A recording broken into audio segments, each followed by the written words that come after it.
Okay, I think everything's working. It kept rejecting my stream key for some reason, but I think we're ready. Uh, if you can't tell, it's a little chaotic in here, so hopefully this all goes well. Today we're going to be installing. I didn't even have those out here. Today, if you can tell from the thumbnail and the title, we're going to be installing these cable chains and this Rambo cover and a whole bunch of little pieces here. To replace all of these cable wraps that come standard on the MK2s and MK1s, I believe, also. But today's going to be a little different. I think I can see these streams like slowly transitioning into being like kind of a behind the scenes kind of thing a little bit. I have my DSLR here, and it's part of the reason everything's kind of chaotic and out of the ordinary here. But what I'm going to try to do, uh, we're going to make a video about this also instead of having this long drawn out stream that's just kind of like a very concise instructional type video for installing these. And I'm going to try to get some of the footage and the shots and stuff that I need to do that while we're streaming. So kind of bear with me. I know I've had a lot of people ask about like how I make videos and stuff, so get to see a little bit of that today. But I'm totally not ready. I need to grab a couple tools yet. I'll briefly go over what we have to do here. This isn't a very difficult process, but it does take a little bit of effort. We need to actually remove this old box and replace it with the one that we printed. And the reason for that is that there's no way to mount these chains on the old box. So the new one we have has the link connectors on here that will actually like connect the chain links to our electrical board and our Rambo board. I'm sorry, but it'll actually connect that and make everything work. But what we're gonna do is first I need to find some tools here. We need a set of hex wrenches to get the old Rambo box off. Trying to think what else we might need. I should have actually moved my Z-axis up, but we can plug the printer in and do that quick. But I think I have all our pieces here. I'll put links to all of these files in the video. These are all, you want to print these before you tear your machine apart. But these are all files you can print yourself. Like I printed out multiple sets of these. There's some of them down here, but I had printed all this stuff in a gray, but I actually ran out of it, and I don't really want to buy any more of this filament because I didn't really love it. And I ended up getting, anybody that's interested in finding a PLA that actually matches the Prusa orange fairly well, this is from AIO Robotics. This is their orange. It just says orange. I was expecting something more than that. Like most companies have ridiculous names for their stuff, but if you can see, this orange is actually a fairly good match. I got when I ordered my printer, I got them to send orange PLA along with it, hoping it would match the orange that's printed on the machine, but it actually doesn't. Here's a pretty good example. This is the orange that came with my Prusa, and then this is the orange from the AIO Robotics. And you can see this is like kind of a transparent quality, and it looks kind of like peach colored, sort of. And the AIO is like an actual solid orange, which is kind of cool. It actually kind of matches. But what are we doing here? I need to get hex wrenches, and we'll start tearing this apart, and we'll get these on. This shouldn't take a very long time. Shouldn't take too long. Once we get everything pulled apart, I think it'll all go together fairly quickly. So let me grab those, and we'll get started here.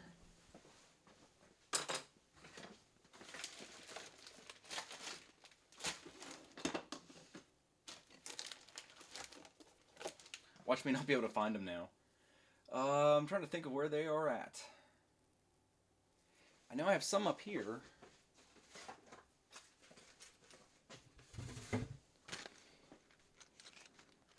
Yeah, I have a couple bags here.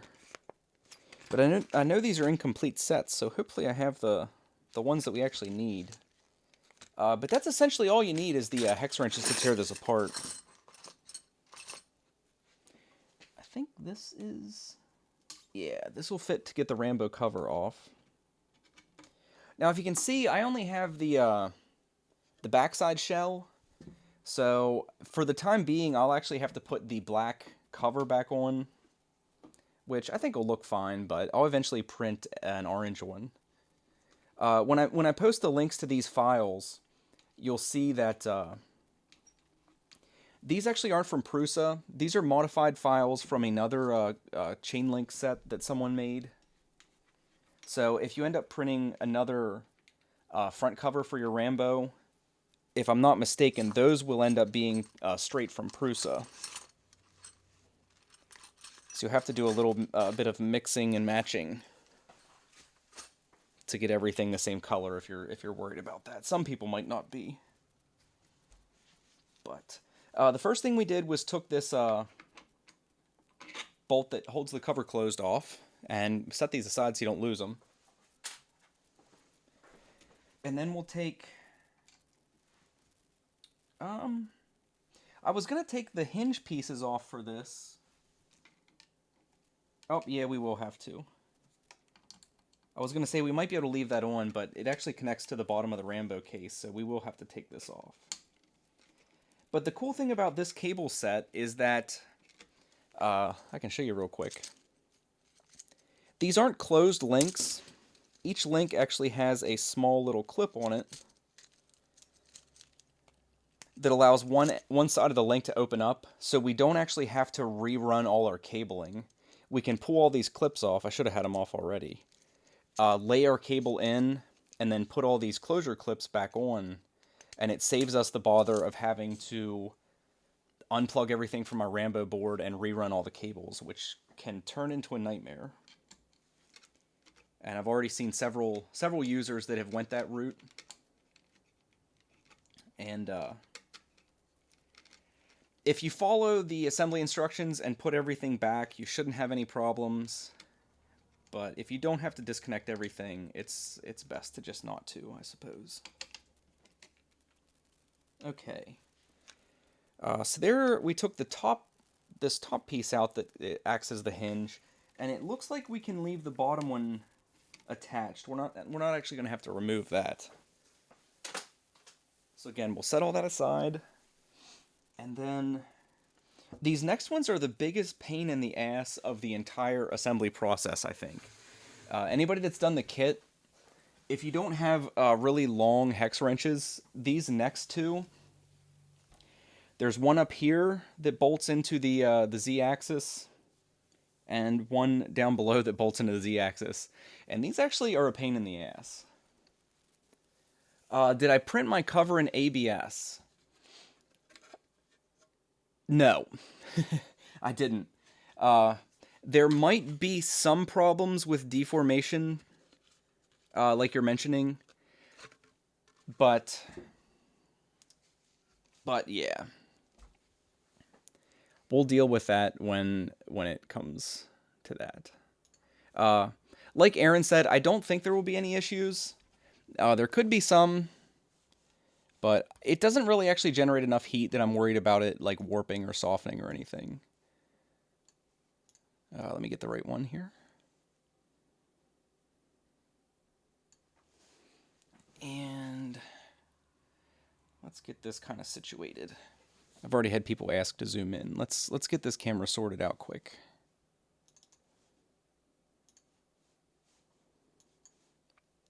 It's one of my few complaints about OBS is that every time you shut the program down and then start it back up, you have to do all this crap again. Like, it doesn't save the settings for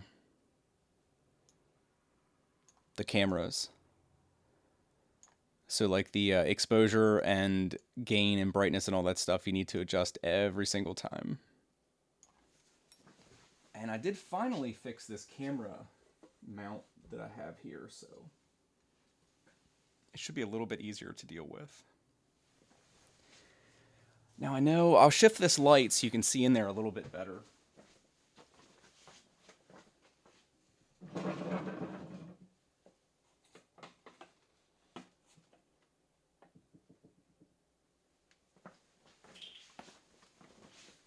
And we'll make this a little bit bigger.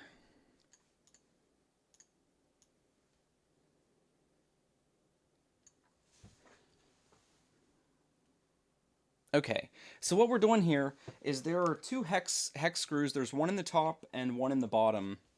And we're going to be trying to get those out in a reasonable amount of time. And they are a bit of a pain. I don't even recall where they are exactly.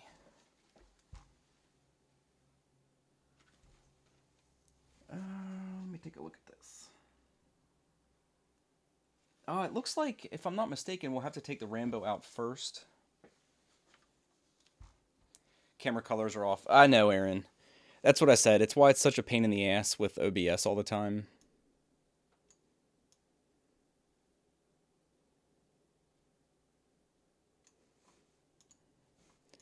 It is a constant pain in my ass. Like, right in the ass. We'll try to get it here. Okay.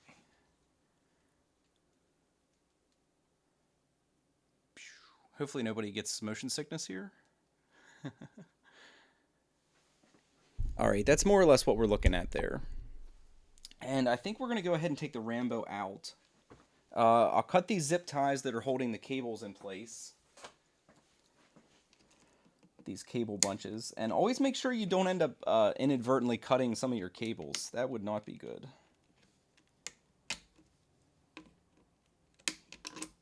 I know it seems like something that wouldn't happen, but I have done dumber things in my life.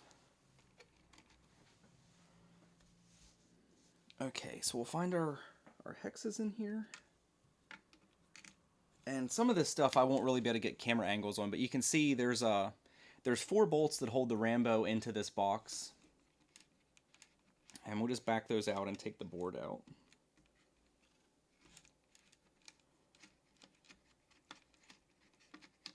And obviously you're going to want to do this with the machine unplugged.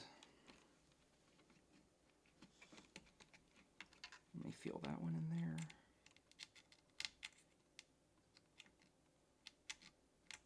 There we go. These shouldn't be hard to take out because you more than likely didn't tighten them down a whole lot to begin with, so they should back out fairly easily. So there's the top 2. Find the bottom one here.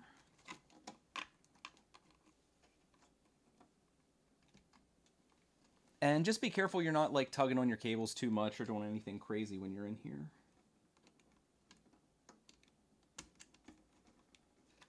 This board, from the looks of it, doesn't really have any crazy capacitors on it, so there shouldn't be any issues with like discharge or anything touching most of this stuff. Yeah, it's always something. It's always something here. Streaming's great until you're trying to do something kind of complicated. Everything always needs moved. Okay, so that should be number 3, and then number 4 is down here in the bottom corner. And most of these, like, you can see that I'm not really having to look at them. You can just kind of like feel where they're at.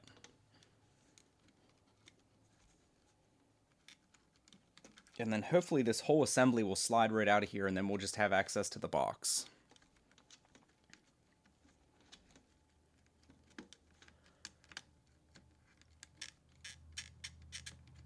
Okay. There might be... Feels like there's a couple threads holding on some of these. So there, that bottom one's out, that bottom one's out.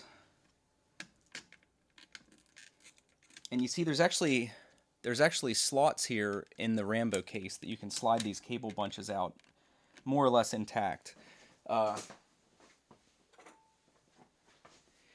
There are these nylon things that you might have to work out of the slots. The original nylon cable supports here. If you can see it there. You'll have to work those out to get your cable bunches out, but that shouldn't be too bad. And then... the The last part should be working the, oh, I think I have one more holding on here.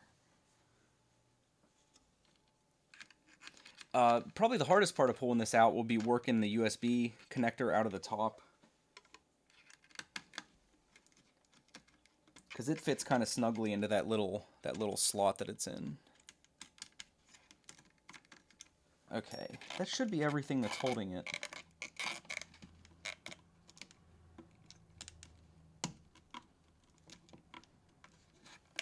Should be, I said.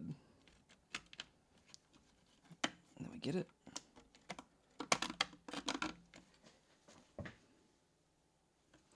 I think this top screw still has a thread or two in.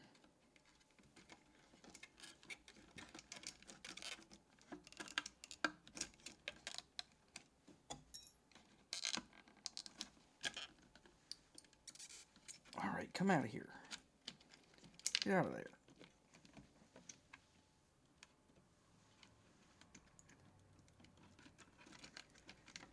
It's a little bit awkward because you can't really get a hold of anything on the board.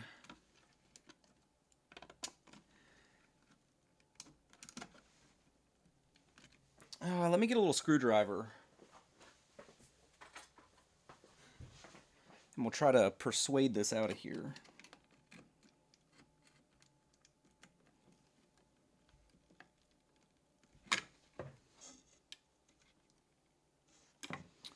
I don't know what's holding on.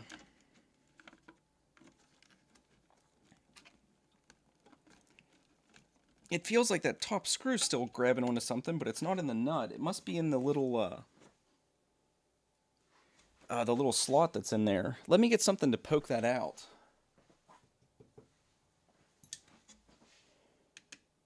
Our hex wrench is a little too big. Let me get a smaller one.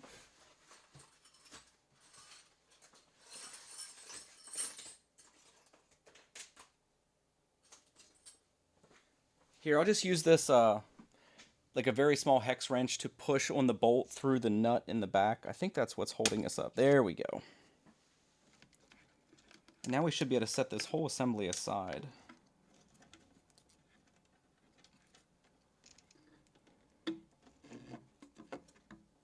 Okay, and we'll collect all 4 of our bolts here so they don't get lost.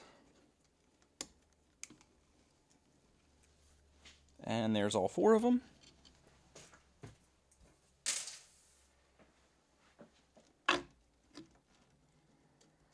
Okay, now you don't have a whole lot of length on these cables, so don't pull on them too hard. And now our goal will be to use the top cable hole as an access hole. That is a great idea if you have a long hex wrench. I do not have a long hex wrench, so we're just going to kind of have to battle this. And let me tilt this so I can see where we're at here. Okay. If you can see in there, get my hands out of the way. Right here, in that little bump out, is the bolt we're trying to get out. And anybody that does this, this is easily the hardest part. This little bolt is a pain in the ass when you're doing the assembly and when you're doing the disassembly. So just bear with me for a minute while we back this out.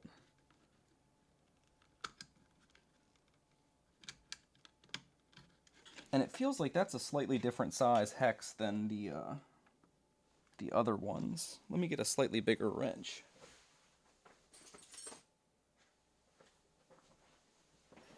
I think this is the right size. Yeah, there we go.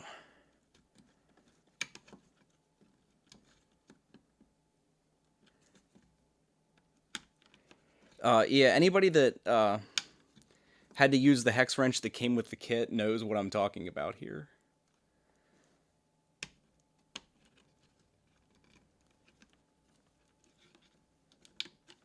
Yeah, unfortunately, I don't know what I did with the hex wrenches that came with the kit. They're around here somewhere, but everything's been moved so many times that I don't know where they are exactly.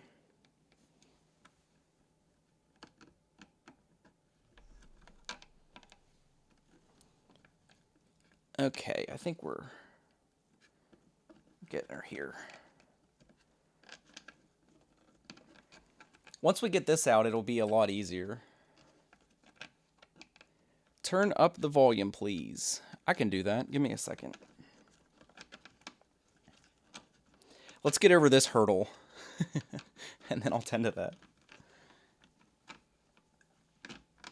I think that's out.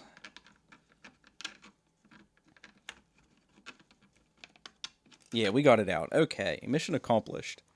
Let me add a little gain to this.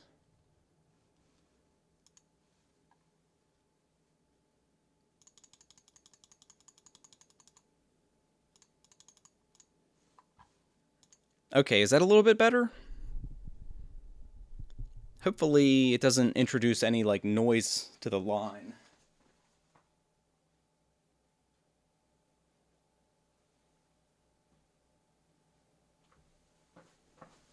There, how's that? Is that better? Hopefully that's a little more gain.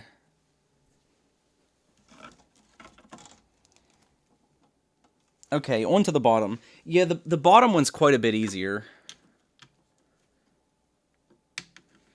It's a lot easier to access. I know you can't see it on the camera here, but the one on the bottom you can get from the underside with a little bit of angle.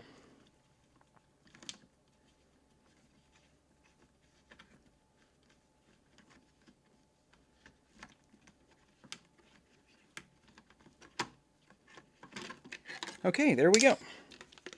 That's not too bad.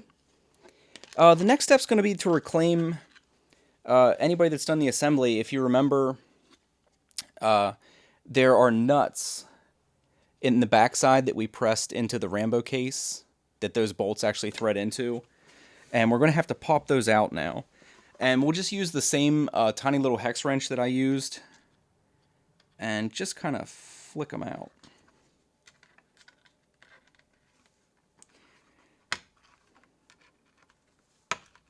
Now, the Rambo case I printed,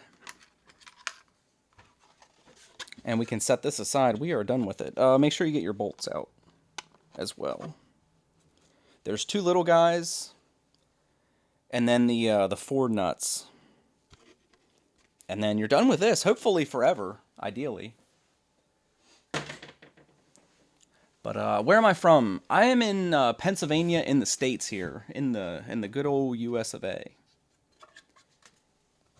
Let me adjust this. Hopefully it's not absurdly bright.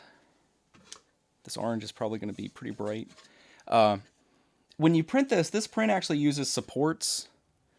You see there's let me turn the gain down a little bit on that.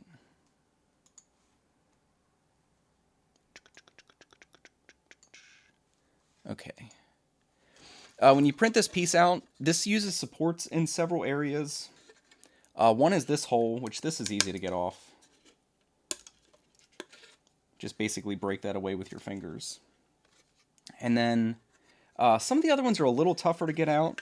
You see under this area, these are easy to remove also. Just kind of grab those. And then I ended up taking like a utility knife that is somewhere nearby. And just clean this print up a little bit. Make sure you get all the little ugly spots from where the support's connected off of it.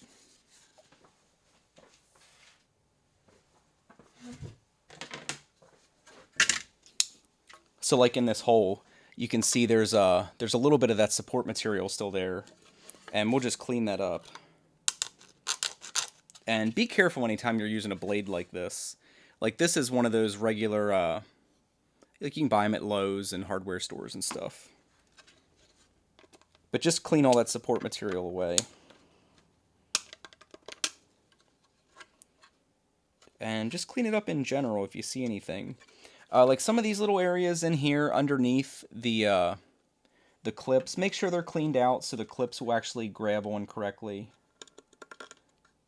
Just run your blade along the edges and clean up any little mold lines or anything. Well, not mold lines, you know what I'm saying. Just make them look pretty. And the one piece of support that's actually kind of hard to get off is this is where our USB plug hole is. And we'll again just want to grab this and break it away. But you can see that support actually prints the whole way through. So it'll probably take a little bit more effort to get that out. And I just ended up like using my blade, getting it in there, and clean that hole up a bit.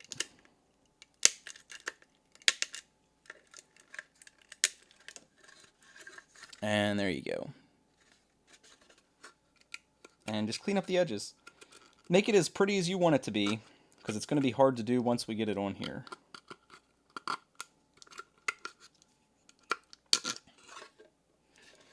And there's a little bit on the inside there. Make sure you like come in here and break that off. And don't cut yourself like I'm probably going to do. And then same deal with the cable link connector on the top. Make sure you get underneath and remove any of the material that might be under there that would keep the these little clips are just like on the links. They'll go over top when we're all done and make that a closed connection. So make sure you've removed all the support material under there so the clips will actually clip on.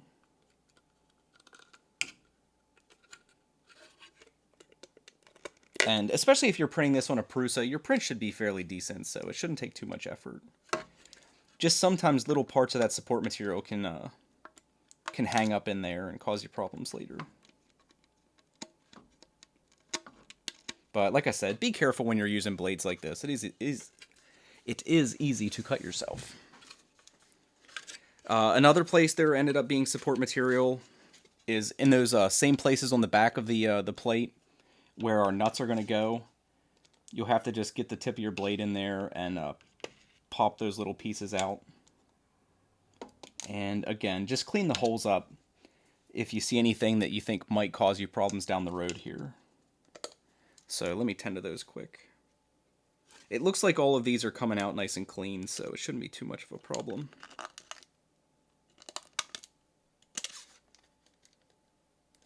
And luckily there's only 4 of them.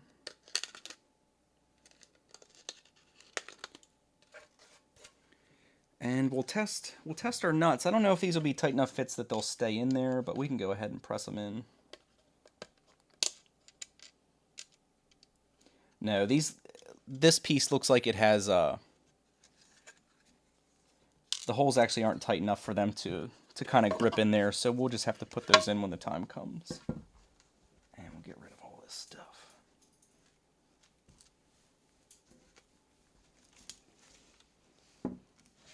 Okay. But I'd just throw a nut in there and make sure they're all going to sit in there deep enough. So if there is any material you have to clean out, you can go ahead and do that now. But these look like they'll all be okay. All right. And then the last place is where our bolt goes through to the actual like Rambo case cover.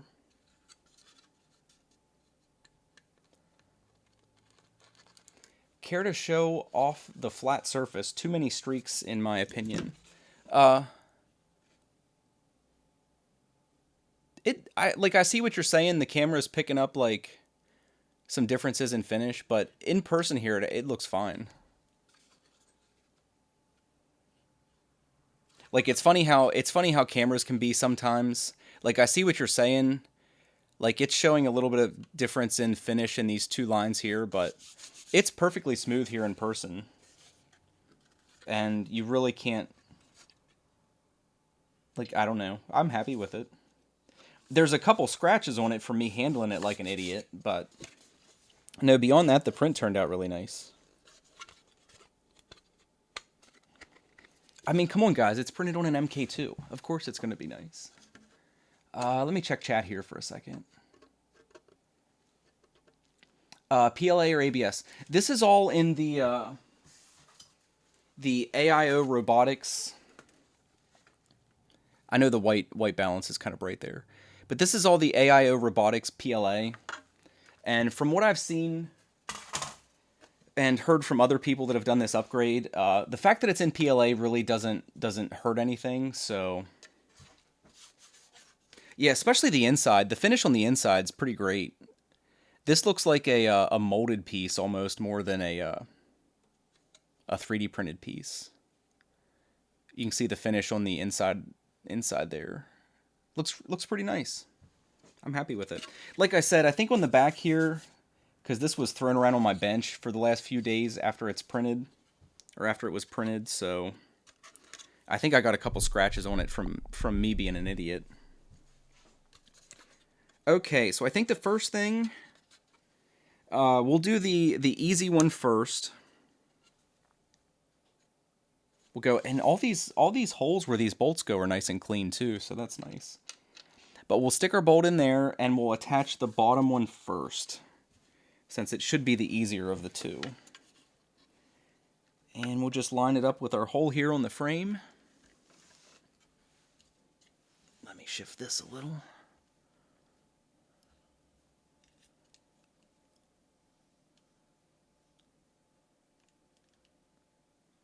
There we go. And we'll just line it up with the hole in the frame and try to get it started. Oops, and it fell out. But we'll get it started, and then I'll shift to the back side where I can get it at an angle.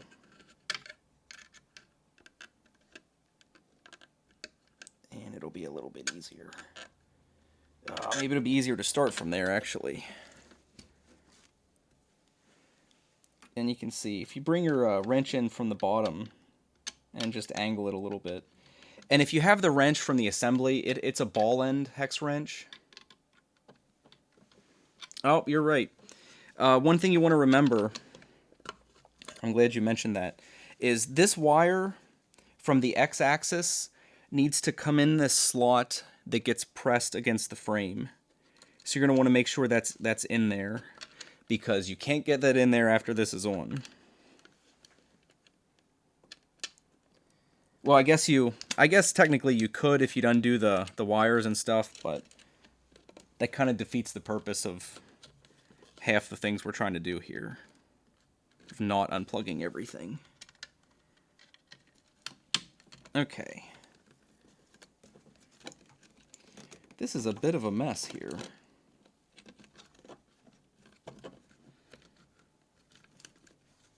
My hex wrench is actually too long.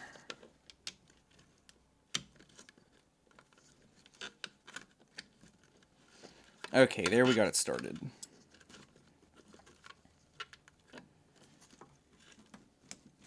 This damn Rambo board. See, this is where you need like a helper.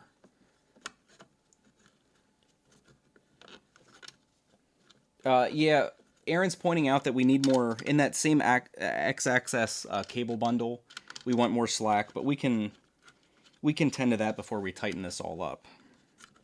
I'll just get this bolt mostly in place, and then we'll slide that out. Because this bottom one we can actually leave a little loose, clear until the end of the assembly of this. Alright, and the next is the fun one. And this is the top bolt.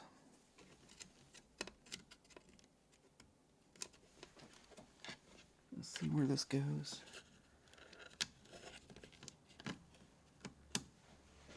Okay, so we'll get her kind of lined up, and then pray. Pray it all goes easy, and it fell out.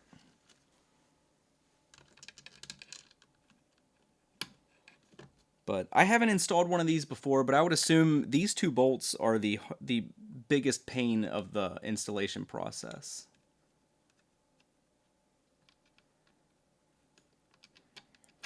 Yeah, and any of you who have longer hex drivers, one of the cool things about the design of this Rambo cover is this hole over here. You can see it lines up. If I'd actually have a longer hex driver, I can just stick my driver through that hole, and it would make this part quite a bit easier. But I don't think it's quite long enough. Oh, it is. Hot damn. But you can see how much easier that is. That is significantly easier than the first go around. All right. Cool deal. Cool beans, as my wife always says. But yeah, oh man, I wish it would have been like that during the initial assembly of the printer. Anybody that watched my stream of the assembly, that took like, I don't think it was quite 10 minutes, but it was close. That took almost 10 minutes to get that freaking thing in there. So yeah, we'll go ahead and tighten this one up.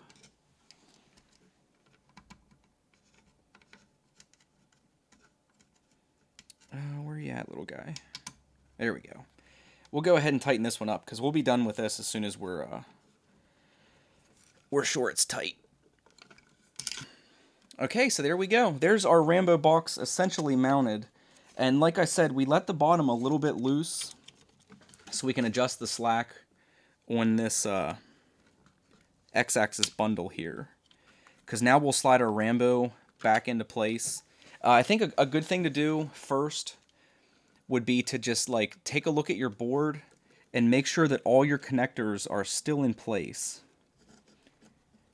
Because we didn't have to tug on this too much, but we want to make sure we didn't pull anything out. And it doesn't look like we did. So we'll try to work this back into place. And you can see here we have a lot more of the X-axis cable bundle in here than we did when we started. So we'll just pull that back through, in theory. And it looks like I'll have to loosen this bottom bolt a little bit more.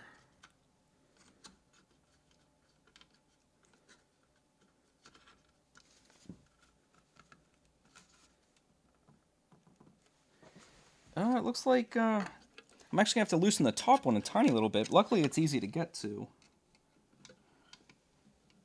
So apparently we can't tighten this down until we get that slack adjusted properly. But I think it'll only take about 2 or 3 turns there. And it should be enough for us to... Yeah, there we go. And we'll work probably the bulk of this X-axis cable bundle back out through that hole.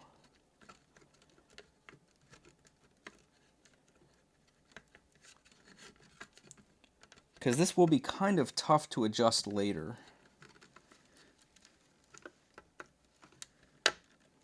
Okay. There we go. I think I've got about an inch of that cable wrap still inside the box.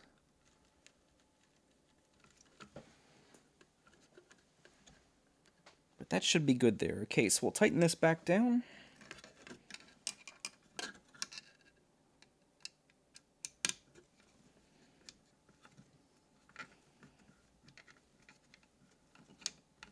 And we should be good to go this time around.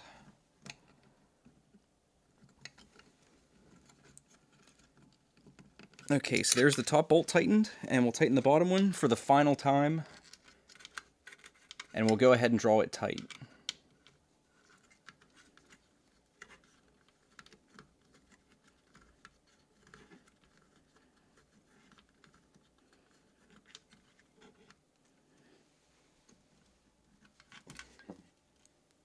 Alright, that should be good. And it's firmly attached. There you go. See, it's nice and firmly attached. And we'll just kind of work our cables back into place.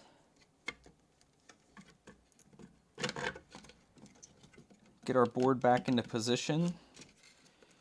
And the USB, this box does fit fairly nice. It looks like our reset button is a tiny bit off. Hopefully that's not a problem. We want to make sure our button's not depressed. And it doesn't seem to be. I think I'm actually going to drill that out a little bit. We'll do 2 things to make sure this fits. It looks like our reset button is a little too far forward.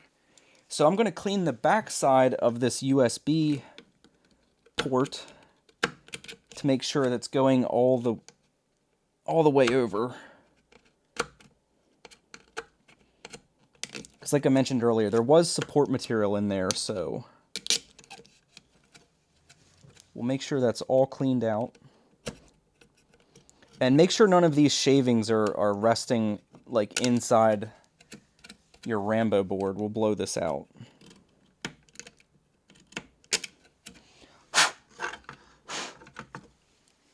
Don't want any melted PLA in there. And we'll check this out. That lines up a little bit better. If you can see what I'm talking about here. You have the USB port, and then there's our little reset button there. And we just want to make sure they line up. And it looks like they're centered properly now that I got the USB port back a little farther. So I think that's all good. Now, this might be a little bit of a pain.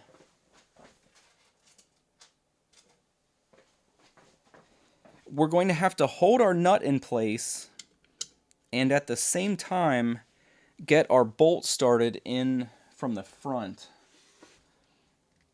And these are the 4 bolts that we took out just a little bit ago for the Rambo board. You can see in the corner here, you can see the hole for that one, and then you can actually kind of see the hole for this one right under my finger there.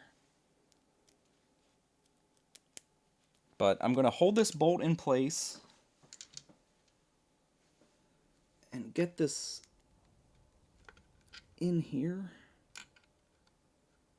Yeah, I can tell this is going to be fun. Okay, I think we got it in there.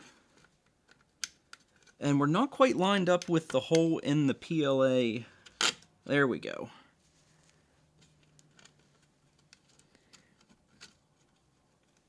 Okay, we got it started. And we'll just tighten this down. Which it feels like it's tight already. Those aren't very long. Okay. That's easy enough. So it looks like it might be easier to get your bolts pushed in through the holes first, and then worry about the nut.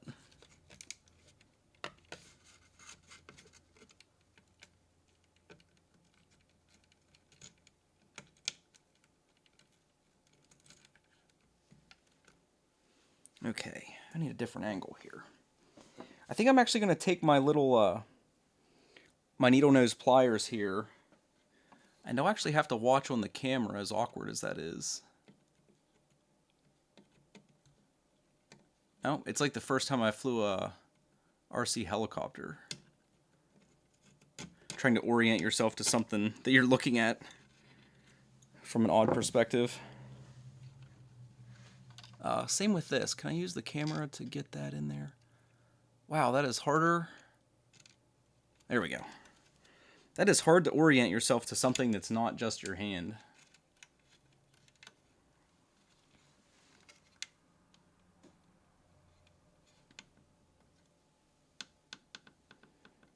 Yeah, you guys talking about temperature resistant.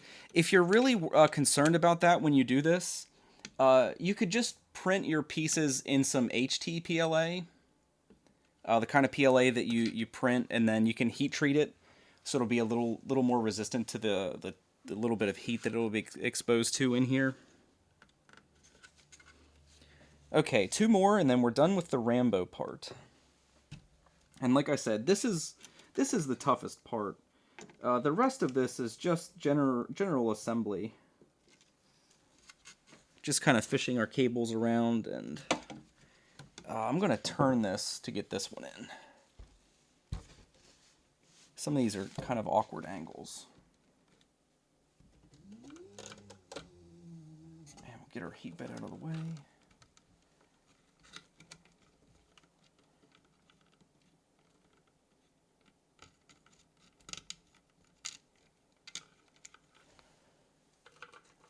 And I think I'll lay both of these bolts in there and just try not to knock them out.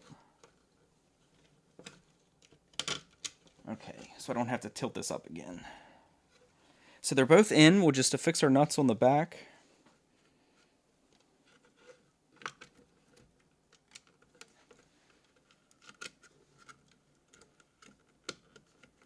And I said I was going to try to get footage of this with my DSLR, but I guess we've kind of skipped that phase. Hopefully this goes smooth enough that I really don't need to do a separate video. We'll try to keep this as concise as possible. So there's our 4 bolts. And we'll tighten them up, not crazy tight. And there we go. There's our Rambo re-secured in our new Rambo cover. And you see we have the connectors for both the Y-axis cable chain and the X-axis cable chain. Now your Z-axis will still have a cable wrap on it, which kind of sucks. I wish there was a design for a chain on this one. It's something I've discussed in one of the Prusa groups. It'd be nice if we could come up with a mount that would maybe attach on the back screws of the motor, perhaps. And I could just envision, you know, a short cable here that would connect to the let me get in the shot here.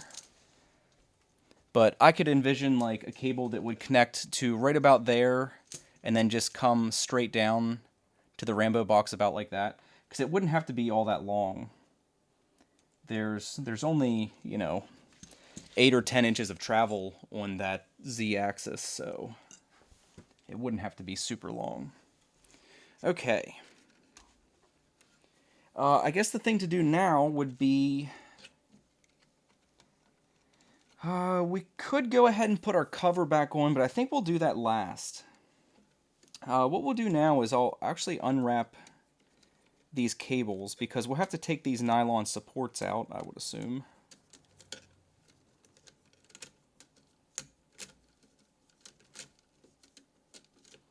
And we'll start getting some of our links attached.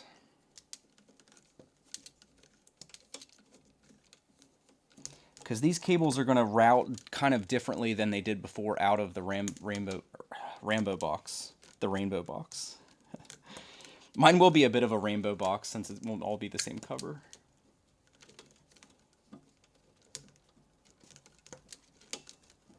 Okay. And if I remember correctly, when I did my install, I actually glued this reinforcement piece didn't fit all that tightly into this little heat bed cover, so I actually glued that in there. So that'll come off with the top piece. And we'll cut our little zip tie that holds that together. And then I assume we'll have to flip the machine up. We'll do the heat bed chain link first. We'll flip the bed up. And then underneath here, if I can get an angle of it. Let me put my finger on it so I can find where I'm looking for. Right there. We'll have to undo this nut to take the heat bed cover off. And I think that's a smaller one. Yeah, I need a slightly smaller wrench. I believe it's this size. It is not. It is not that size.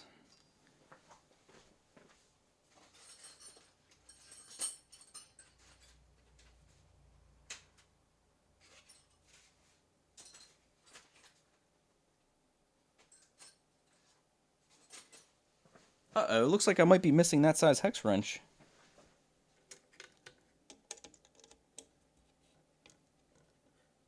We'll have to make do by kind of like angling this one and get it to work out slowly here.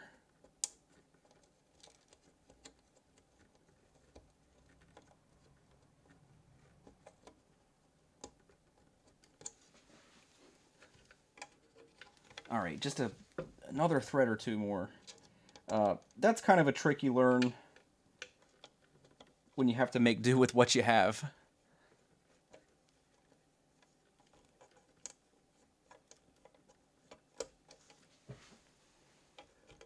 I think we got it. Nope, we got like another thread. I can actually grab it with my fingers now. Yeah, Aaron's saying this is a 2mm hex head on that one. I know my camera doesn't want to focus, but take my word for it. Or his word, actually. Yeah, but you can see when I had done my install, the fit of this nylon reinforcement thing wasn't all that tight.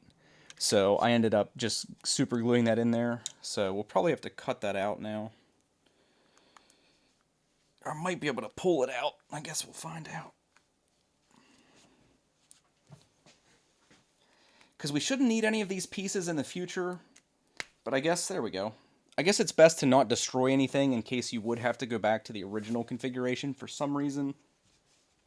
There's no sense breaking anything. Okay, so now we have to attach...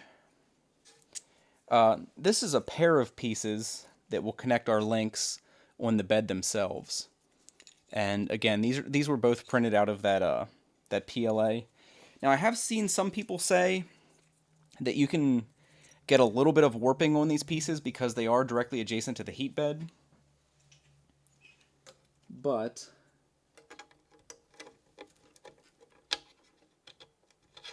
kind of is what it is.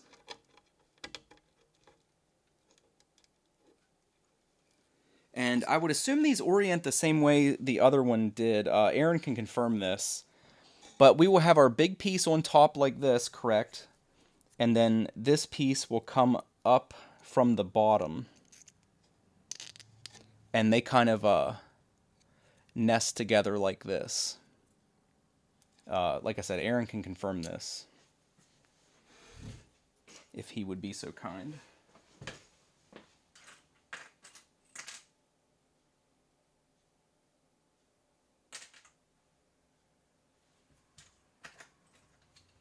And actually, I had a little bit of trouble. I had shared this with the group. I had a little bit of trouble printing these pieces, so I have a couple extras, which I wouldn't like, you don't need 3 or 4 extras, but it is nice to have a couple extras on hand, because some of these, given the... let me move this back a little bit. Given how these pillars are designed, see, they're kind of thin. They can be a little bit fragile.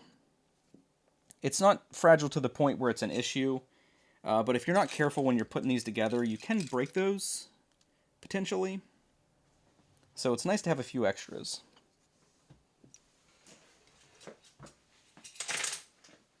And I will take a moment here to set the camera up and get a couple shots of this while I have it torn apart. And we'll just turn this camera off for a second while I do that. But I just want to get a couple shots of this torn apart, so if I need them in the future, I have them.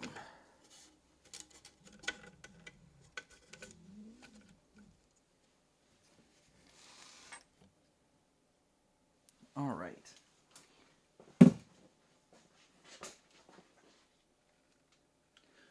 Nothing too big here, just a couple shots.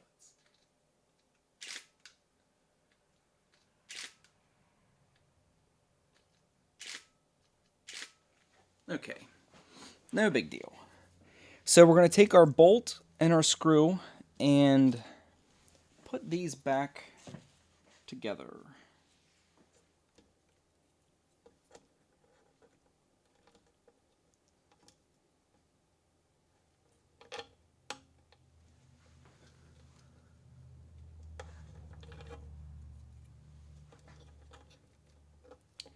And it's looking like, just eyeballing these, it looks like...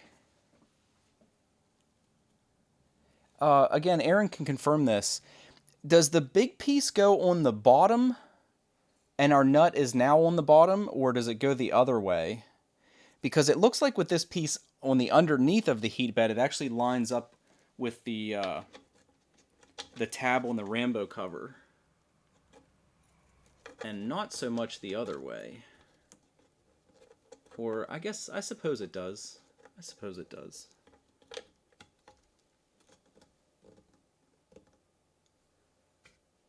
I think either way it doesn't line up exactly. Big piece goes on the top. Yeah, it looks like neither of the two ways does it line up exactly with the tabs on the Rambo board. I don't know if that's an issue.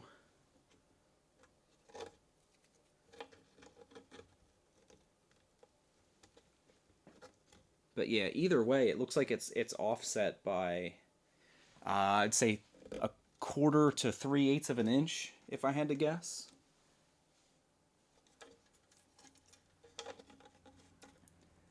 It looks like it's actually offset less with the big piece on the bottom. I don't know. Have you tried installing it both ways? But at any rate, we won't worry about it too much. Okay.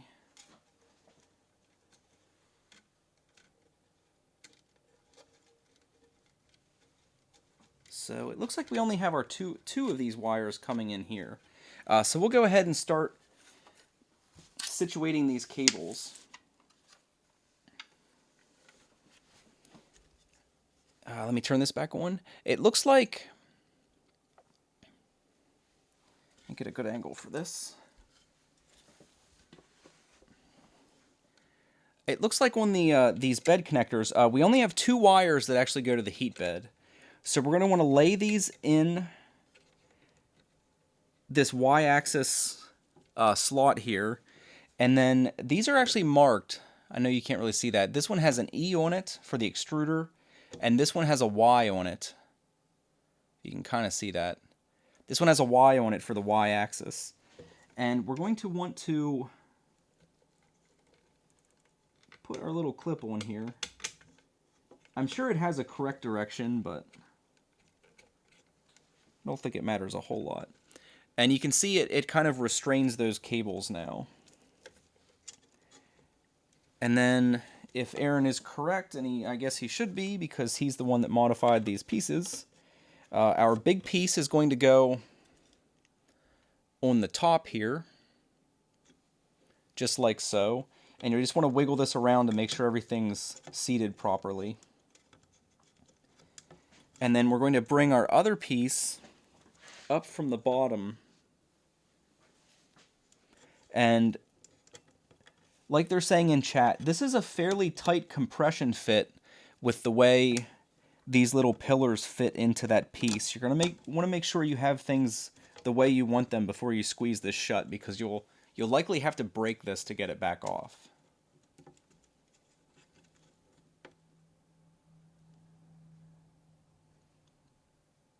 Rewrap the spiral wrap around the heat bed wires. Well, if that's the case, I probably should have left the reinforcement in there, shouldn't I? Or no? I mean, I guess, as much as I hate to wrap this back on here, I guess it does help prevent chafing inside the links themselves. So I'll do what I'm told. And you see with this, you can just kind of like twist this cable, and it'll kind of make it easier to put this wrap back on here.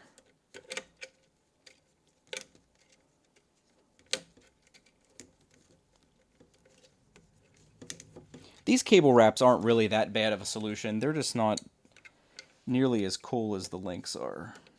And they don't really protect your cables all that much.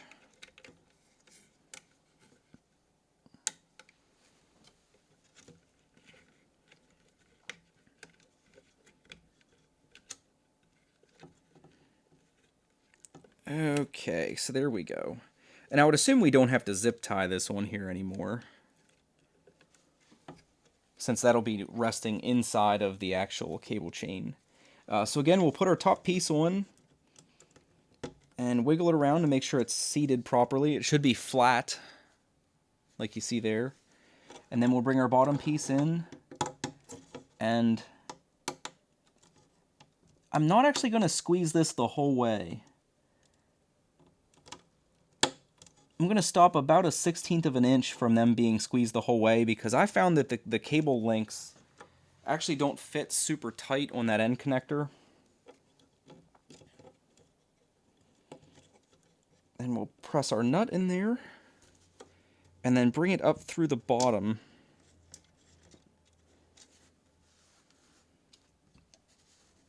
And screw it into place. And screw it into place, I said. In theory.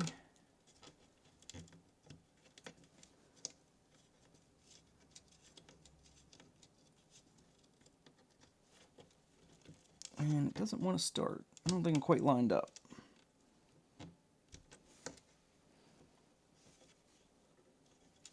Might have to turn this over again.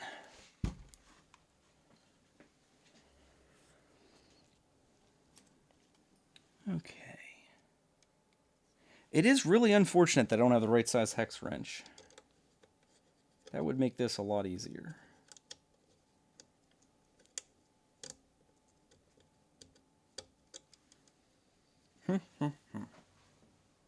I'm going to take a moment and try to find that. That would make this a whole lot easier.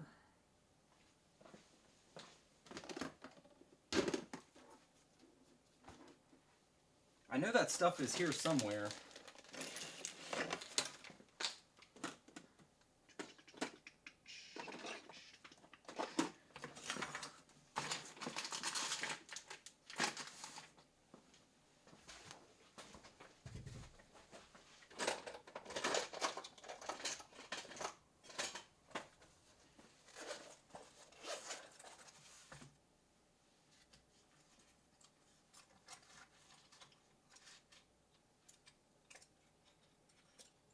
Nope.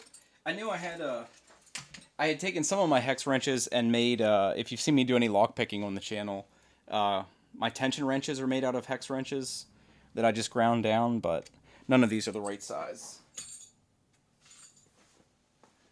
So yeah, damn.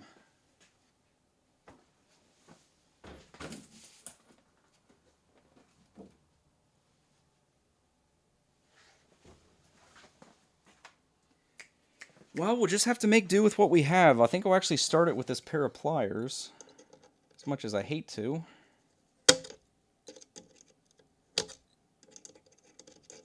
Because that is not ideal.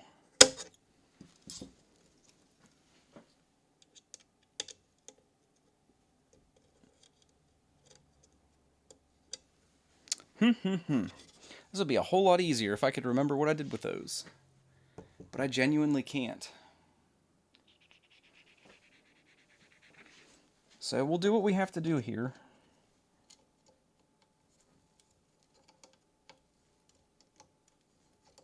This will just take a little bit longer.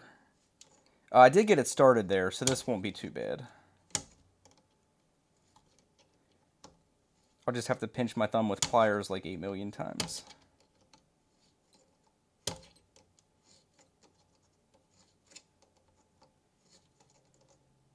But it's worth it. I've been wanting to get these on here for a while now. I've had these pieces printed out for probably about a week.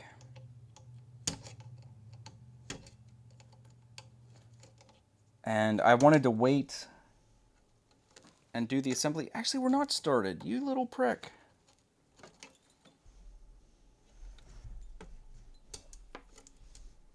I think it's like I was warning you about earlier. Actually, I think the hole is so snug that the screw is actually threading into the plastic.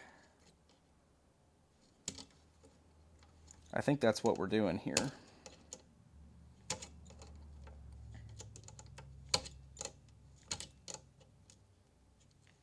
But bear with me, we're getting it.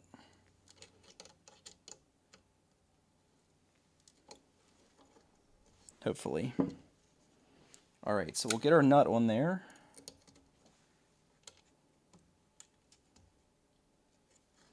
If worse comes to worse, I'll just come back and tighten this later.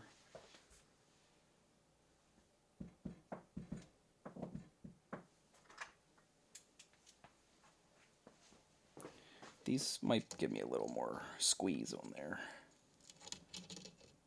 But yeah, that's definitely what's happening. This is actually... I should have cleaned that hole out more. The screw's actually threading into the PLA. And I think we're into the nut now.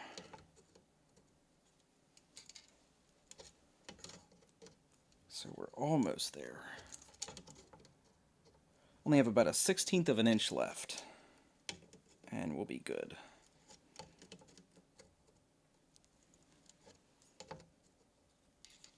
It's funny, this has ended up, or turning out to be more of a pain than the bolt in the Rambo case that I thought was going to be the big pain.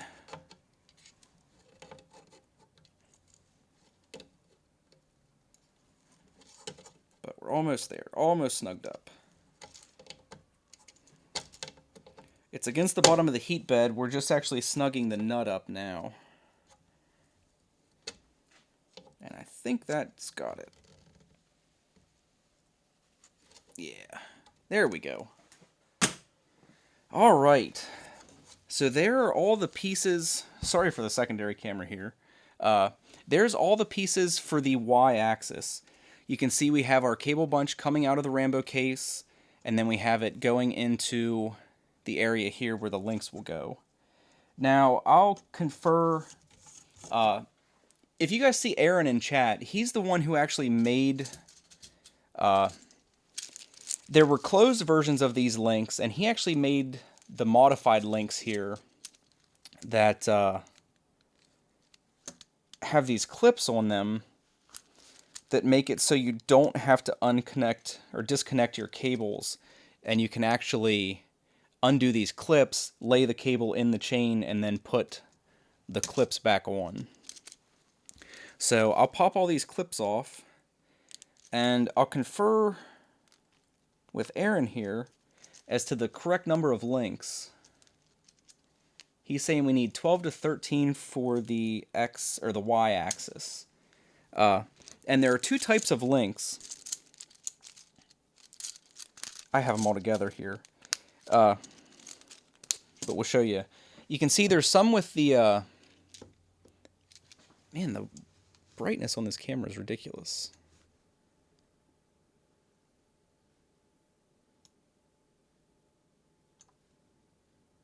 Let's fix that quick.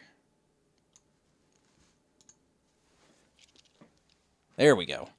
Okay, you can see like this link has square corners on part of it, and then there are these links that have rounded corners, and these are the normal. I think they're the normal links they're called, and then these are the full range links that can go.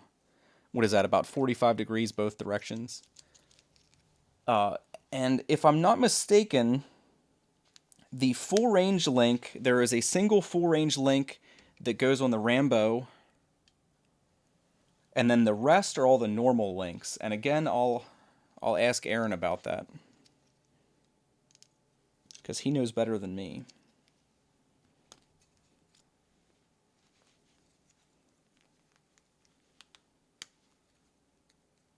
Oh, so you actually don't need any of the full range ones. Interesting.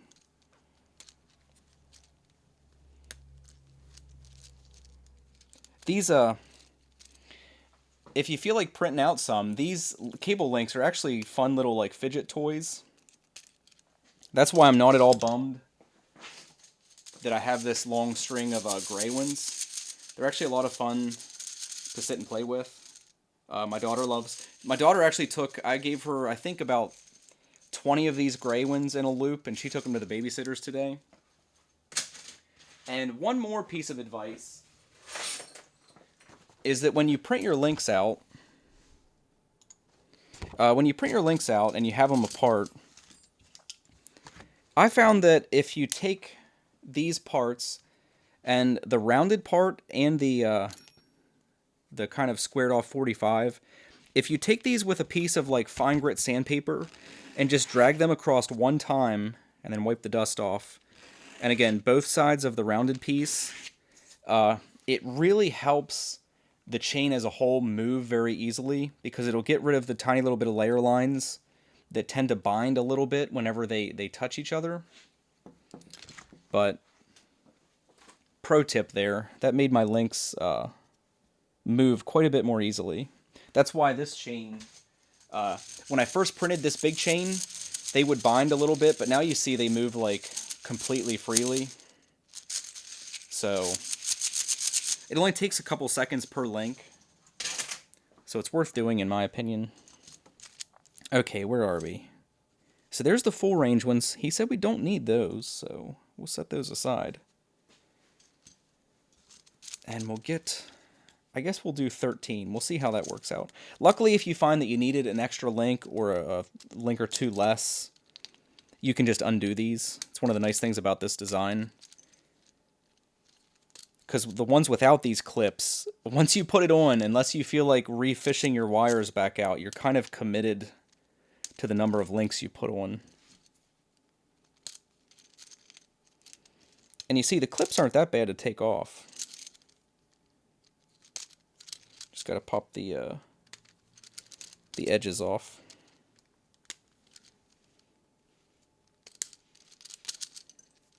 I guess we'll go ahead and we'll play it safe and go with 13. And then if I use it for a while and it looks like I can get away with 12, maybe I'll pop a link back out.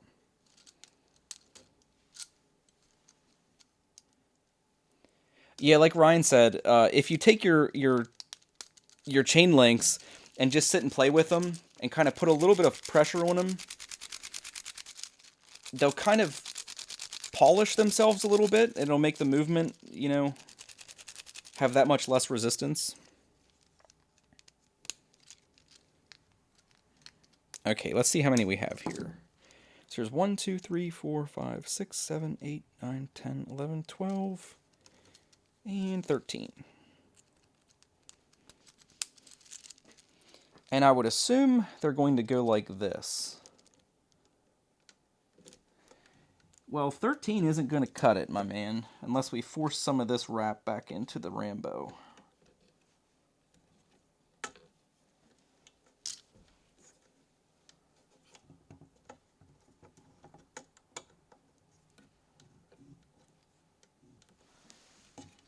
So maybe we'll pull our wires back in a little bit.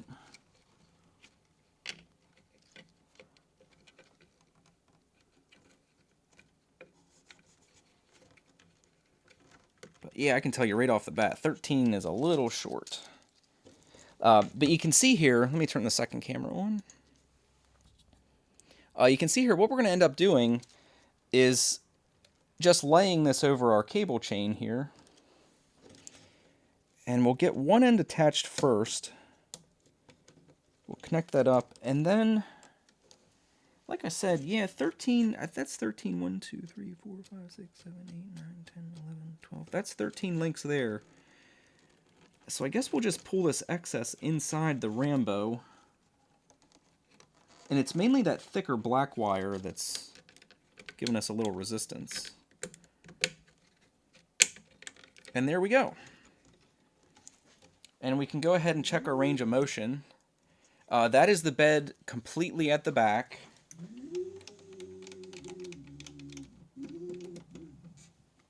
And that's our bed completely at the front. And it seems like I said, it seems to me, yeah, like I'm definitely getting some binding there on that zip tie. But it seems to me like the alignment isn't exact. I think, well, I don't think, I can see, this piece here is about a 1/4 inch higher than this piece here. I don't know if I can get the camera low enough to demonstrate that.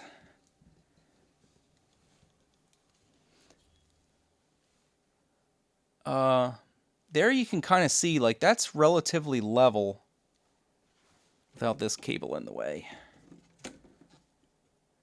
But you can see the connection coming out of the Rambo is about a 1/4 inch higher than the one on the bed.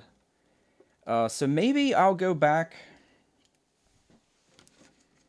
because we do have room for adjustment here on this piece. Maybe I'll go back and put a washer in there. I don't know if Aaron wants to comment on that, because he's saying I should take the zip tie off here, which I'm fine with. I don't have a problem doing that. And I'll also get my screwdriver in here and just spread this piece apart a little bit to make that connection tighter on the hot end. But I think, yeah, if we'd shim this a little bit, I don't know with what, I would imagine you could just use like an acrylic washer or something. But if we'd shim that a little bit, I think it would fix the problem, and it would get this chain away from the smooth rod. Because you can see there, it's actually contacting the orange piece there as well. It's not just the zip tie. I mean, the zip tie is causing some binding.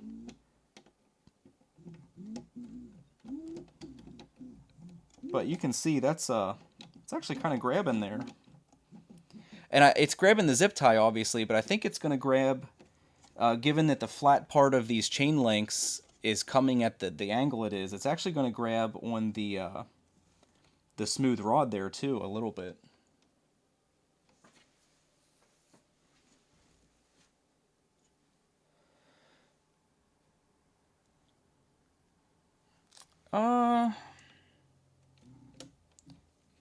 He's saying we should use one fewer link. We can try that.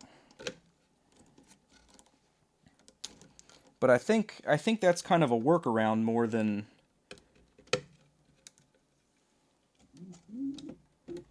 I mean, it does...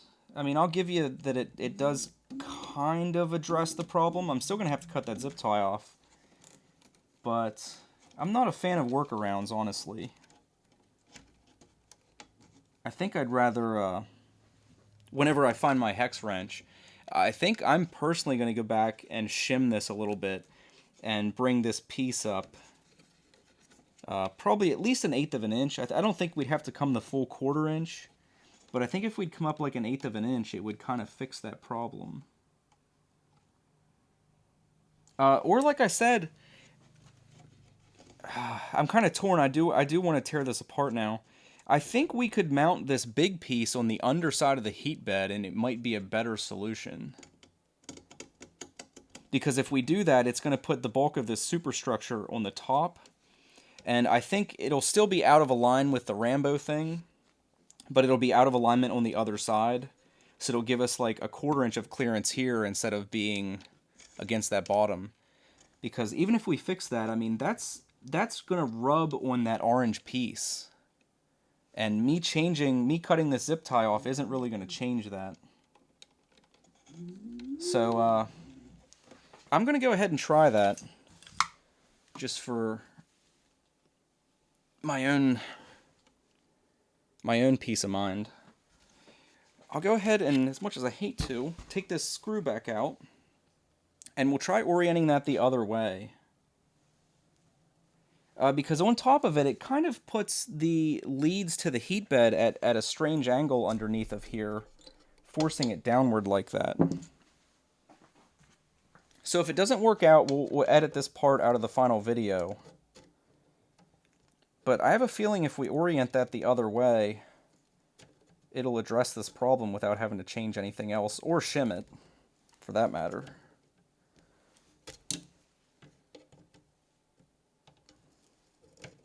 So I don't know. I know some of you guys have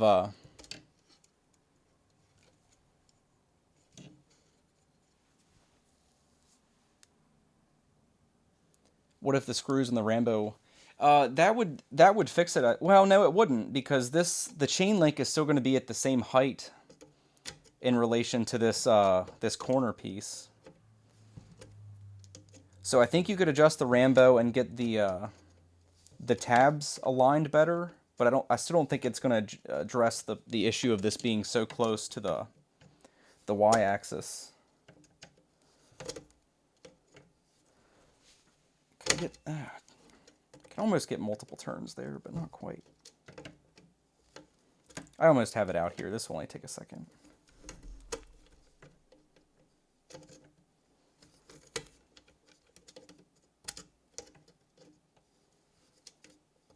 This is not how screws were intended to be used.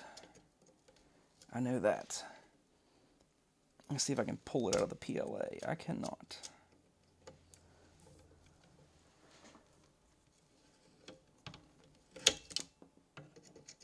So there we're out of the nut. And we'll be out of the plastic in a second. But yeah, I think this will look a little less pretty because this actually isn't going to like seal. let's just disconnect this. And we'll work our pieces apart here, which can be a problem. But I think I've already had this pair together. Oh, I think that's all we need to do. Okay. So what we want to do, I think, is just put this piece on the bottom. Which, like I said, let me get the second camera here. I think this is going to be better overall anyway, because hopefully this will stay there, you jerk. Okay. If you can kind of see here, when we do it this way, another benefit is that we're not putting these black leads that solder to the heat bed at a full 90-degree angle, because we're kind of pinching them when we have this piece oriented the other way. And like I said, this actually just kind of like flip-flops the alignment issue. So instead of being like a 1/4 inch below the Rambo output, we're actually a 1/4 inch above it, which I think is fine. The only issue I really see is that we're going to have bare leads exposed here. But I think really, if I cut this old top piece, we might be able to salvage it and use it as our top like makeshift top cover. Not really sure what we should do here. Because I think this is a better orientation just in general for these, because it completely alleviates the issue with the y-axis, and you can leave your zip tie and everything on there. But like I said, we're going to have these exposed solder points on top, because this is actually finished here. Like if we go ahead and connect this up, you know, that's all the pieces we have here to work with. So like I said, we could potentially use a slightly longer screw, which I know isn't ideal, like asking people to have different hardware on hand. But I think I'm going to go ahead and chop this really quick here. I'll use my Dremel. I think I have a cutoff wheel on my Dremel already.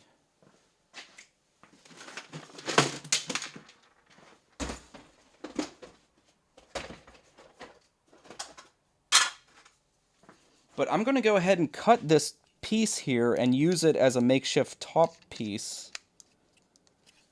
to see if we can go ahead and finish this installation quick. Sorry if this is noisy, it's a Dremel tool, so don't be surprised if it is.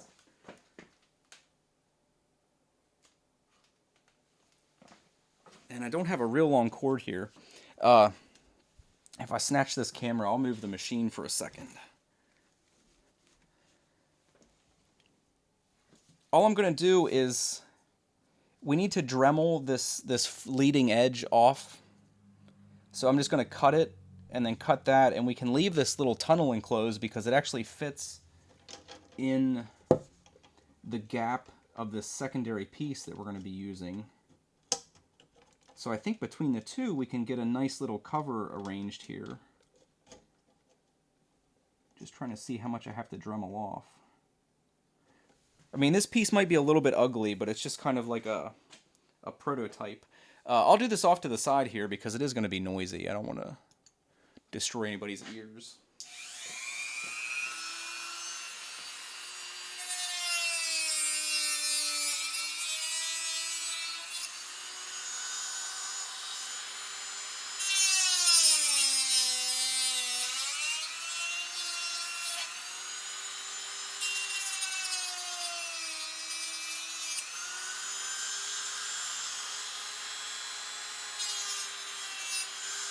This stuff is stinky.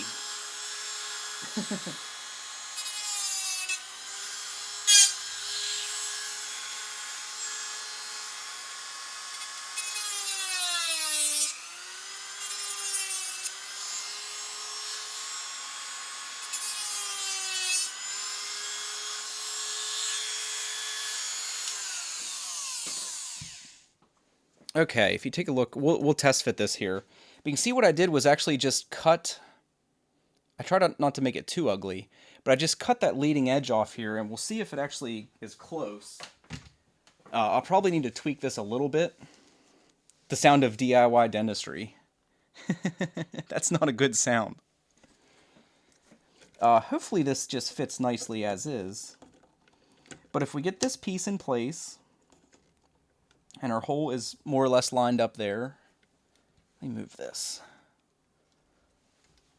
Cooperate with me, camera.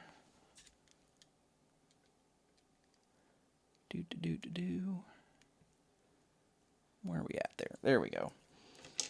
And hopefully, because you see our little offset piece, that actually fits perfectly. Hot damn. But you see what I'm saying with this. Try to get an angle here that's different. If we do that, we still have our white wire kind of like over here on its own. But between the two, and looking down through, our hole actually lines up. So between the two, we actually were able to create a cover to cover those solder joints. And if I don't say so myself, that's actually pretty decent. I guess we can put that underneath. I guess it's going to kind of squish. I think I'm going to cut a little relief right there real quick for this white wire to stay underneath. And let me pull this apart, and I'll do that real fast here. We'll try not to spend too much time on this. Yeah, that side.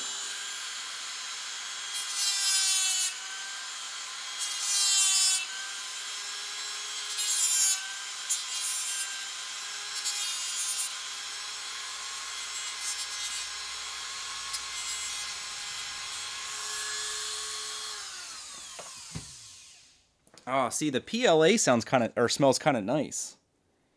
Let me clean this up real quick, and I'll show you what we did.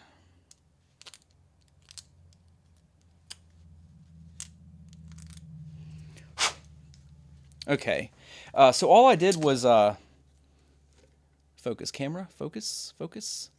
All I did was cut a little bit of relief there for that white cable to go through. So we should be able to keep it on the underside now without it pinching and causing it to chafe or anything. And I think we're going to do the same. It's still going to chafe a little bit on this hard edge. If you can see that hard edge there, I'm going to put a tiny little bit of relief on that yet. Sorry this isn't focusing. But I'm going to round this edge a little bit so it doesn't pinch our wire there. And then safety third. Yes, I do want to mention, this is not the ideal way to use a Dremel tool. If you're going to use one of these, it's best to have a bench vise and be a little smarter about it than I am, but I'm a country boy, so I'm qualified.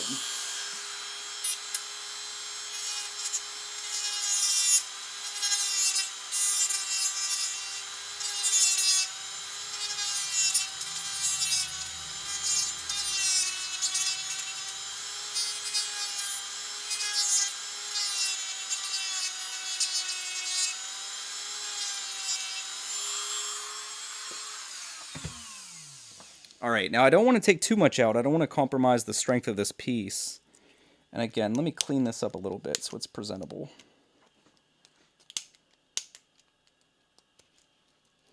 But yeah, my family, I grew up in a lumber family. My family owns a logging business. So the way I was raised was always obviously you don't want to do something that's going to get yourself hurt. But getting stuff done was always the priority. So if something needs done that's a little bit risky, I was raised to never hesitate.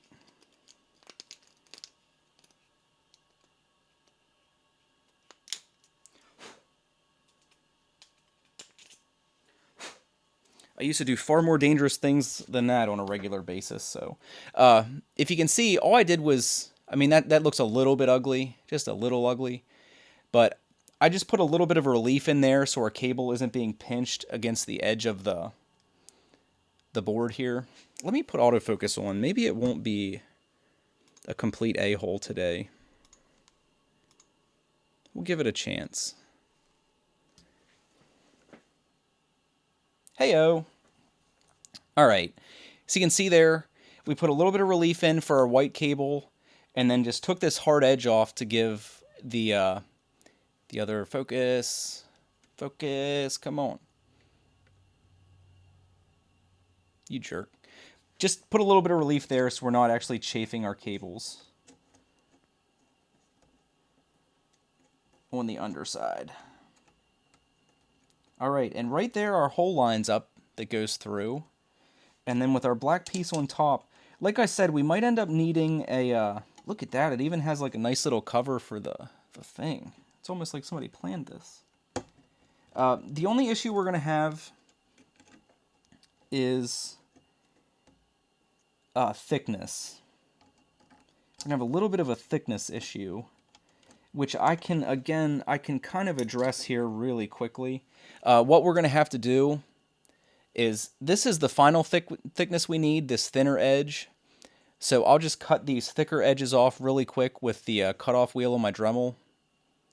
And that should let this clamp down on that properly. So this will again be really quick.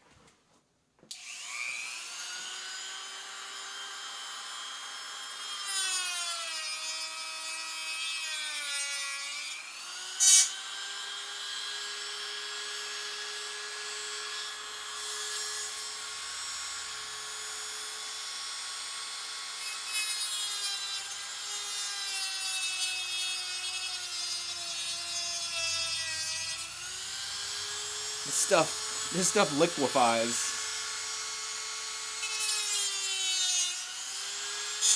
Which is not surprising.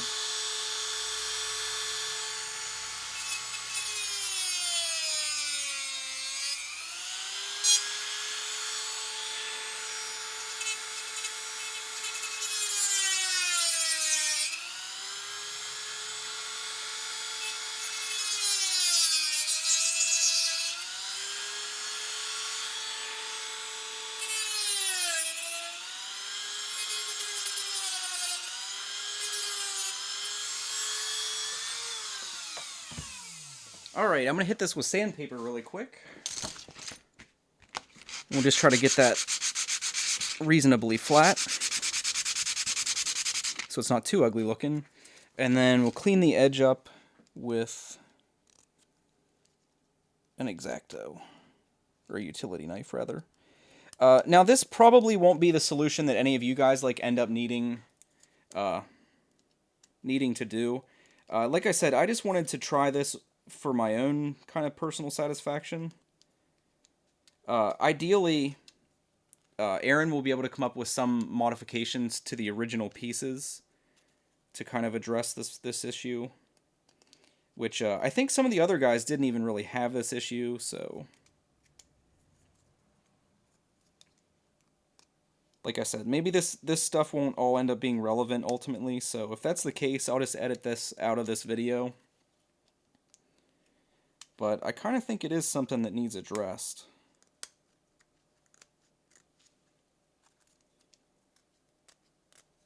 Just try to get this looking decent. Because this is going to be on my printer. I think I'll go ahead and go with this solution. And that looks fairly flat. We'll tweak it a little bit. Okay, let me show you what I've done. But you can see I just made this piece a lot thinner. I cut those thicker sides off. You bastard, focus. I cut the sides off, and I cut the sides off of the thing. And you see it's reasonably, focus. It's reasonably square. I think it's good enough to get away with for the most part. Because the top, I didn't make the top look ugly, so let's see how it fits here.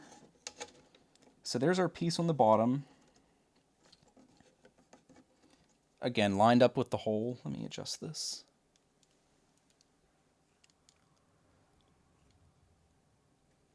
There we go. There's our piece on the bottom. And then here is our piece on the top. And it's a little bit tighter of a fit. It looks like we might end up just cutting this piece off, or maybe backing that out. Yeah, we'll just back that out.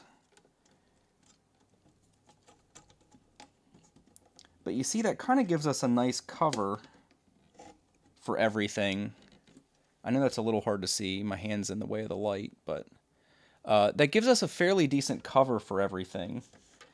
The question is going to be whether or not we can get a screw in there that'll actually be long enough to hold. We'll try the one I have.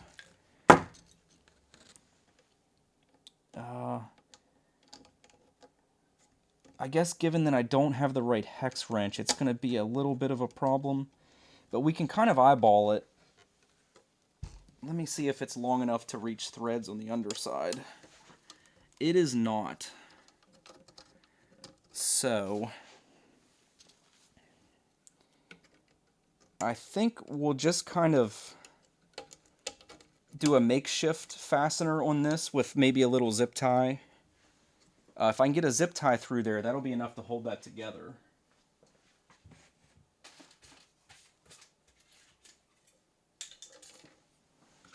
And I know this isn't ideal, but it'll be good enough for now, for everyone to see kind of what's going on. We'll just do what we gotta do to get her working. And then I'll, for my machine, you can see there that a zip tie is enough to hold it together. Let me adjust the white balance again so you can kind of see what's going on here.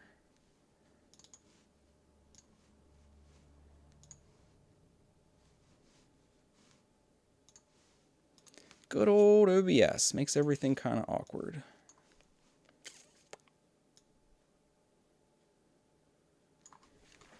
I don't know if that's bright enough. But there you can see, I just ran a zip tie through it that goes over to the side. And if I tighten that down here, that'll be enough to hold that for the time being.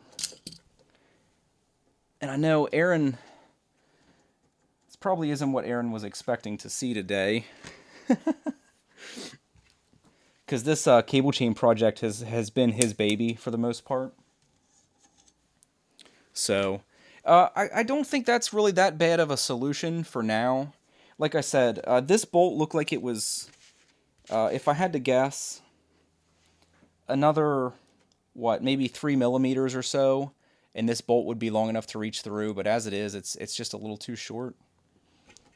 But there, that should, we'll finish this up now. Luckily, the link will actually compress this top piece and keep it closed. But I think for the most part, I think that's an okay solution. For my printer, at least. Like, I don't know how ideal this is going to be for everybody else. Let me back this up a little. And we'll get the other pieces sorted here and see how it goes together.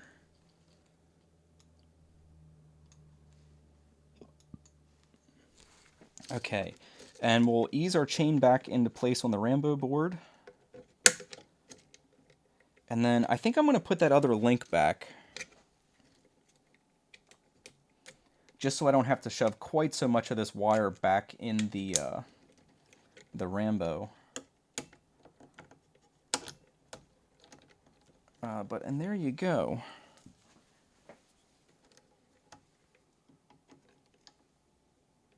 Yeah, let me find it. I'm going to spread this piece apart a little bit again to put a little more tension. If you're still watching, Aaron, I think that's still a little bit of an issue. You can see, like, I know mine's a little loose because I don't have a bolt in it, but the connection there on that is still a little bit loose on the pieces I printed.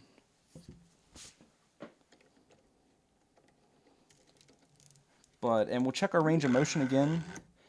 There is the, let me shift this, There's the bed completely back, and then here is the bed.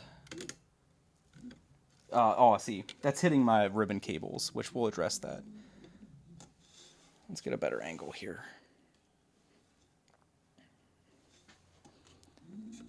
There's all the way forward. And there's all the way back. We're a little too close. A little too close, camera. Let's see if we can... oh, I keep forgetting I drug that window over, so we do have more field of view here. All the way back. All the way forward. And you can see we're still actually sagging on that a little bit, so maybe we will take the link off. But there's a lot more clearance there than we had before. Let me take one of these middle links out. I mean, if I have to shove the cable back in the Rambo box, that's what we'll do. Because I think, if I remember correctly, I'll double check. I think this is 14 links I have on. Or maybe that was 13. So we'll work that back in the Rambo a little bit.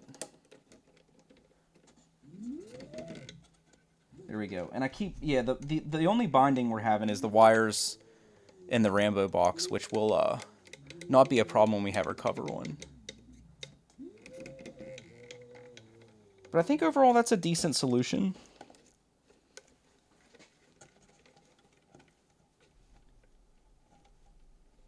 We do have a bit of excess wire in here, which is unfortunate, but no, I think that's serviceable. This will be better when I get a bolt in there, obviously. But as far as like installing, like we'll go ahead and move on. I know this is kind of not what most of you end up doing. But as far as putting these links back together, all we do is take our clips then and put them back on each link. And it traps our cable nice in the chain. Now I don't think, like we ended up doing some special things here on the y-axis. But the x-axis, I don't think that'll be the case. I think it'll go a little more smoothly. But I'll go to the hardware store today and get... But you guys see how this is going. These clip on here really easily.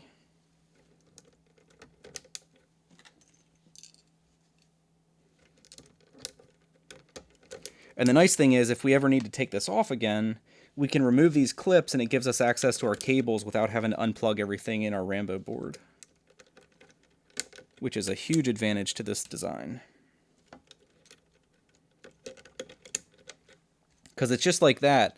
The modifications that I just did to the connector on my heat bed, if I would have had the other closed link chains, we would have been fishing wires in and out every time I wanted to like try to adjust that. Which is not going to be fun if you go that route. But there we go. There's my kind of bastardized y-axis setup.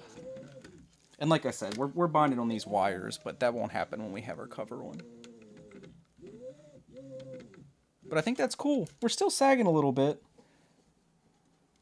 But like I said, I think when I put a bolt in, it'll stiffen that up, and then you can see it won't actually contact the Y frame at all.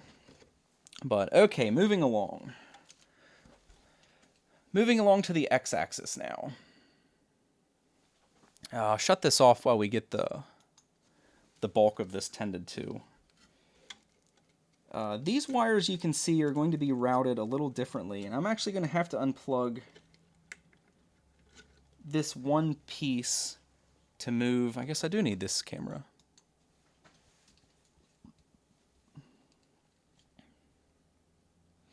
This will vary from machine to machine how you happen to route these cables during the installation of the kit. But with mine, you can see I actually had this white and black wire going over top of this bundle, so I'm going to have to undo that. And just make sure you put anything that you remove back in the slot that you got it out of. And the reason for that is these are going to be going out the top of the Rambo case now instead of out over in this region where they do on the original setup. So it looks like we're not really going to have to mess with too much stuff for this. So what we're going to do is Aaron actually suggests moving this up a little bit, like moving the Z-axis up higher. Mine's a little lower than I think he recommends, but I'm not plugging my machine in, so we'll just kind of deal with it. And what we're going to want to do here is we have this little piece that will actually like connect the link to the back of our extruder assembly. And the first thing we're going to have to do is cut the zip tie off from our initial installation. If I can get access to it here. I guess I'll just cut the whole head off.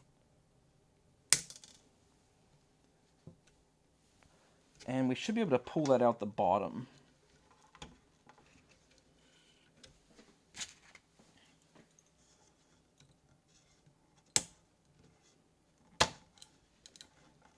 Try not to scratch your build plate like I almost just did.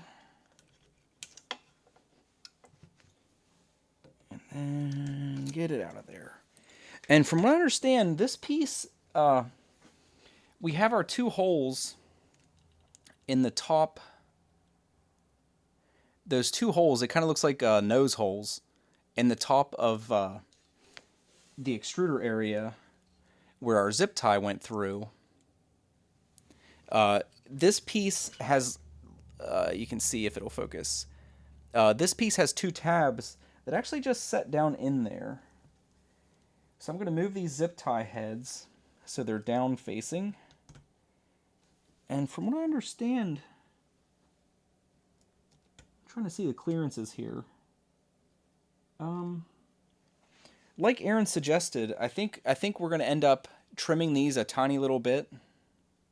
Focus, you bastard. Yeah, you wouldn't. We're going to end up trimming these with... there's two different types of cutters. Like, some are just regular, like, side cutters. And then some actually have a flush edge, which I unfortunately cannot find mine, even though I told everyone that I had a pair. I can't seem to locate them. So... I actually can't find my normal pair either, it seems.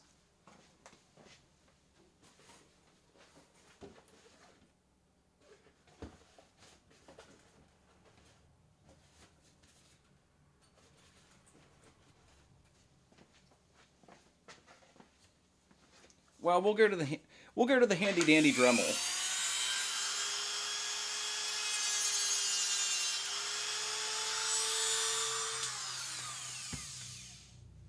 We'll cut them most of the way through and then just kind of snap them. And then I'll show you what we did. Okay.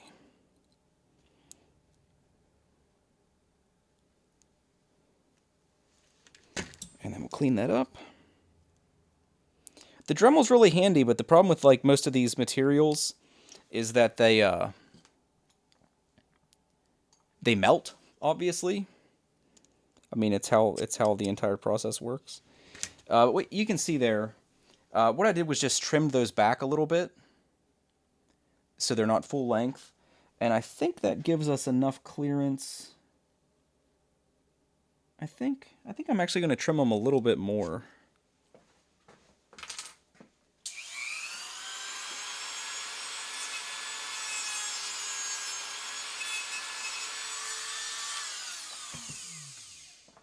One of the nice things is that PLA actually smells fairly pleasant when you melt it like this.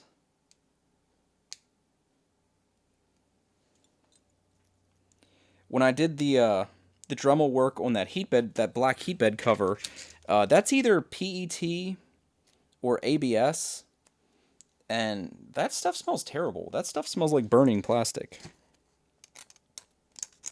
But you can see I ended up going a bit further. And I think that gives us enough room to actually leave our cable ties and everything intact. Which again, Aaron might be screaming at me in chat here.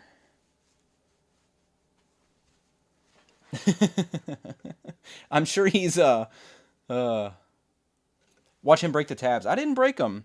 I know you've said like repeatedly that the tabs are kind of weak, but I mean I just took a Dremel to them and was prying on them and didn't really have any issues.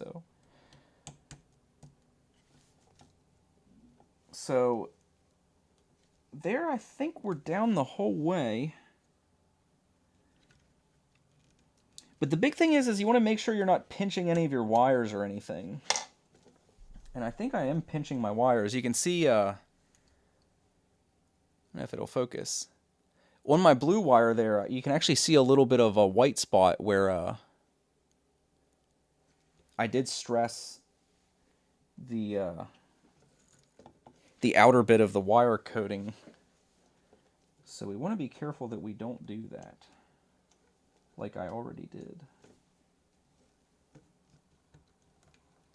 I'm kind of like, if you guys haven't noticed yet, I guess I'm kind of like the Tim Allen of this stuff. Like, do what I say, not what I do. Try to learn from my mistakes.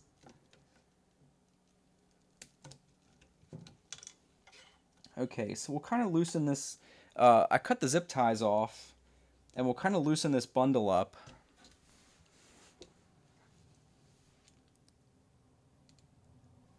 Kind of loosen this bundle up so we can have access to these wires to kind of get them out of the way a little bit. I think I'm going to go ahead and leave the strain relief in there. I'll feed it back into that hole. It's not really necessary that it stays in there, but I think if we can leave that in the bundle, we'll be better off in the long run. I mean, that might not be the case. And then we're just going to try to make sure we're not pinching any of our wires underneath here.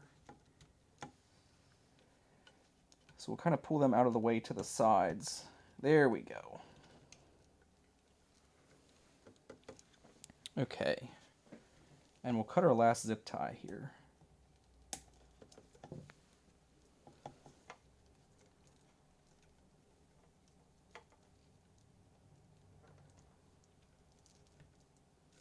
I guess I'll ask Aaron, did you end up leaving the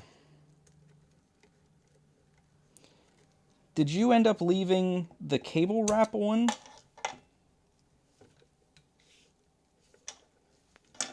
It seems to be adding quite a bit of bulk this time compared to what it was doing. I guess there's a lot more wires in here is the reason. You said the strain relief ends up being in the way. So actually, I'll leave it in this bundle, but just cut it short.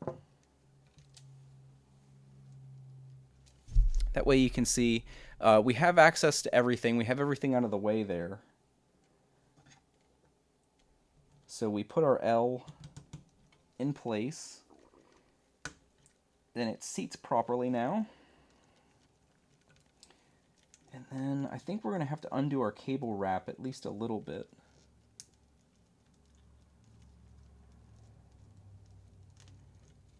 Yeah, I think we're going to... Aaron said he ended up taking it off of this bundle. I think there's enough wires in this bundle that it'll just fill the chain kind of nicely. Or well, I think what we'll do is I'll cut this off. I'll cut this wrap back a little bit, but we'll try to leave it on. Because he mentioned if any of you plan on doing the Noctura fan upgrade, I guess it depends on how you go about doing that. I planned on adding a connector because we have our original power leads that go clear back to the Rambo, and I think I plan on leaving the original wires in place. You see, if we cut it, let me get a better angle here. If we cut it like that, we have enough of the cable wrap gone that we can still bring our wire bundle up through this L and get it inside the cable chain. And looks like we'll cut a little more of this strain relief off.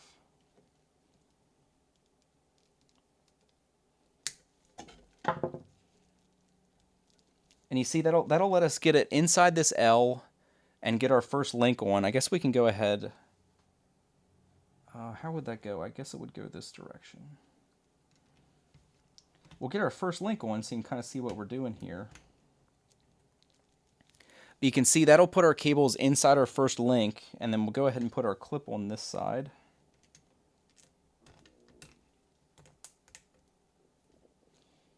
And I guess the cable wrap is actually a little tight inside the clips.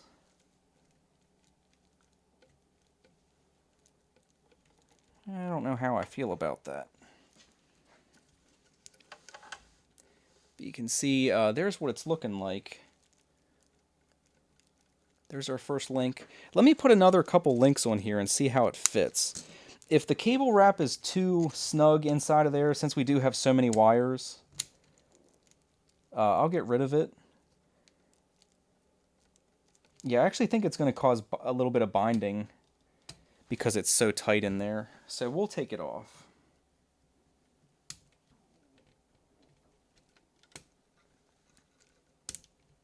I don't know if anybody can hear that. My stomach's starting to go crazy. It's about time to eat something, I think.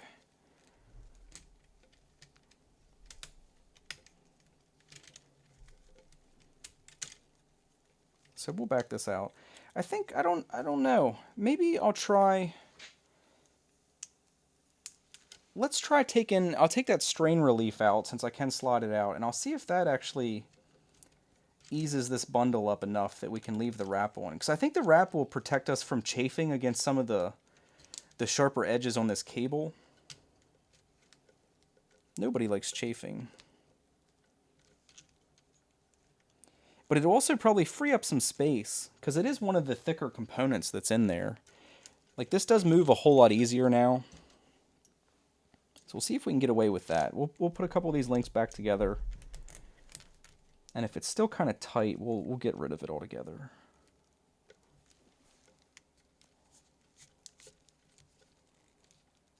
And we'll thin this out. And see how they fit. Yeah, I think it's still just a little thick. We'll go ahead and take it off. No harm done.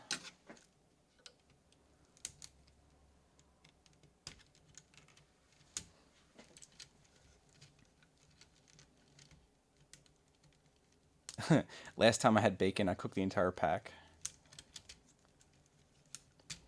Yeah, I've been there before. And I remember the shame afterwards.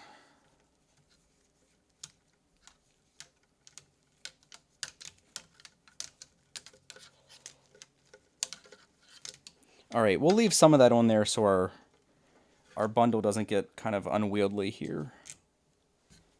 And we'll put a couple clips on our first links. That is much better. It kind of surprises me, like these little clips are flexing quite a bit to get over these links, and they're not breaking. So screw all you people who say PLA is weak. Okay, so there's our first, the start of our X-axis chain. And you can see our cables fit in there nice. We have nice free movement. I think the L is going to be fine in that position. I think we might come back because some people, I don't know if you can see it, I guess that's to the hot end itself, the heater.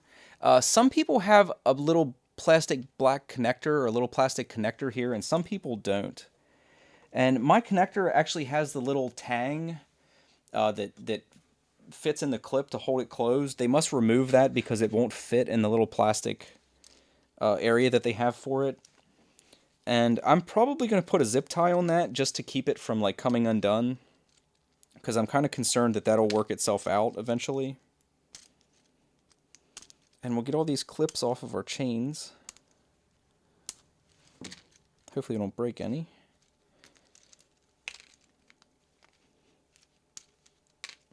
Because I am kind of manhandling these a little bit, but they seem to be holding up well. I do love this PLA. This will probably be one of the first filaments I actually do a review on. But this is the, I'll plug it again. This is the AIO Robotics. Boom. AIO Robotics PLA filament. I don't think they're really like primarily a filament manufacturer. I think they just make it because they sell it with some of the machines. But it's a really nice PLA to print with. I really do like it. And someone suggested that I move the carriage over and make sure that everything works correctly. Yep. My carriage actually doesn't contact this upright at all.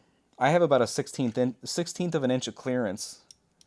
Because there I'm clear against the micro switch and I'm still not touching. And then on the other side, it does kind of hit over here. I think it's actually hitting the wires. But it does hit, but I think if I look where the hot end is, it's actually going past, like for me to actually touch the power supply over here, I'm going past where the printable area is on my heat bed, so I don't think that's an issue. Okay. So we'll get some more of our links on here. Hopefully I'm doing the chain the right way.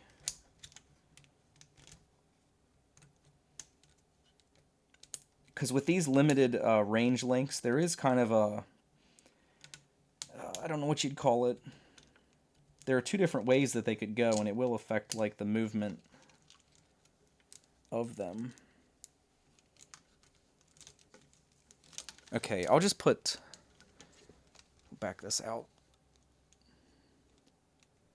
I'll just put a few more of these clips in place. We won't put them all in yet. We'll just make sure all our wires are in there nice and neatly. And put one or two of these in to kind of keep everything together.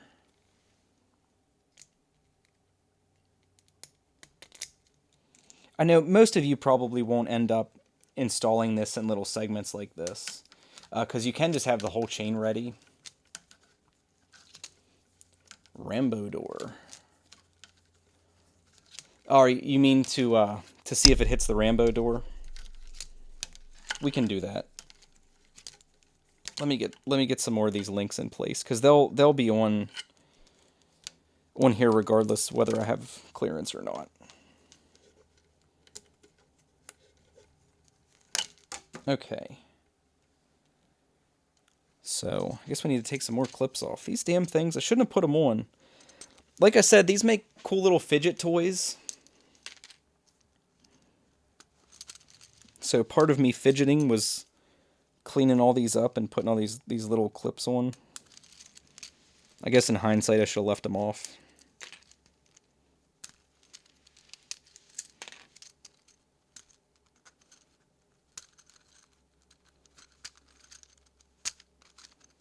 Let me get them all off here.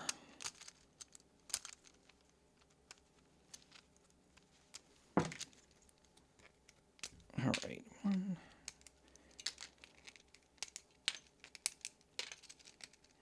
But these are cool. If anybody does end up doing this upgrade, I'd definitely print yourself out 20 or 30 of these links extra, especially if you have a kid. Like I said, my daughter loves playing with them. Even my wife was like sitting and playing with them for a while. She was rolling her eyes at me when I brought them up and was playing with them. And then it wasn't too much longer that she was sitting there playing with them too. It's kind of funny. So again, like most of you probably ended up doing, I have a couple cables that are doubled over in this cable chain to keep the excess length out of the Rambo box. Like you can see, I forget which cable this is. It might be to the fan or something. This cable was extremely long, so it's doubled over here in the, you can see there, doubled over, just so I didn't have like a huge ball of cables over here in the Rambo box.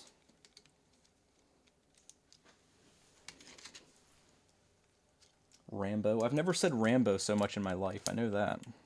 I've probably said that 40 times today. And again, we'll just put a couple of these clips in here to kind of tentatively hold this in place.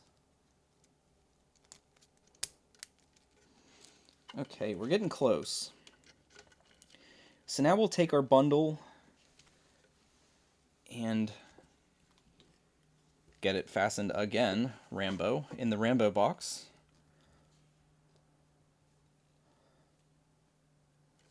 And you can see we're going to put it in here and then put our special bigger clip in there to kind of lock all those in place. And depending on how good of a job you did cleaning this box out, you might have a little bit of trouble getting that to clip, so you might have to go and clean those little tabs up again, but not a big deal. And there we go. We are, for the most part, installed. I'm gonna put my cover back on here. Work all our excess cabling up in here and jam it in here. Very delicately. And then get our somewhat unfortunately colored black cover on our nice orange box. And again, it's just like the installation. You're going to want to take your box, and there's a one of the hinges is down here, and you're going to want to get the corner of the Rambo cover down over that, and then get your top hinge in place. I know it's a little hard to see, but you have to bear with me. Get your top hinge in place, and then that kind of pinches the door between the two. I know that's black on black, but we'll get it started here, and then you might be able to see. There we go. This is one of the easier steps. But there you can see our top hinge in place. Actually, you probably can't see anything. That's really black, but again, take my word for it. So there's our hinge back on. And we'll just kind of, like, you're going to end up smashing this all in here, but just make sure you do it kind of gingerly so we don't damage anything. And we just kind of tuck everything in there, and then do your best to kind of neatly put it in. And okay, so the last thing is putting our long bolt through, because if you remember from the installation, our nut for this door is kind of encased in the door itself. There you can see it. So we never actually removed that. So remember that if you're trying to look for it. I was just about to start looking for that nut. But there we go. I mean, I'd really like to address some of the mess in here, but kind of is what it is. And we'll just do a quick test. Not a test, but we'll just do a quick look and make sure we didn't pull anything obvious out of place. Make sure all these plugs are seated and everything appears to be fastened correctly. And then we'll put our bolt through the backside. Again, this, depending on how much time you spent cleaning that, like mine still had a little bit of debris in there. So push it through and then make sure that none of it's like stuck on your threads on the other side.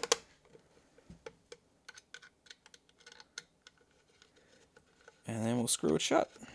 And we'll hide our shame. We'll hide that mess of cabling in there. And then I think this was mentioned before.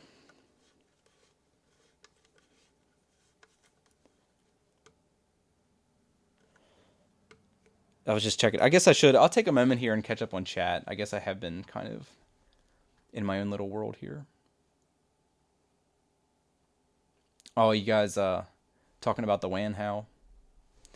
I mean, I've seen plenty of people have like enjoyable experiences with them, but at this point, I'm definitely an MK2 fanboy. Like, I really do love this printer. I love printing with it. I love the results that it produces. Like, I think some of you guys have already mentioned, the community that this printer has is pretty amazing. I'm really glad that I can be part of it. We'll put some more of our clips in here. Get some of this stuff buttoned up.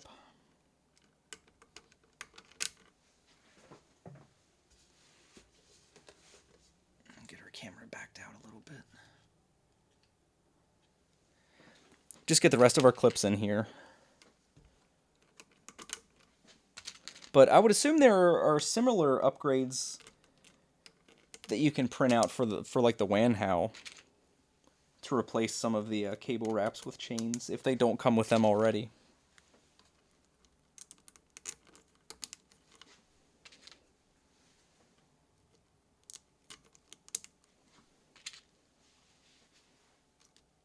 Okay, looks like we have most of them in place actually.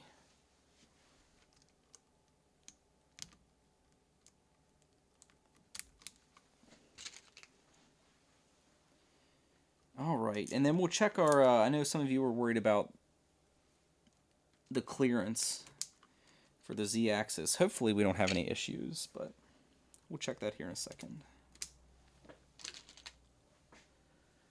And I think this is the last one. I don't know why I have 2 extras, but... Oh, there's one. Like, surely there's one missing one somewhere. Because I have an extra one laying here. Huh. Go figure.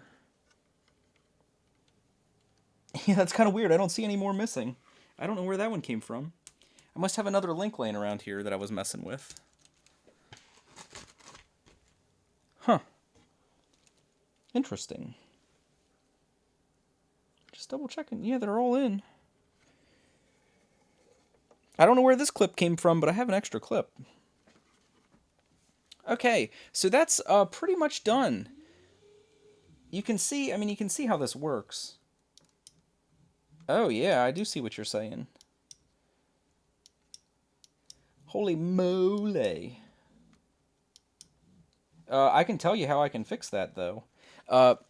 What we're talking about here is this actually contacts the, actually quite a bit, especially considering that, like, my cabling is kind of pushing the cover out a tiny little bit. When this goes clear over to home, you can see that that's contacting the Rambo cover, but I can tell you right now the Dremel will fix that problem. Because that doesn't need to be completely round like it is. We'll go ahead and disconnect this, and we'll just address that problem. Because the issue is that this piece is rounded, and we can just flatten that side. And that will not cause any issues. The cable link will still grip in the indent just as if it was round. So which side was that? This side.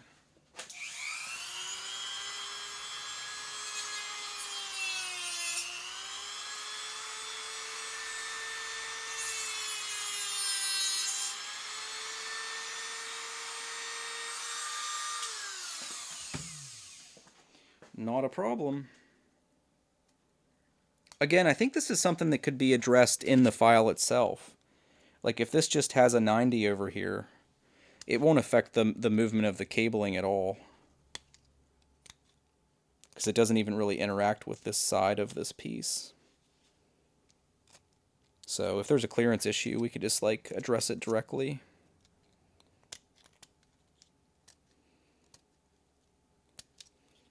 All right.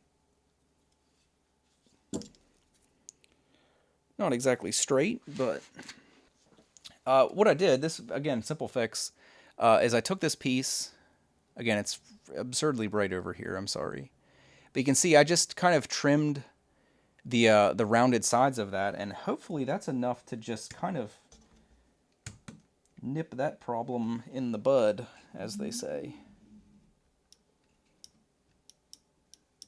Oh, we'll take a little bit more off, and that's mainly because I didn't do it straight. Let's take a little more off of there.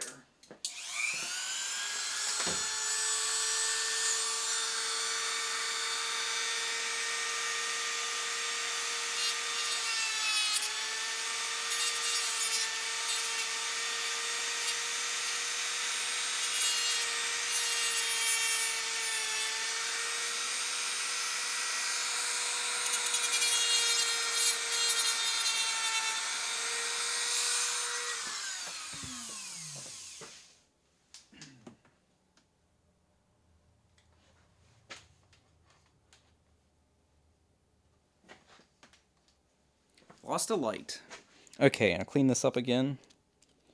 And as long as we don't actually, like, interfere with the indent that the cable link interfaces with on this piece, it really won't cause any problems. And we didn't at all compromise the strength of this piece, because we're not taking any of the meat. Let me adjust the brightness again now that we've shifted positions.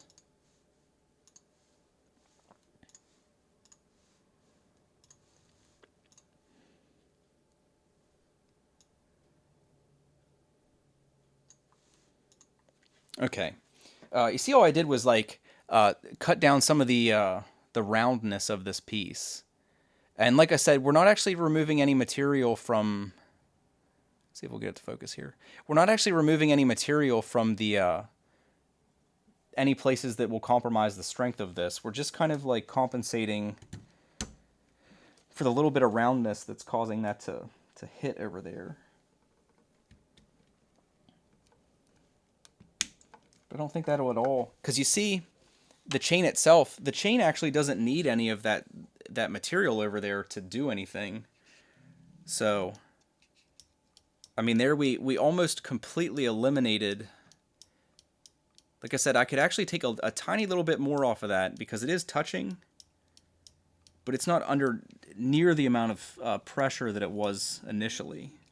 Let me go ahead and fine tune that while we're doing it, so I don't have to tear this back apart later. And I wouldn't be surprised if some of you guys are kind of skeptical about some of this stuff now, seeing some of the crap I've done. So I think it would be perfectly reasonable if you guys want to wait and let me run this setup for a little bit, and then I'll do an update video maybe in a week or so and kind of report back like how this has been performing, like if I have had any issues. I got a little bit of PLA in my eye. But I'll gladly do that. I'll do an update in like maybe a week or two and let everybody know how the cable chain has been performing.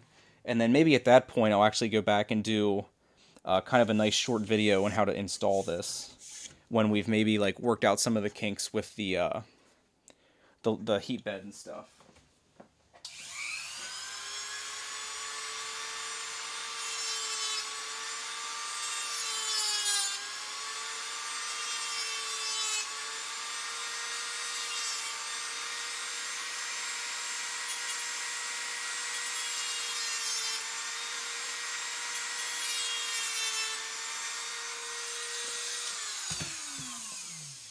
Okay, I think this should be good.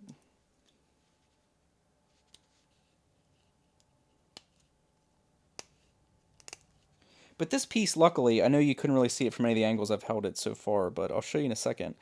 This piece actually has some little buttresses on the inside of these tabs. So I think they're still going to be plenty strong, because this won't have very much stress on it at all. I just want to address that clearance issue if we can. Because some of this stuff, Aaron, who modified most of these pieces to begin with, will hopefully be willing to kind of maybe implement some of these changes if he's feeling up to it. Because like that, we can actually... I don't know about clearance on the other side, because on this side... I'll try to get this in one shot. My camera's kind of being a pain. I guess we'll look over here in the big shot. On this side, the Rambo cover is almost flush with the frame, and the power supply, on the other hand, is actually inset about 3/8 of an inch from the frame. So you have a lot more clearance on this side than we do on this side. So I think if we address the clearance on this side, it won't really be an issue over on the power supply side.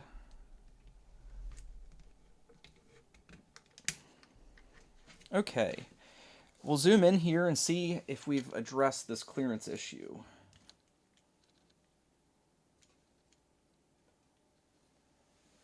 Alright, so here we have our Rambo cover and our L coming off the back of the extruder assembly. So you can see we move over, and I don't know if you can hear that, we're actuating the micro switch without really putting any pressure on that. And we haven't at all compromise the strength of this piece. I don't think it's at all going to interfere with like the functioning of the chain or bending or anything. Because like I said, this piece is kind of buttressed on the inside on those tabs. So all we've really done, I mean, if Aaron wants to like look at that in the file, all we've really done is kind of cut the roundness of this L piece to more or less match the profile of the 45-degree cut on these chain links. I mean, it's not exact. It's probably like a 55-degree angle if I had to guess. Probably somewhere in that ballpark. Like 55 degrees from the bottom of that L piece. But I think that completely addresses the clearance issues on that side. And then we'll check the other side over here.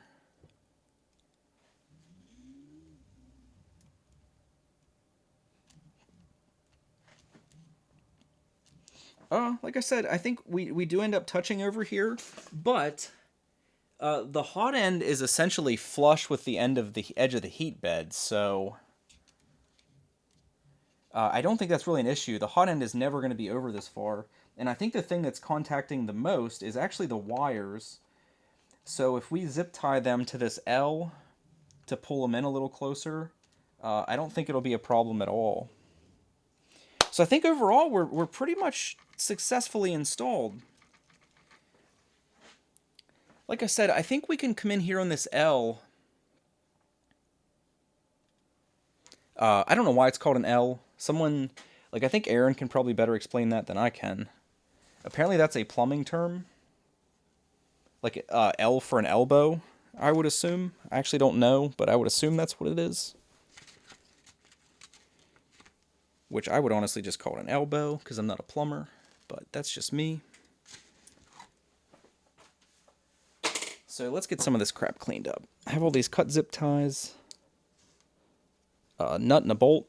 It's kind of alarming to have that left over, but we do know what that's from. That's from the heat bed cover piece.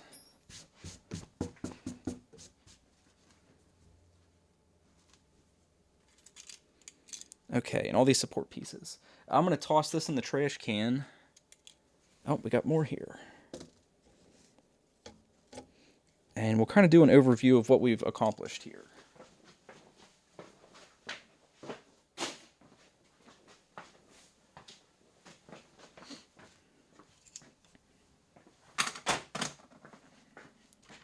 Okay, well, one more thing while we have everything set up still. We'll see if we can tighten up this cable bunch here with a little zip tie.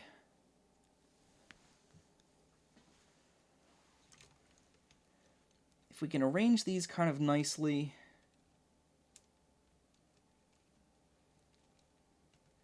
And sort of just put a zip tie around that at an angle and tighten that up a little.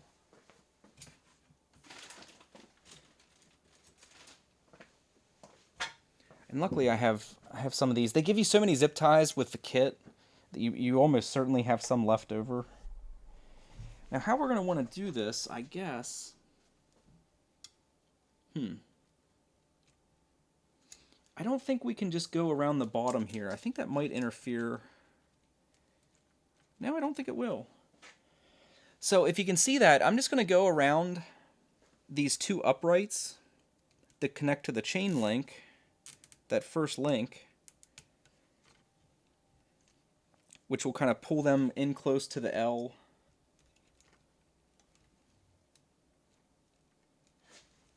And then I think we can like put another one back here. Put another one back here, sort of like was on the original installation, to just keep that kind of like a bundle, a bundaroo. And actually zip tie them to the L itself. And it'll just give us a nice tight package in there.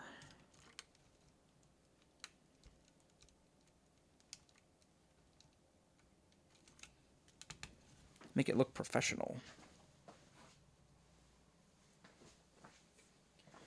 Try to make this installation look like some idiot wasn't dremeling the shit out of it. Okay. I think we're we're about done here. I'm pretty pumped to have these on here. The only outstanding issue, well, I guess there. I'll move the head of that zip tie so it's facing out the back. I know you can't really see that. I'll put my hand in front of it. I'll move the head of that zip tie to the back so it doesn't cause any clearance issue over here on our Rambo cover.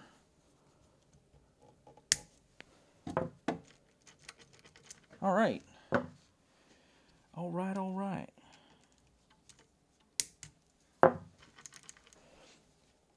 Very cool. Like I said, the only other thing that concerns me is the, I know the light's kind of blocked by the power supply. I guess you can see it better from this angle. Is this black connector here? It kind of concerns me that will come undone. Because it is nice, or it was nice, having a zip tie around that. Same with the heater, these blue and red wires. Same with the heater things. But we do have, if you remember the zip tie that went the whole way down around this bundle from the top where this L kind of pushed in, we do still have those slots, so I might be able to get a zip tie in there.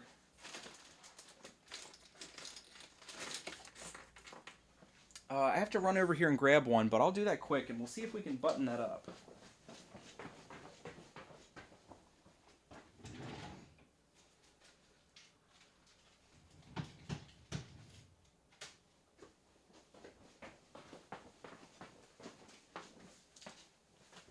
Because we might as well take advantage of those slots if we have them. This might be kind of tough to see.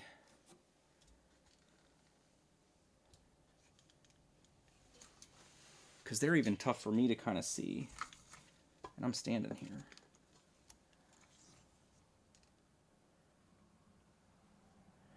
They are... Let me tweak it a little bit more.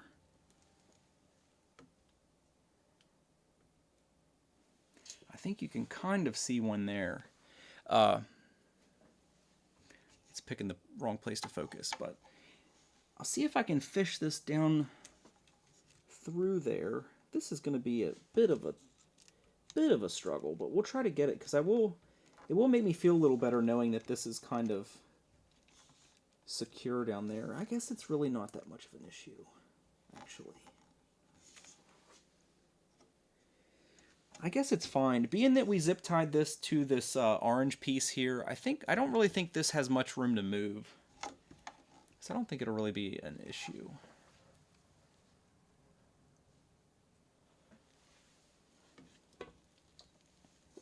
So yeah, maybe we'll just call this done. Because if you can see there, focus on that assembly.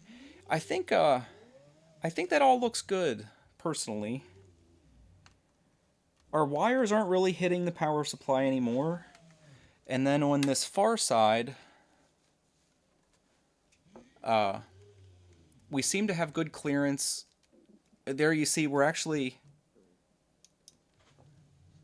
Oh hell, I think our zip tie made it worse. So yeah, so we'll clip that zip tie. I think we undid our solution. I think the clearance is so tight, yeah, we don't actually have room to put a zip tie on like that. I think there's still a little bit more material we could take off of there, but we'll quit while we're ahead.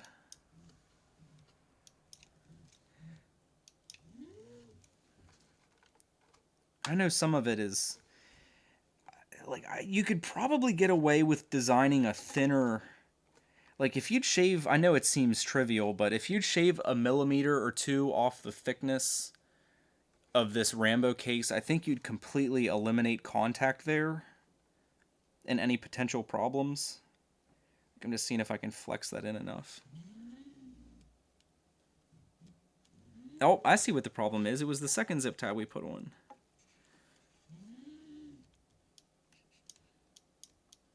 There we go. I think we got it. Yeah, I think we'll just cut both these zip ties.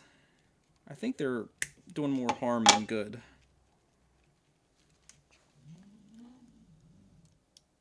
There we go.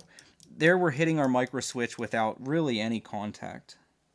I think we're not even touching at all. Yeah, we're actually not touching anything, which I feel much better with it being like that. I don't think it's causing anybody any problems that did that without trimming this piece, but I just don't want the steppers to skip a step or anything and mess anything up. I don't know how much of a problem that would actually be, but we'll just prevent it completely. But I think that's it for the cable chain install. We'll switch cameras here.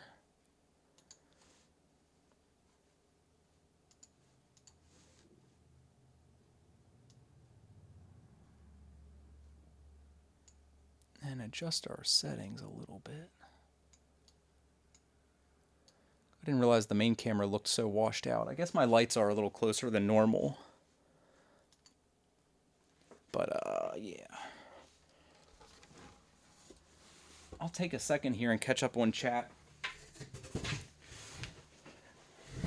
But I think overall, this wasn't a bad process. I think there's some minor improvements that can be done to a few of the pieces. Like I said, I think there's a little bit of room for improvement on the particular... Oh, there's the link. There's the link with the missing clip.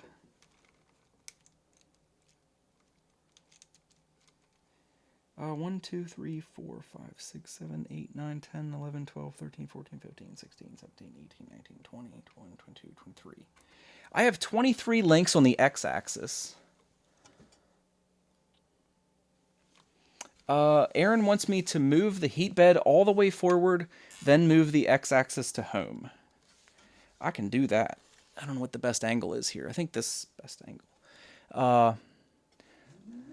All the way forward.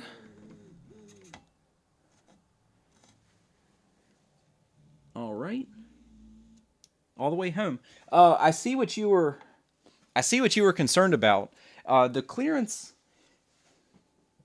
There is not a clearance problem, even with my zip tie on that heat bed piece. There is not a clearance problem, but I see what you were potentially worried about. But no, everything clears fine. I have about 1/4 of an inch between the wires to the hot end and the top of that heat bed piece. But no, I think this all works well. I think I do have a few extra links in here. Like you were saying, 21 links. What did I say, 24? 1, 2, 3.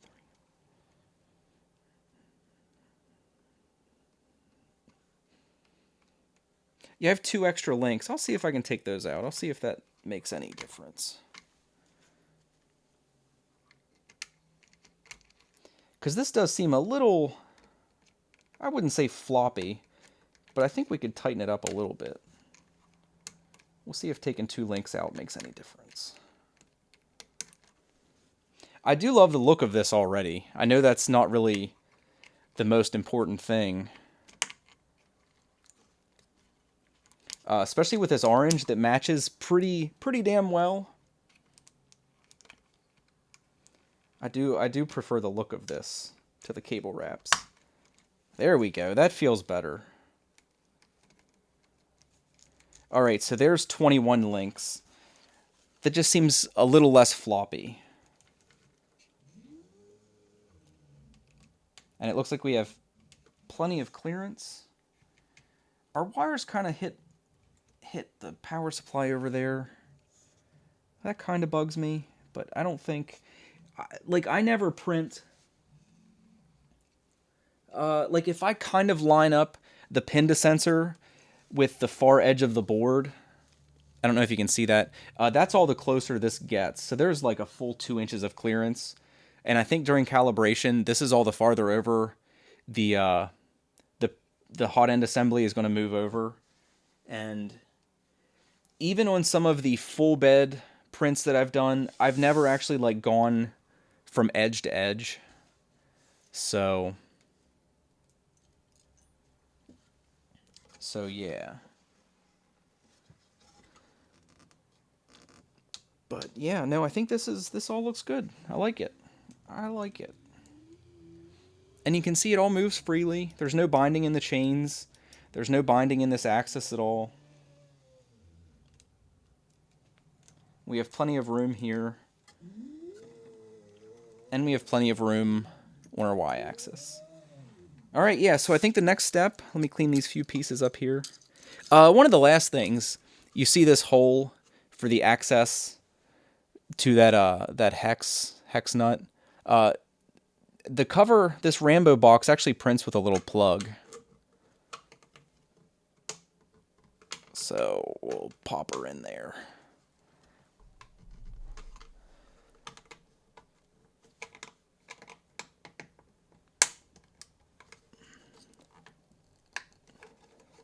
Well, maybe I'll clean that hole out a little bit more. Maybe run some sandpaper on this. Real quick, while we're doing it, let's do the whole job.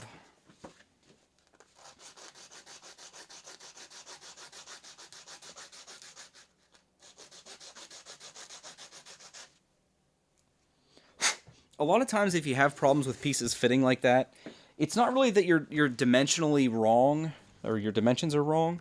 It's probably just that you have, like, some layer lines that are kind of combating each other,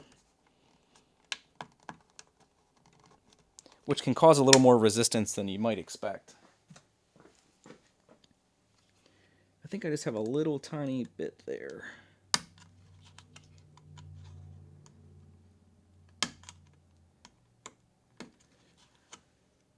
I think that's all it is.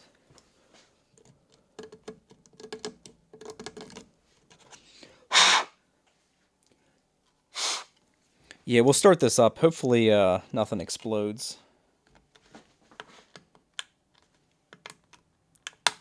Ooh, that's a tight fit. All right, we're in. So we're done. We're fully assembled 100%. So we'll clean this up, plug it in, and hopefully we still have a working printer. Fingers crossed.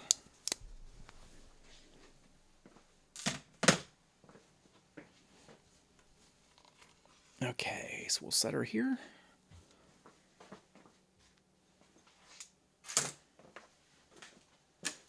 Move this light back a little.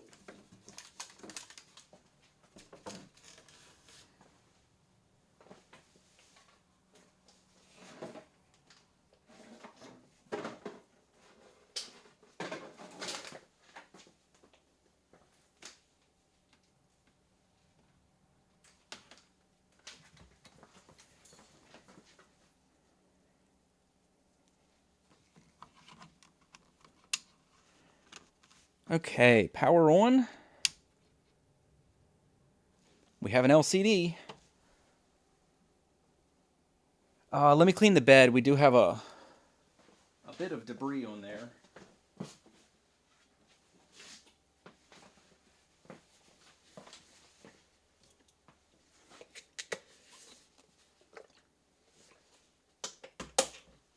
And then I can just start a print. We'll cancel it after it does the first couple layers.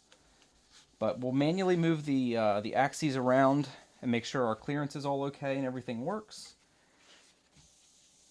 And then I'll start a print, and hopefully manipulating the machine as much as we didn't really mess with the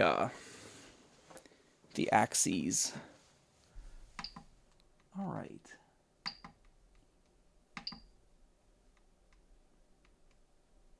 Let's move the X first. So there's the X the whole way over.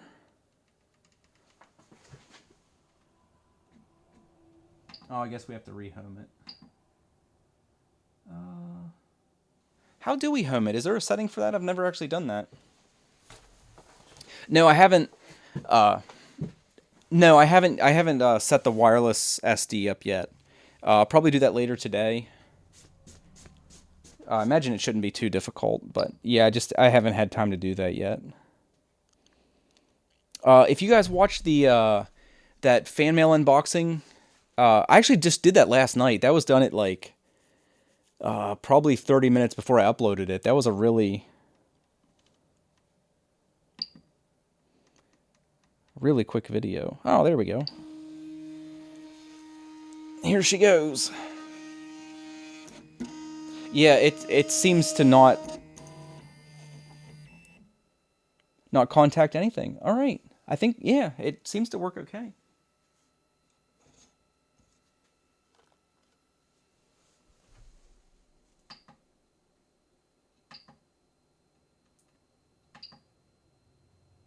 We'll preheat.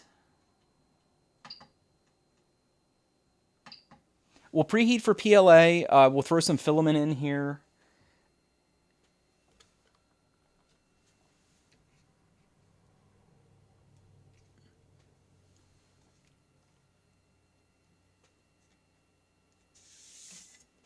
And we'll give it a test. We have a little bit of a whining noise. Not sure what that's from exactly. I'm sitting on sandpaper.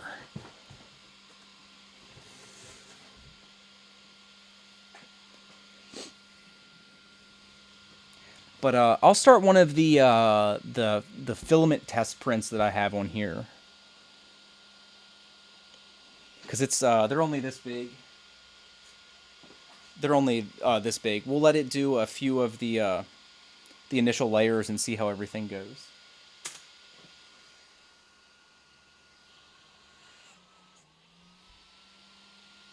No, but everything seems to be normal.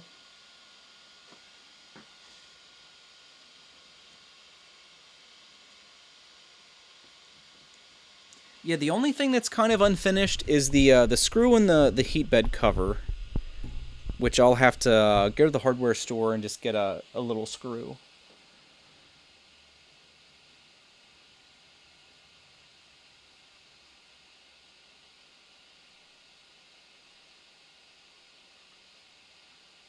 I guess I could do that. I guess since it's already preheating, I'll go ahead and load filament, and then we'll do a self-test. And I hate to recalibrate the XYZ, but I guess we can do that.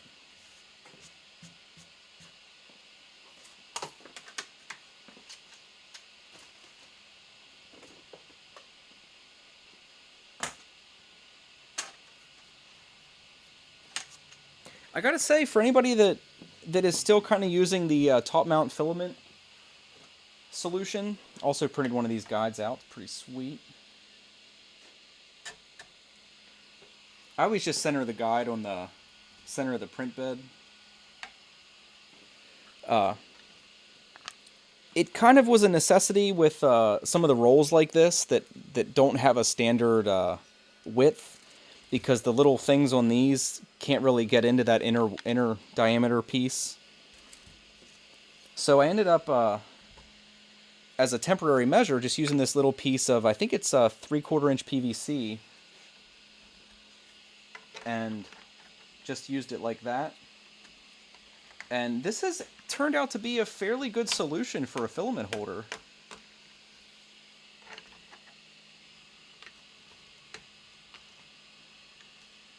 But I just kind of angle these pieces in. I tension them out like that, so there's a little bit of pressure on that. And then you stick your filament roll in here. It's always a good idea to wind your filament back a roll or two and make sure you don't have a crossover, because I took this off in a hurry and I didn't actually like fix the end in.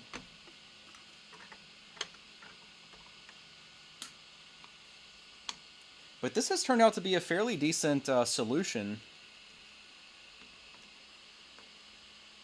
for a filament holder, with essentially no additional cost. I mean, I know it would cost you if you had to go buy a piece of PVC, but yeah, the chains are in PLA. They're actually in this very PLA. This is the AIO Robotics orange, and the chains are in this orange. That's actually a fairly close match to the Prusa ABS. Because if you're like me and got the orange PLA with your kit, it does not match the PLA on your machine. It's actually kind of pinkish. All right, we'll go ahead and load our filament while we're moving.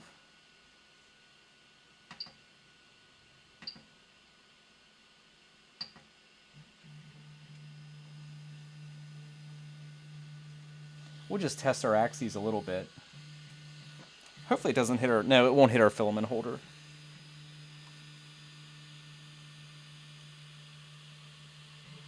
Alright, so that's not the entire way to the top, but that's as tall as I'll probably ever print. And then we'll try our...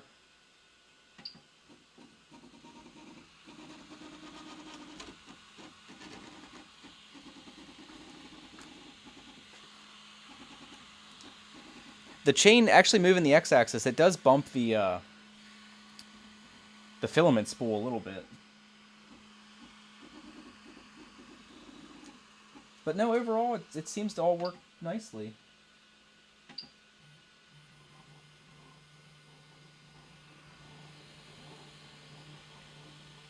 Move this down a little.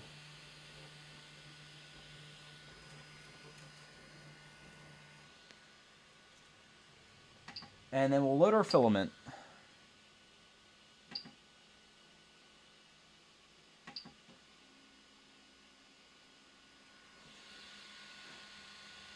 And then, like you guys suggested, I guess we'll go ahead and do the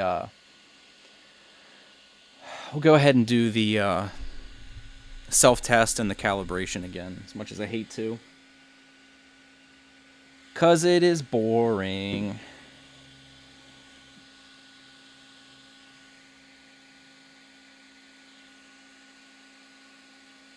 Now, I saw you guys talking about the E3D hardened nozzle.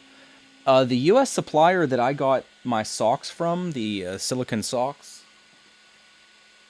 these little guys that go in the hot end, the blue things, I'm pretty sure they still had the nozzles in stock, if I'm remembering correctly. So if you're in the US, it is worth taking a few minutes, because there are some US suppliers for their stuff. So if you don't feel like paying for shipping from the UK, which there really isn't any reason to. Because I think E3D's in the UK, if I'm not mistaken.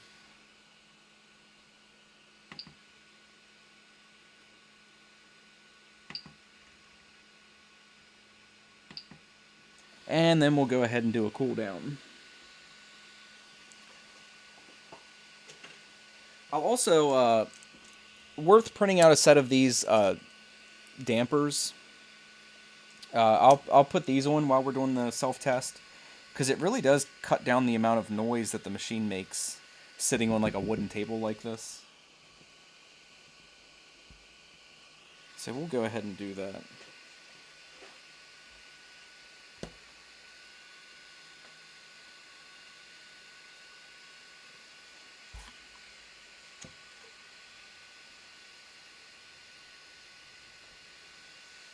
But no, I'm fairly confident that we didn't affect any of our axes.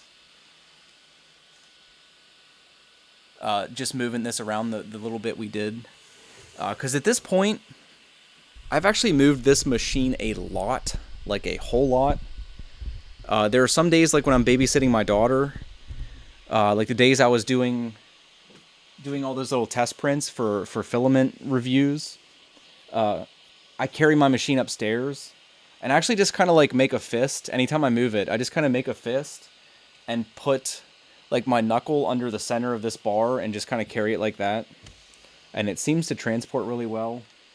And I've actually already taken it to several different people's houses and done... there were some people that are near me that were kind of interested in getting a machine, and they could never kind of make it over to my place. So I took my machine over there and just like... basically showed it off, which was fun. But yeah, even traveling with it. And the first time I traveled with it like an idiot, I left the filament up top, and the second I pulled out of my driveway, it fell off.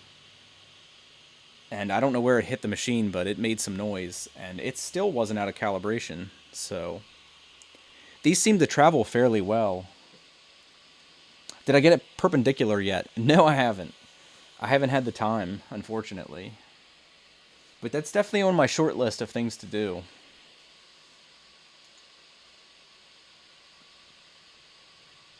Shots fired. I know.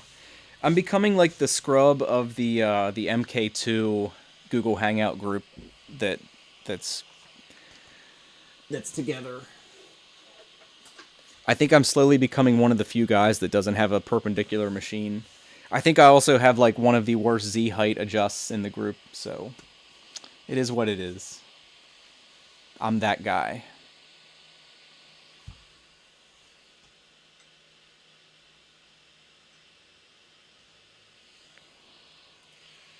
Alright, we're about cooled down. Kinda, sorta. So I guess we can go ahead and run our...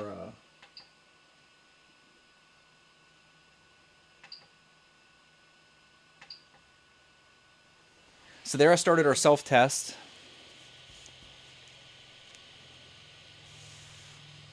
Oh, parenting versus babysitting. Yeah, I didn't see that. I use the terms kind of interchangeably. But no, there's nothing anybody could ever say that would make me feel bad about that. I spend a lot of time with my daughter, so people can think what they want. I know what's up. For the first 18 months of her life, I had her like 6 days a week. So yeah, I'm a parent. I'm not a babysitter. Hey, is that... Sorry, my monitor's far away. Is that Hansa? Yeah, this is live. Bean, use the Wi-Fi card. I guess I could get that out and look at it.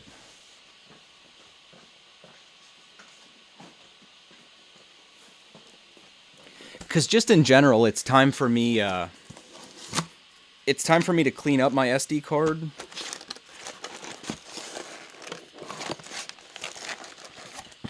Because there is a ton of crap on that thing at this point. And it's all... like, I've kind of switched my labeling conventions several times, so it's kind of really messy. So, anybody that didn't see the kind of fan mail video, Joseph in chat sent me a couple things, and one of them was this Flash Air card, which apparently is a wireless SD card, which I never even knew that was a thing. I don't know how the hell that has wireless connectivity.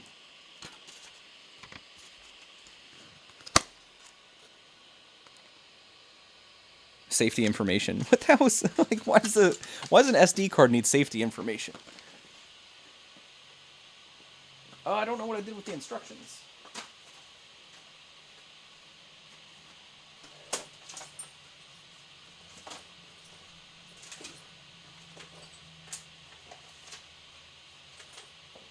I knocked my stack of... Oh, there it is.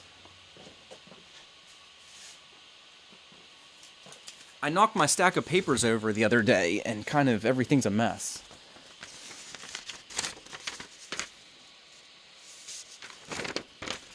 This is not it. This is from the Filament.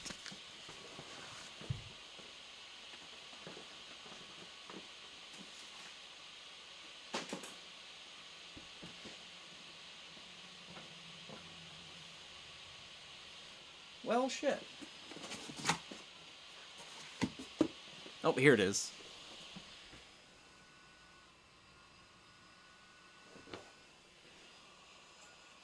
Oh, sorry, it's... I forgot that it, like, cues you for the self-test.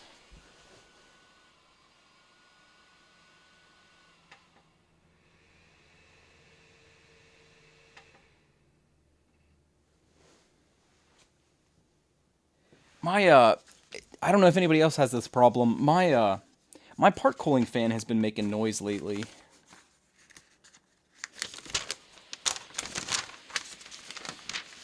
Holy crap, it's all in Mandarin. Oh, there we are.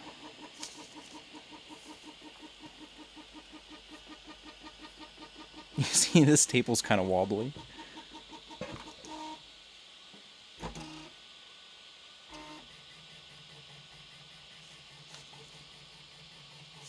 Okay, anyway.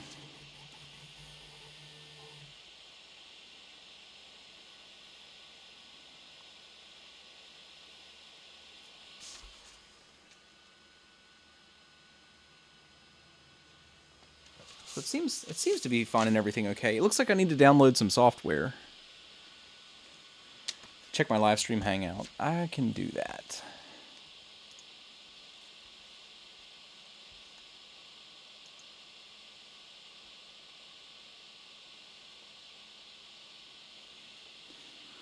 Is that what it's telling me to go to? Oh, yeah, it is. Yep. Joseph's on top of things.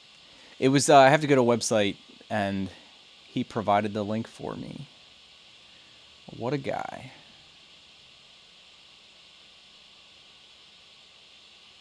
This is the W3 Class 10. Because no expense was spared.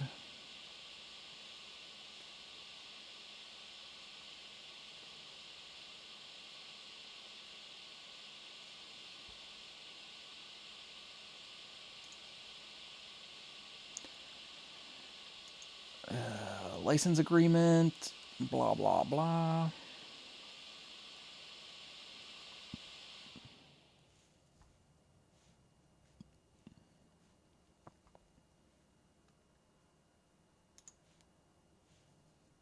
Okay, there we go.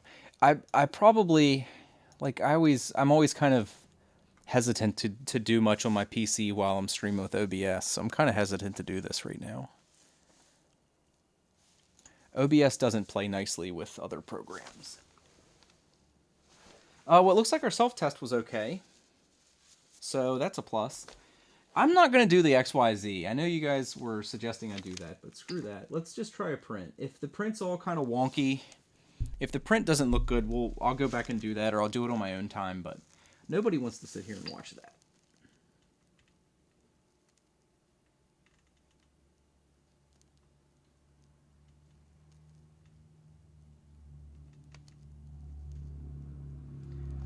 Where's the one with 190? I can't see it this angle.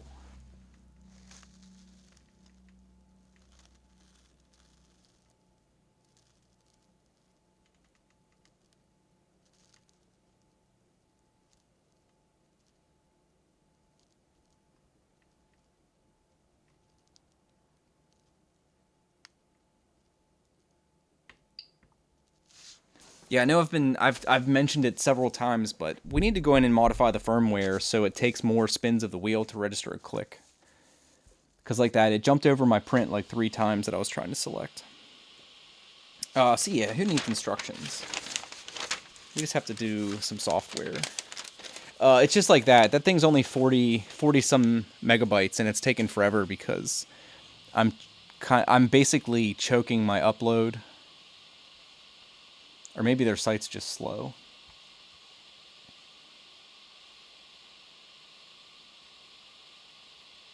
But yeah, I know you guys would like me to do this right now, but I think I'm going to wait. I don't want to screw anything up.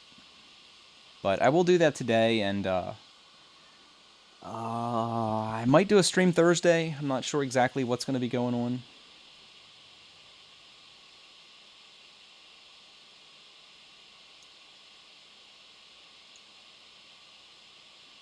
Aaron, yeah, I get that. I'm fairly certain it's not going to interfere. Because we already moved the axis the whole way up. I mean,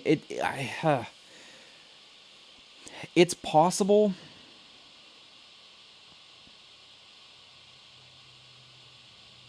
It's possible. But it's kind of like, just like from the other direction. I think even if that is the case, I could get like a nylon washer. Or print one. I mean, I could print one out of, I know the IGUS material isn't made for that, but I assume I could print just a tiny little washer out of that IGUS material.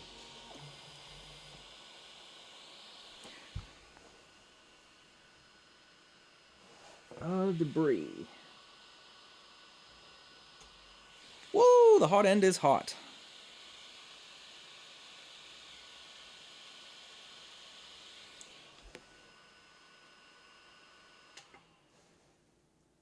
Oh, it actually failed the initial bed leveling.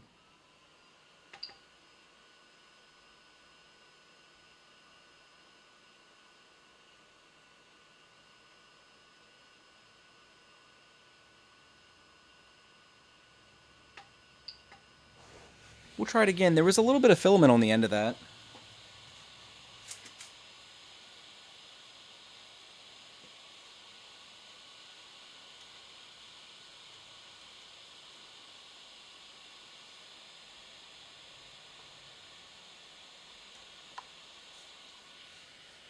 I guess it might need recalibrated. I could be wrong.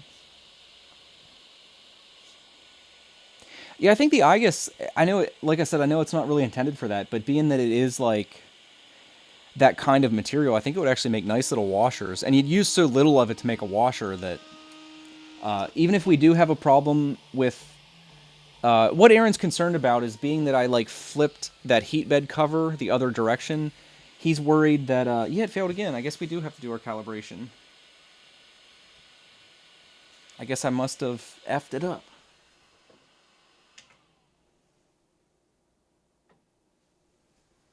So we'll let this cool down for a little bit. Huh, I'm kind of surprised.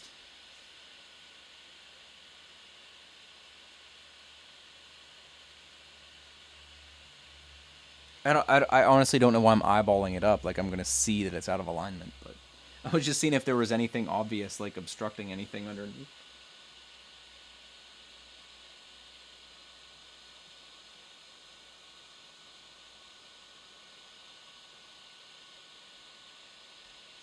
But everything looks normal.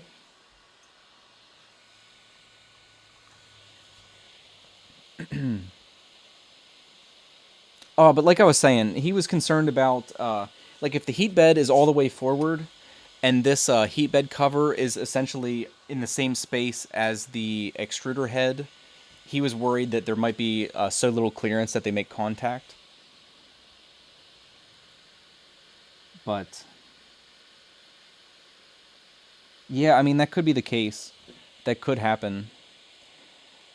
I think I'd rather try to test that manually moving the axes, though, than trying to do a print, because if it hits it during a print, it might actually put quite a bit of force on it before I can stop it. So I think a print might not be the best way to do that, honestly.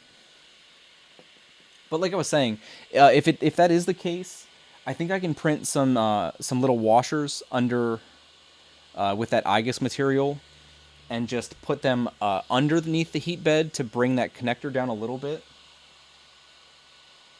Which I think ultimately would probably be a good thing to do anyway, because as it is, our tabs for the chain links actually still aren't aligned, but instead of like the alignment being with the Rambo higher and the bed lower, switching it changed the orientation, so our bed is a little bit higher than the tabs on the Rambo. So bringing that down probably, like I said, I would say it's a 16th, probably between a 16th and probably closer to an 8th actually. But bringing that down an 1/8 of an inch would probably address the clearance issues with the hot end, and just generally make the cable links move a little more freely because they're not like offset. Because there is a tiny little bit of tension on them.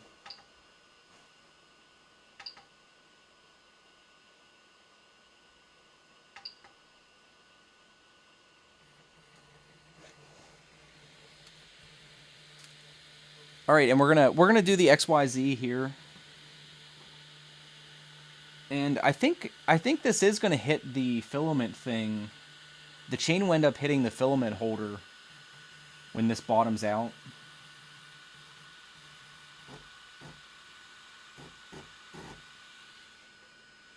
Oh, I think our Z-axis was a little bit out of alignment. It bottomed out on this side before it did on the other side. But I don't think we actually have any issue with this hitting the filament spool, so that's a plus.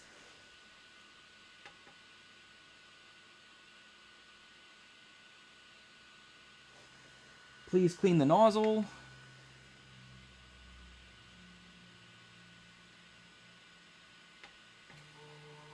Alright, it just confirmed that both of our Z-axes were bottomed out on the top, so it'll go through its thing now. You've reached the end of Thingiverse. I'm a little skeptical that that's the case, Chris. There's a lot of crap on there.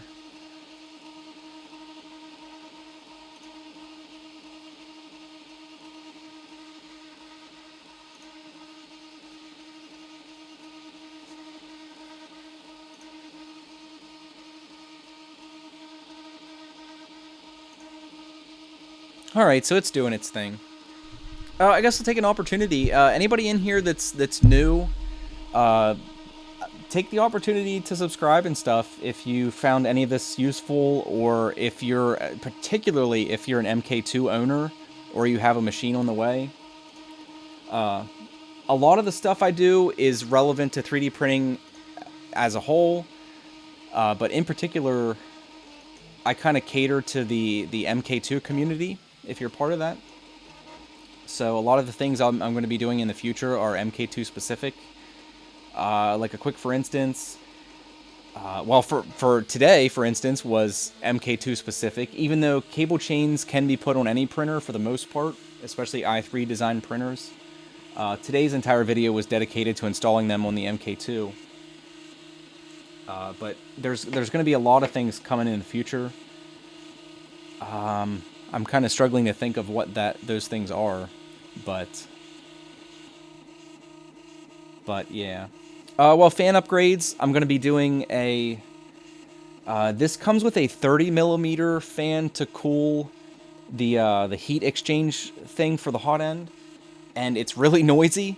Like, you'd think a small fan wouldn't be that noisy, but it's actually really noisy. Before too long here, I'm going to print out a converter to put a pretty standard 40mm fan on, which I think is an upgrade that's worth pretty much everybody doing. It'll be a heck of a lot quieter, and if you do ever have a problem with your fan, it's a lot easier to find 40mm fans than it is 30mm. No, I didn't print the alignment sticks. There's actually, we were discussing this the other night in a Google Hangout. There's actually some problems with them, unfortunately. One of the biggest ones is that to print alignment sticks that are worth a damn, your printer essentially has to already be calibrated as well as it would be with the sticks. It's something that isn't really like readily apparent with 3D printers, but just because you have like a properly dimensioned STL file doesn't mean when you print it on your printer that it's going to be properly dimensioned. It's a big problem. Not a big problem, but like if you need something to be a precise size, like to the millimeter, it's kind of unlikely you're going to print it out and that's going to be the case. But yeah, like Aaron said, you're a lot better off just kind of doing it the conventional way of getting either, like, if you don't have any like a micrometer or calipers, find a precise like a mechanical drawing ruler or something and get it as close as you can that way. Joseph in chat actually has a really nice graphic. I don't know if that's posted anywhere I can link it, but there's actually a really nice like mechanical drawing style blueprint kind of PNG thing he did with all the pertinent measurements for everything on it. That's a really handy tool for squaring your machine up.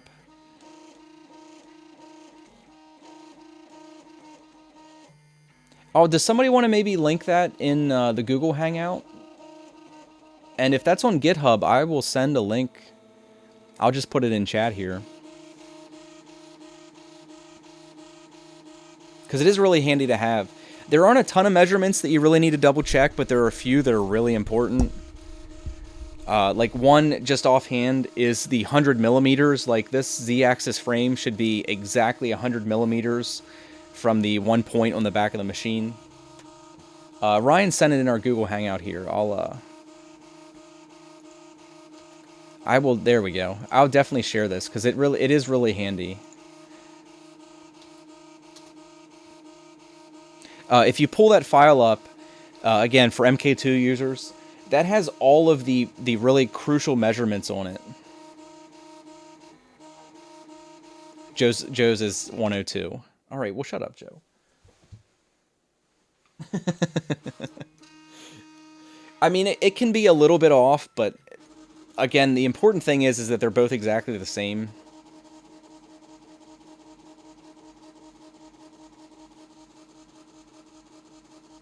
But yeah, if you get a couple of those really crucial measurements correct, you will have most of the work done to make sure your bottom frame is square. And once you do that, like, you will notice an improvement in your prints. Oh, and like Ryan in chat saying the thickness of the frame itself can vary up to 1/3 of a millimeter. Which I don't doubt. Because this has some kind of, I don't know if it's like a powder coating, but this has some kind of coating on there, and that is kind of an imprecise process.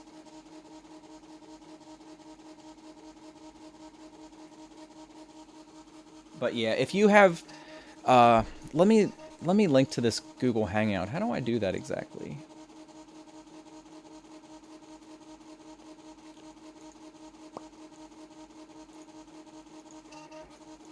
If you are an MK2 user, I really recommend that you join that Google Hangout. There's, how many is it now? There's actually just under 100 members in that Hangout, and it's a really great resource to have access to. Like, if you have a question, if you drop in there almost 24 hours a day, there will be somebody that will likely have a decent answer to the question you have. But it's a really handy resource to have access to. Because Prusa has pretty good customer service, but having access to a group like that, I actually haven't had to like consult them on anything. Oh, I'm sorry if I gave the wrong link.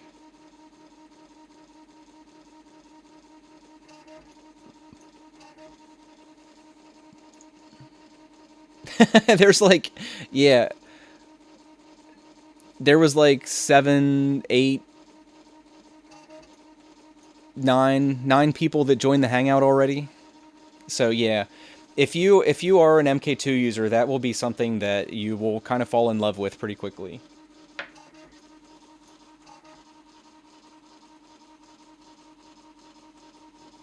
Because like I said, basically any questions you have, there's somebody in there that has an answer for you.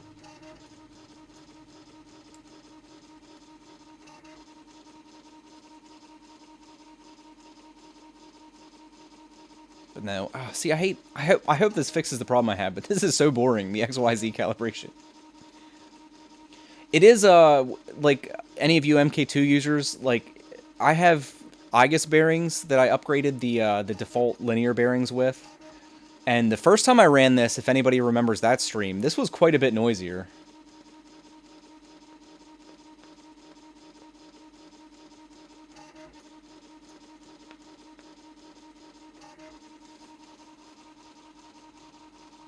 But hopefully it was something trivial. Hopefully it just needed recalibrated. Because we did have the machine kind of flipped all around.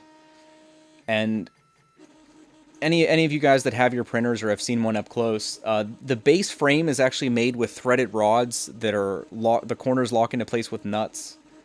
And there is a little bit of give. Like I was saying earlier, I've moved this printer a lot and haven't had any issues. But I guess we were kind of flopping it around today in ways that you generally wouldn't, even if you're moving it. Because I've hauled it in my car. It's been up and down the stairs in my house probably 50 times, no exaggeration.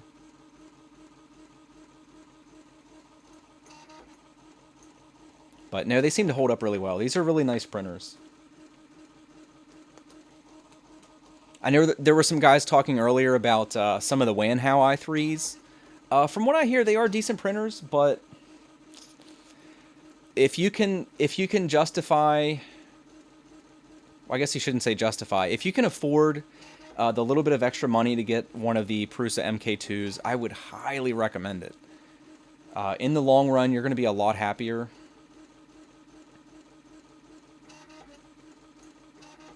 And it doesn't take too much looking on YouTube to find videos of people that are kind of stuck in fairly frustrating situations with some of the non-Prusa brand i3s.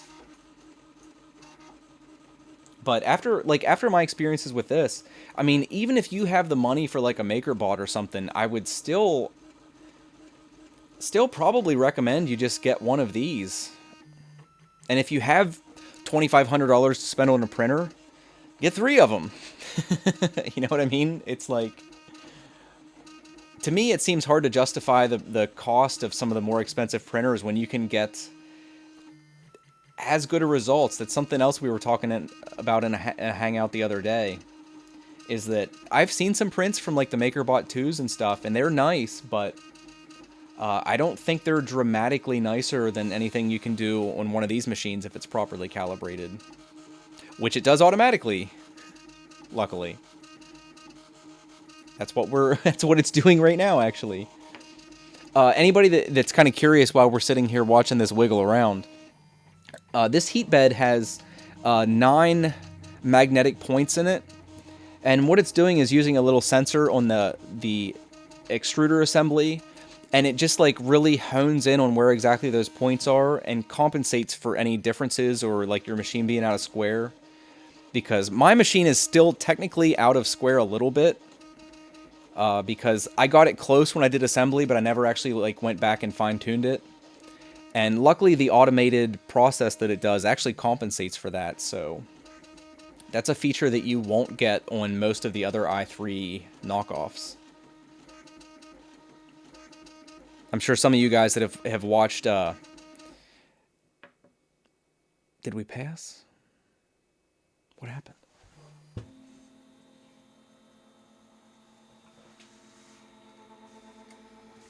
But I'm sure all of you guys have seen other i3 design printers, and they have those little like turn screws on the corners of the bed. Good luck with that. You have to manually level your bed and stuff, and it is a pain. I would imagine over time, more of the i3 designs will move to the mesh bed leveling that this machine has. But yeah, a lot of the machines haven't really migrated yet. Are they really magnetic points or just metal? They are just metal. I think they're little copper washers, if I'm not mistaken. They're little pieces of copper. But the Pinda sensor actually does use... There's magnets involved, okay? Something magnets. Yep. It's telling me what I was just saying. Everything is okay with my machine, and it just like alerts me that my axes... I would assume the X and Y are slightly skewed, but if they're only off a little bit, it'll just automatically compensate. So...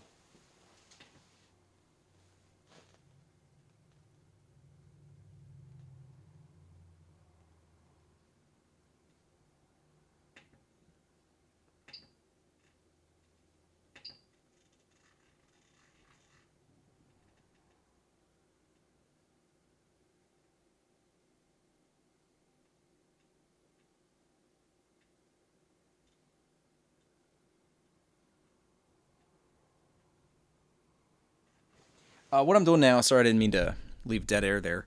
There's a calibration you can do. It's called the V2 calibration file. And what you actually do is it's just a little zigzag print that you do. And this machine has called what's a live Z. It's called a live Z adjust. And what it allows you to do is actually in real time while there's a print going, it allows you to adjust the height of the hot end from the bed so that you can like fine tune the thickness of your first layer so you get good bed adhesion, but it's not like overly squished at the same time. So I'm going to go ahead and do that now. And if I understand correctly, with the newest version of firmware, the V2 calibration will stay automatically, and that didn't used to be the case, but if I'm not mistaken, they changed that in the last version of the firmware.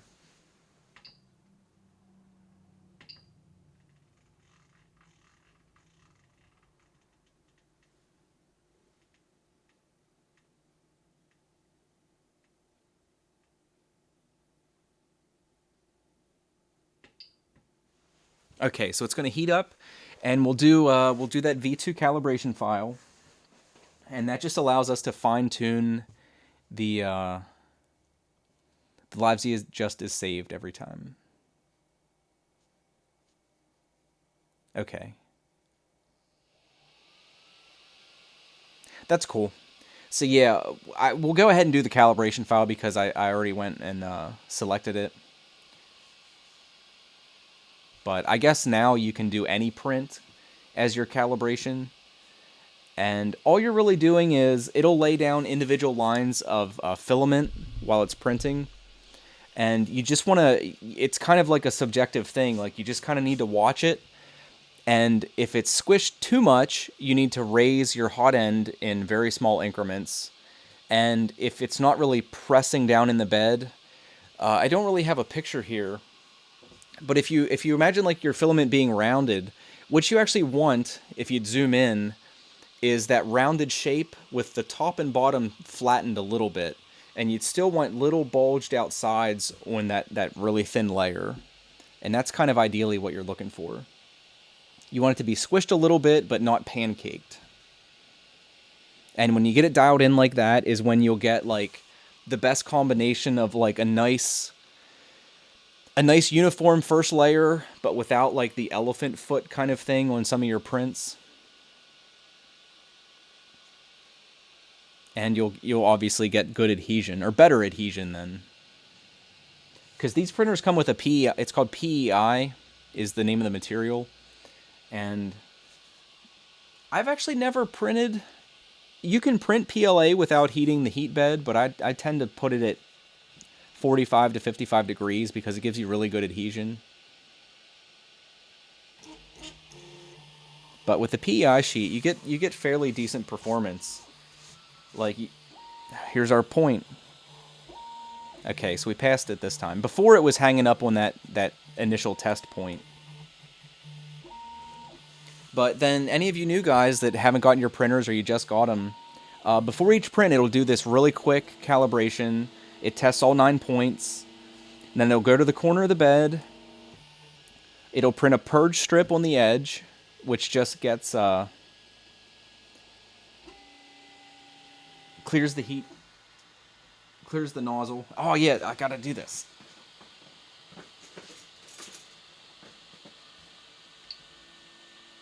So we just hit our knob, go into live Z adjust.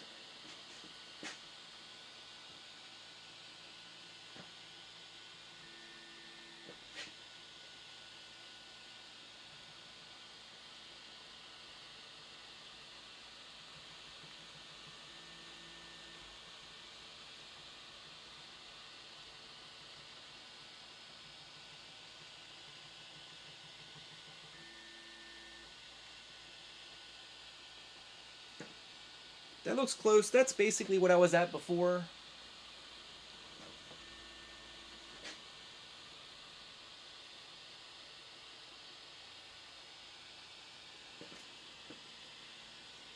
And then, I know I'm kind of off here to the side, standing right in this light.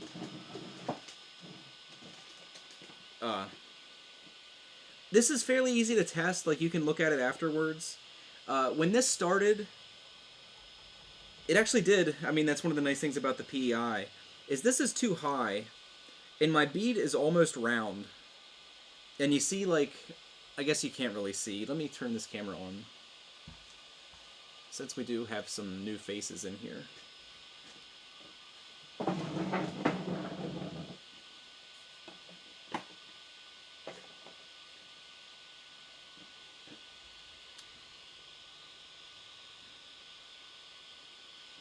Get out of the light. We have this, you see this little zigzag print it does. I got everything out of whack here. I have to kind of yell, that's already.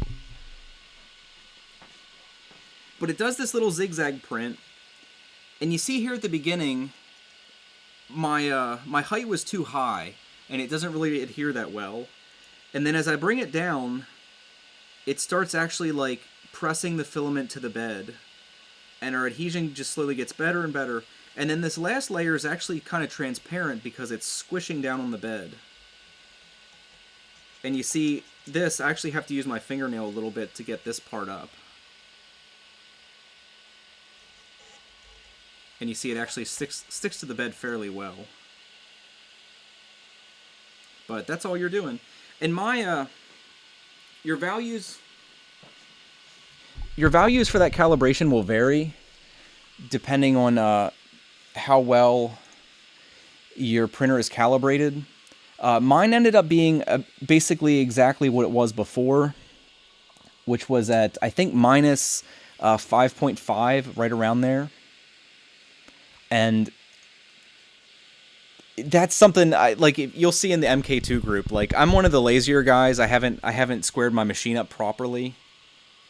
But the more time you spend squaring up your frame, the lower that number will be. And it also, the pinda, that little thing on the sensor on the side of your extruder assembly, the height of that will affect it too. And mine could definitely be tweaked a little bit more. Butthurt Beluga. Love that name.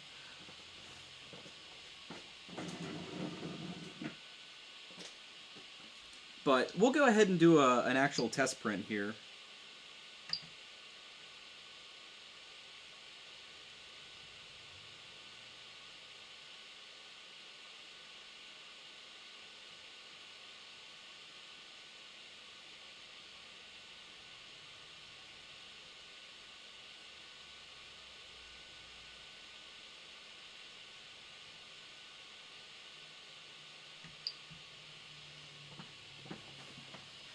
We'll go ahead and hit one of the classics. We'll do one of the test prints that comes on the SD card with this printer. And this is the Batarang. I've printed quite a few of these, and they're nice because it's not an overly quick print. Like, it's not tiny, but at the same time, it's not like a 3-hour print. I think these generally take 18 to 20 minutes. Maybe a little less than that. And you get this nice little Batarang. I don't have any.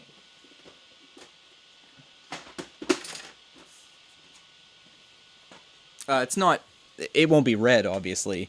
But you get these cool little, Batarangs from from Batman, I guess. The easiest way to say that. But yeah, let me shift my printer over here.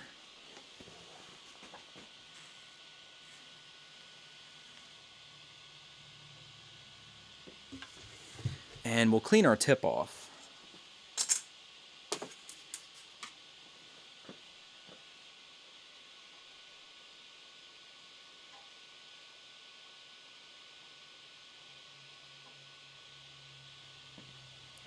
I think this test print, because it comes pre-configured, like, you will get an SD card with your printer, and this is one of the files that's on it.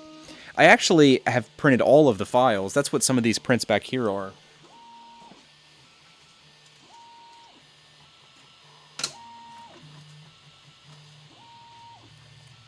But all of these files are on the SD card. And you see, like I mentioned earlier, this orange is from AIO Robotics.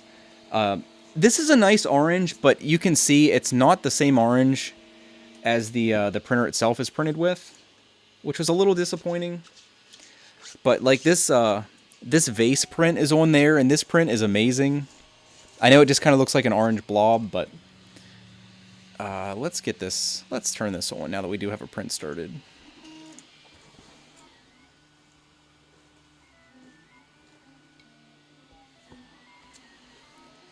But I can give you a close-up of this vase.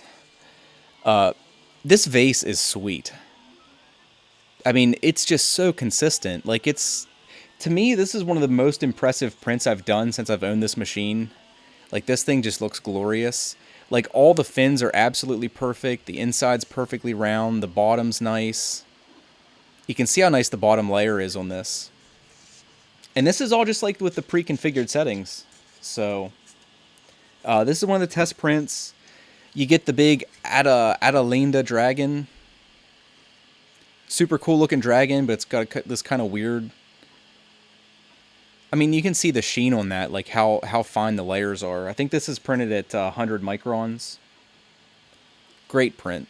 Like, this is a really nice print. You can just see how clean of a print that is. So any of you guys that have a printer coming, you're not going to be disappointed. Oh, definitely. All of these prints would look better in the AIO. This doesn't look like... Some of the weirdness of the color is my webcam. I mean, you can see just between these two cameras that the color registration isn't exact. But, like, this is a cool print. The little castle, There's a lot of detail on there. You can see the little parapets and stuff and the inner walls and all that crap, and now my camera isn't focusing. But great print, great printer. But you can see what I'm saying, like the kind of transparent quality this Prusa orange has. But still, look at that bottom layer. That is like perfect. This is a really impressive printer. The little dog, this was a cool print. He turned out, I mean, you can see how glossy he is. The layer lines are just so nice on these prints. But cool stuff. And like I said, these all come on the SD card.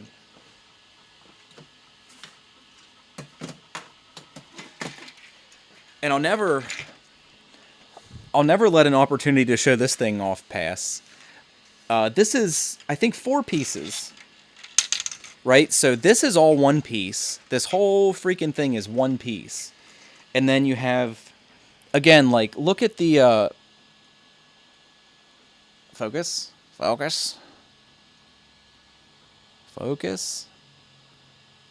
Do it. You can do it. But anyway, you can just see, like, the precision on this spiral is pretty fantastic.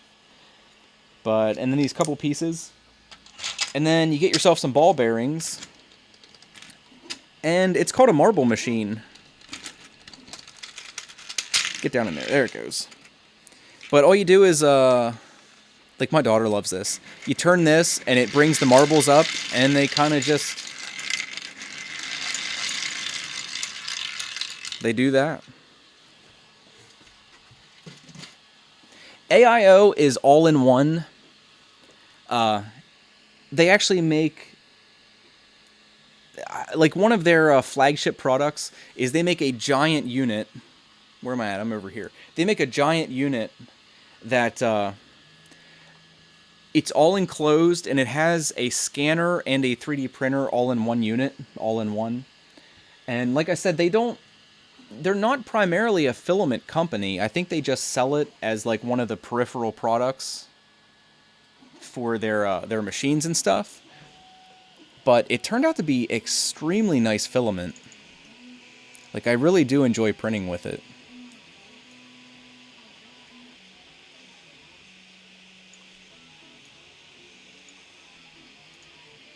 Alright, let me get this situated here. I can see already this filament's a little messy. This filament prefers between like 195 degrees on the hot end. Between 195 and 200 it seems to print the nicest. And I think this print is at 210 with the default Prusa settings because it's more calibrated to the filament that comes with the printer.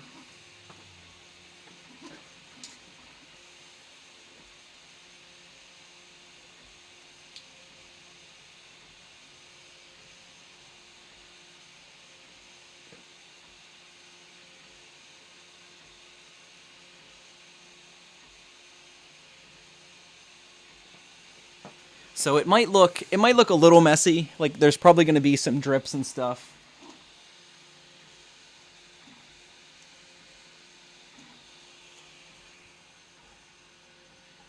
I'll try to grab some of them here.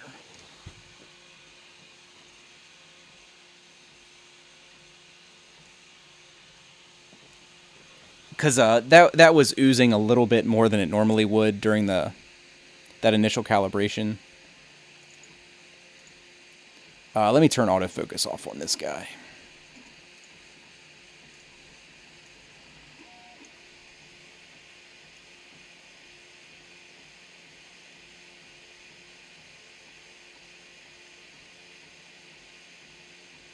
Does that look focused? I'm trying to manually focus it. But yeah, there's our Batman coming to life. I'll scoot over here. But no, this is a nice print.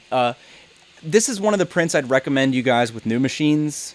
I recommend this as one of your first prints. It's only like a 15 to 20 minute print. And it'll... Why is mine so loud? Mainly because I'm sitting 18 inches away from it with a microphone. That's probably why it seems so loud. It's really not that loud sitting next to it. It's just these microphones are kind of, it doesn't give you a good representation of what like actual volume levels are.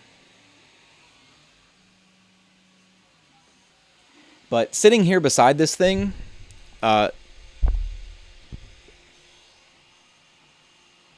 said this before, that little bit of a rattle you hear is actually, I won't move the camera.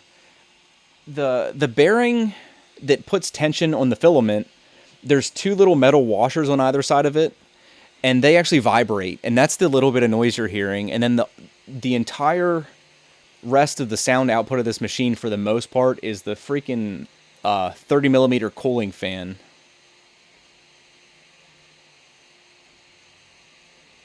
But yeah, I'm not running in silent. I've actually never used it. Do you know if you can switch it mid-print? I can try it.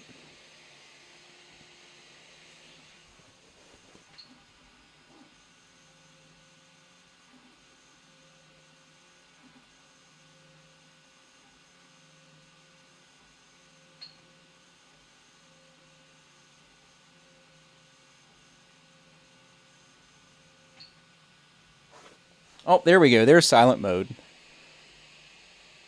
Yeah, in silent mode, the vast majority of the noise is the freaking fan. But there you can see, I can barely hear it. I'm sitting next to it. And that was actually enough to even stop the vibration of those little washers. I can still see them. Like when I'm sitting here, I noticed this before when I was streaming. When I'm sitting here, I can see like them perfectly, and they're just kind of like jostling around in there, and it's metal on metal. But I will be printing. One of the things that Joseph sent me in that little care package was it's called iGlider. It's actually the same, or I don't know if it's the same, but it's a similar material to what the IGUS bearings are made out of.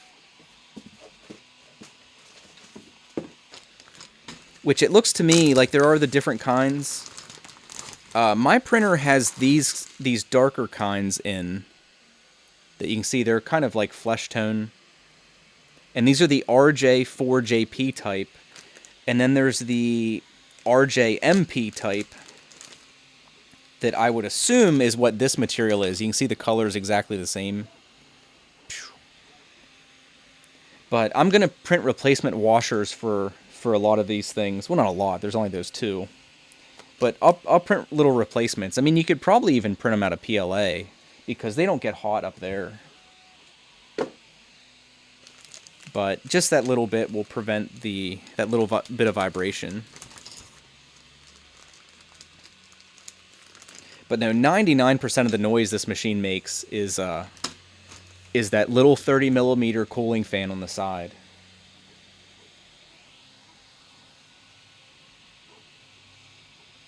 But no, this still looks like a really clean print. Even, like I said, this PLA, with the default settings for this file, it's running about 10 degrees more. 10 degrees more on the hot end than this filament really likes. So it's extruding a little hot, but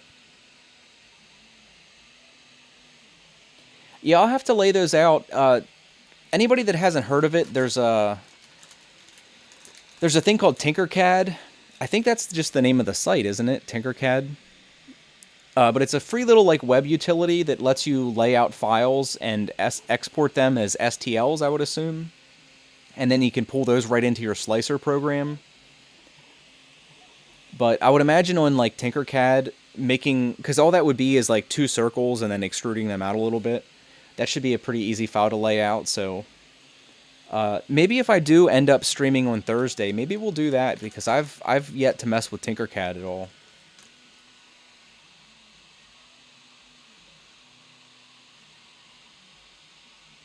But yeah, cool Batman. I think I might actually do like we were talking in the Hangout the other day. These Batman Batarangs are really sweet if you stop them. Like, I might let this go a couple more layers. And before it actually starts to do the infill for the top layer, actually stop the print and just leave it like that with the, you see that grid pattern? That's the infill because it's not going to print the thing solid. These are really cool to have to show off to people with the print stopped in the middle. So we'll, it's doing another set of perimeters. We'll let it do another layer on the infill, and we'll go ahead and stop it and take a look at it. Because it just gives you a really cool cross-section of like what most of your prints are actually doing, like what's going on inside.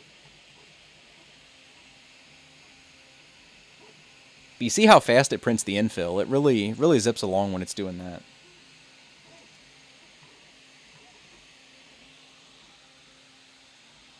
Because I think, like Aaron, I had Aaron slice a file for me in Simplify 3D the other day that I was having problems with in Slicer.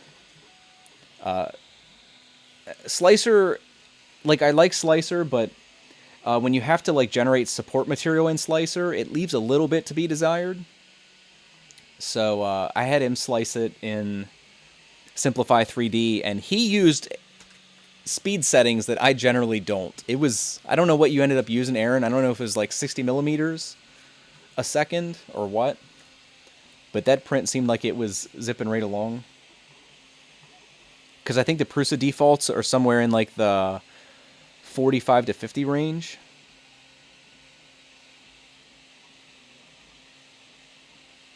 Anal Slayer.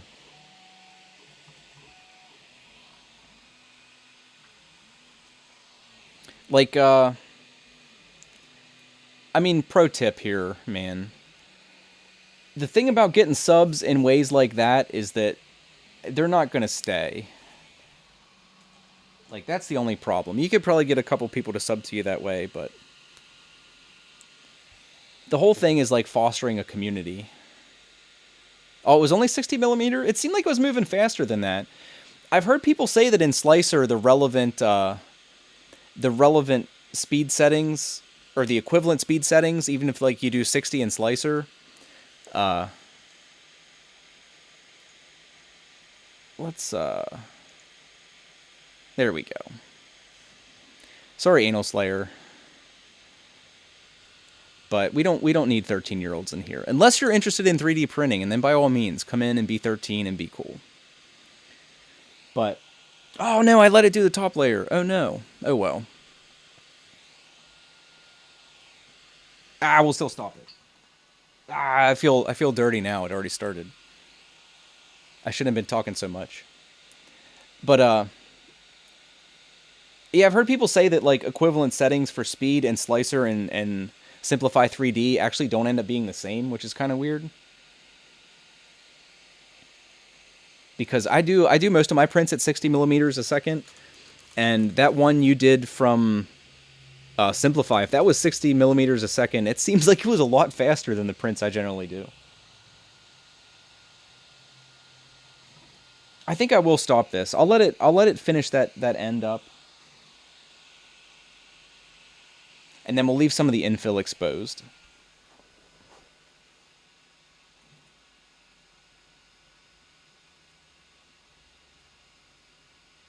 Though I wish I would have stopped it earlier, because the bridging with this filament at 210 is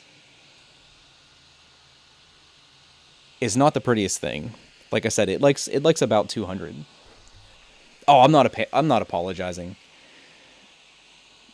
Like, for that guy who was, like, clearly just trolling, this was, like, a non-event in his life. Like, getting banned, he probably feels like a sense of accomplishment getting banned in a chat. I went through my days as a troll. I know what it's like. It's just another day in the corpse. Or in the core, I'm sorry.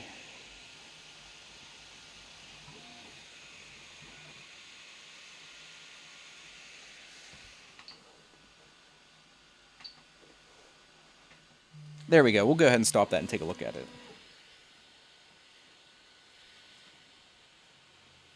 We'll let that cool down. I always have a habit of trying to rip stuff off too fast. Which there's nothing wrong with, really.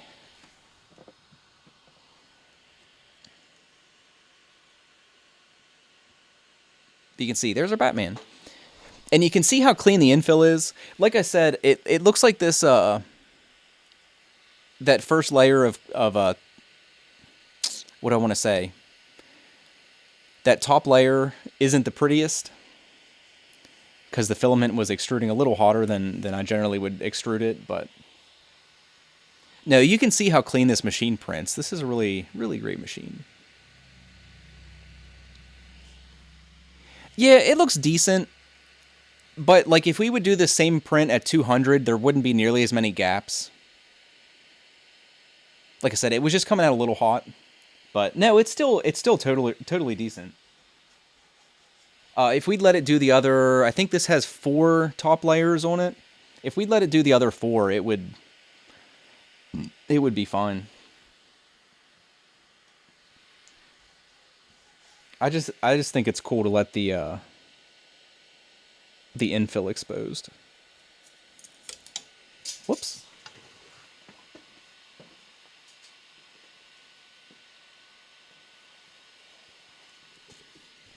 The back could be prettier because I wasn't paying attention and there was a little bit of oozing that drug across the print area while it was doing the calibration, because this PLA was a little too hot, but still, no, this front looks good. You can see there's the infill and stuff, and you can see it prints really clean. These printers perform really well.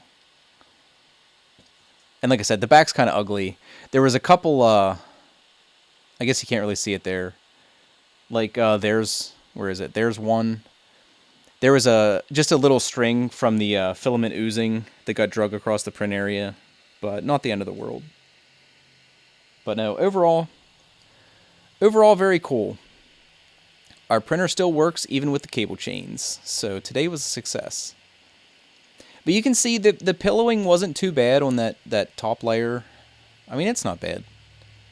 There just wouldn't be as many gaps if it wasn't extruding so hot. But no, still a cool print. I need to do one and just leave the face completely open. Because like I said, these are cool to show people. To let people see exactly what's... focus for me there, dude. To let people see exactly what's going on with the infill and stuff. Because you can print stuff solid if you like, but... Did I play with the extrusion settings? No, I did read over the whole thing.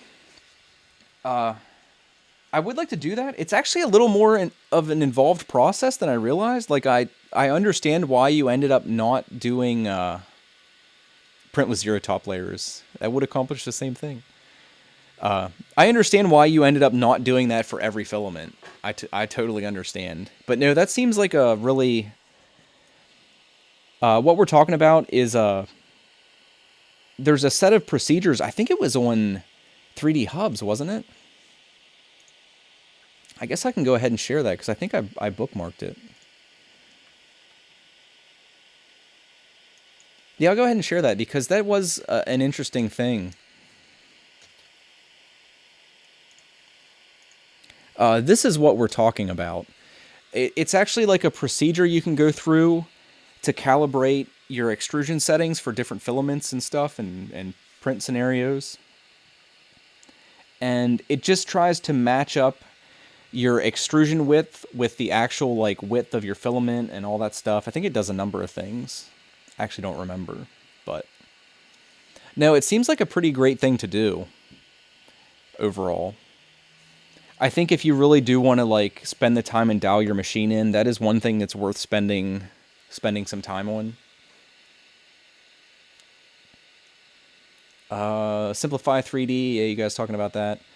I wish I had the money to grab it. Like, I wish I could just buy it today and mess with it. Because, yeah, I think a good example was... Let me grab the prints.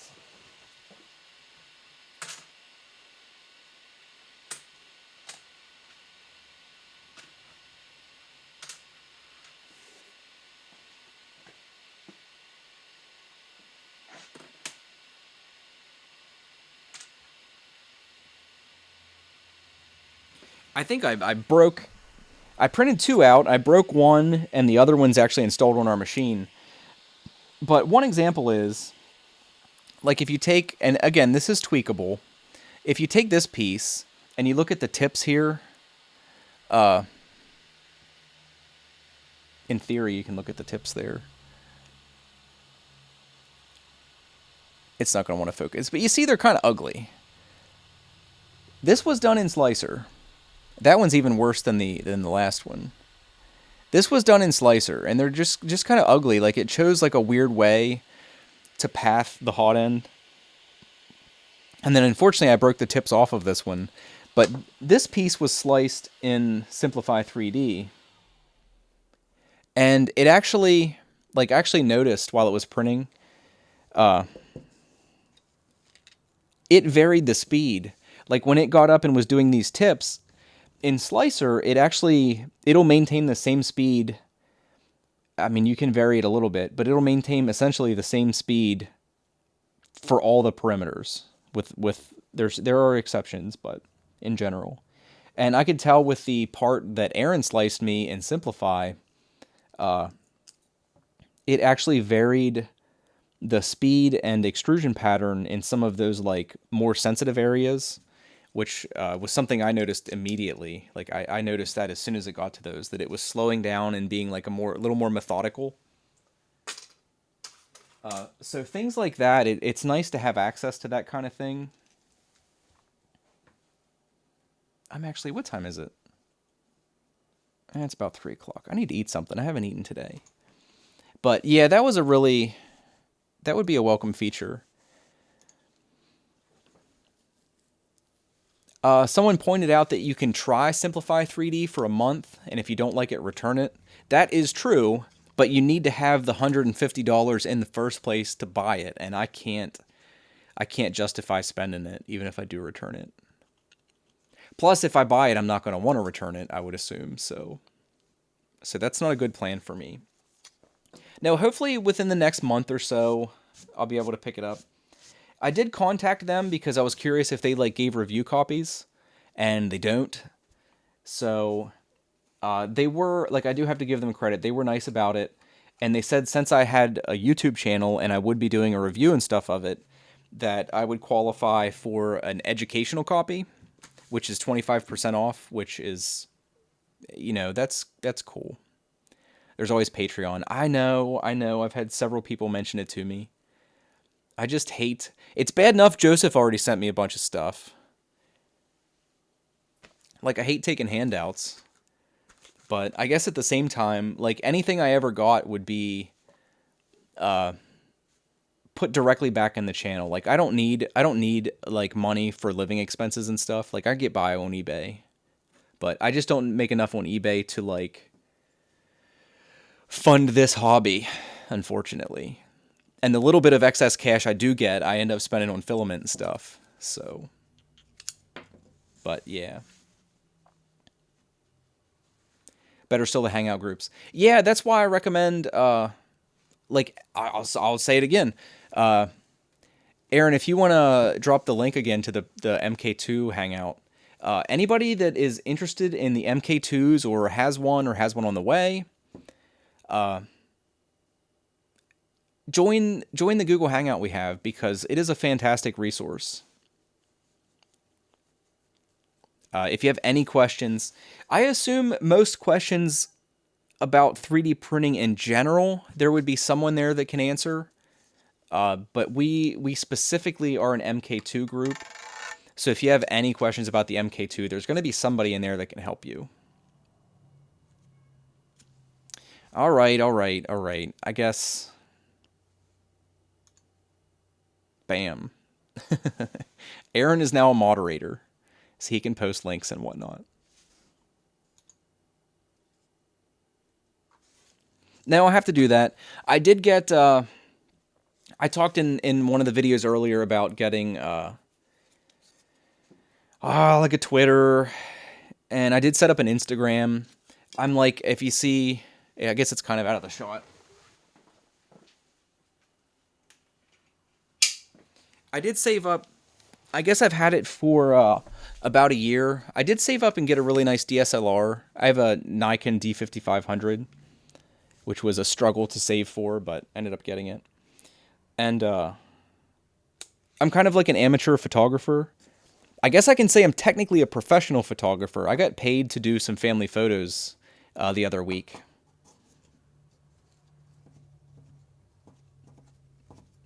Now that anus guy. Yeah, now Aaron, I know it's going to be funny to say that, but now you can be on top of those anus guys. You can jump right on top of that. I won't have to bother.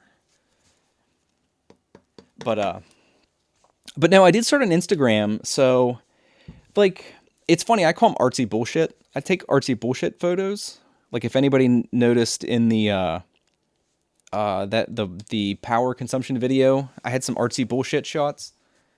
And there's nobody doing that for the 3D community. And this is a pretty sexy little machine, especially now that I got my cable chains and stuff on there, and everything kind of like matches.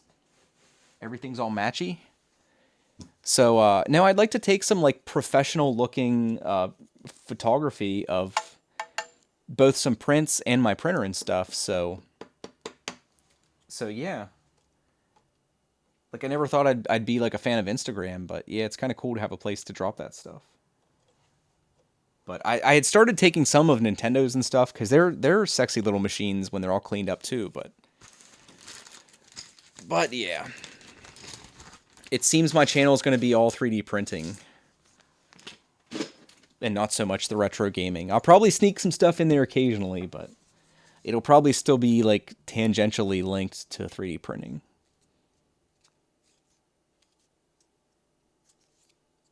No, that's cool. I mean, it's cool. It's just one of those things. I always feel weird. I always feel weird with the money thing. I hate money. Like, I really do. I hate that we, like, as individuals in life, we have to make money to pay for shit. So, like, I just hate it.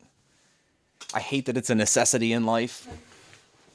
But, no, I mean, if that's something that will help us all kind of get to where we want to go, I probably will, like, set up a Patreon.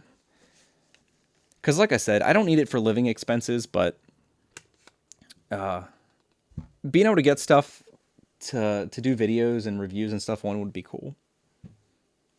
I did, man, we're kind of meandering here. I guess we're the chain part of this stream is long gone. But, yay, cable chains. I did contact some companies about Filament specifically, and all companies are not created equal. Like, I won't name names, but some of the companies I contacted essentially acted like assholes, which was kind of unnecessary. Some of the standouts, the guys at Protopasta were fantastic. They seemed like a really great bunch of guys. And I'm pretty sure they're going to send me some samples of their, like, the composite PLAs they have, which are kind of cool. Because I'm kind of like, you see the soldering equipment and stuff back here. Like, I'm an electronics nerd. Like an amateur electronics nerd. And they have, their one graphite filament is conductive. So we could probably make some cool stuff with that. Like, I would like to make... We have these cool links and stuff, and they make pretty damn good tank tracks. And how cool would it be if I could manage to make like a little tank or something that would be entirely 3D printed except for the motors and batteries. Like if we could even 3D print the relatively low voltage circuitry and stuff with conductive filaments, I think that'd be a cool little project. And have it rolling around on little tank tracks on little 3D printed wheels and stuff. But I think that would be cool to do. And then they have, one of the other cool filaments they have is the polishable, kind of a strange word, polishable stainless steel. It's like a stainless steel PLA that you can actually like polish, which is kind of cool. Be cool to experiment with that. But I think they're going to send me some stuff. And there was a couple other ones. Not everybody was jerks about it, but a couple were. A couple, like, I read the reply emails back and I was just like, holy hell, guys. You don't need to, like, TMI. TMI on some of those. They're, like, telling me about the problems they have about people asking for reviews and stuff. It's like, just say no. That's fine. I'm fine with a no. But, yeah, I'm kind of rambling, but... Yeah, like, we do have some filaments filaments that I'm going to review soon. But yeah, I guess that's about it for today. I did mention this. I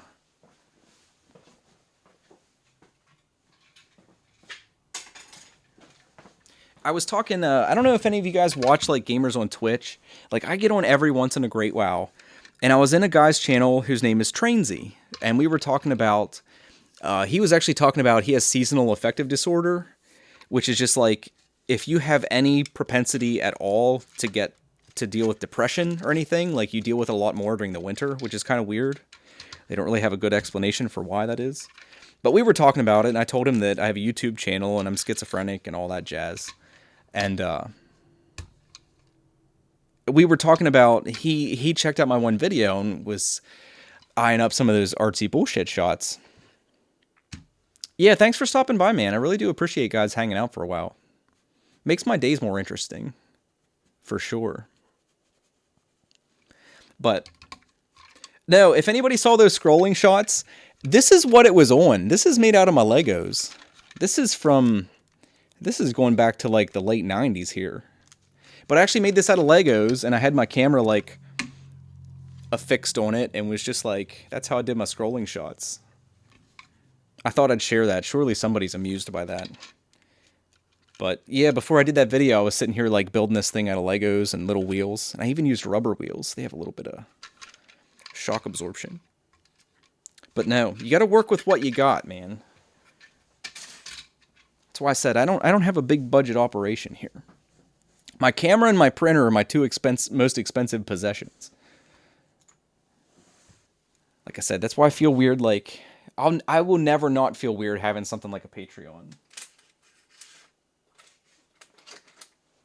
But it would be a cool opportunity.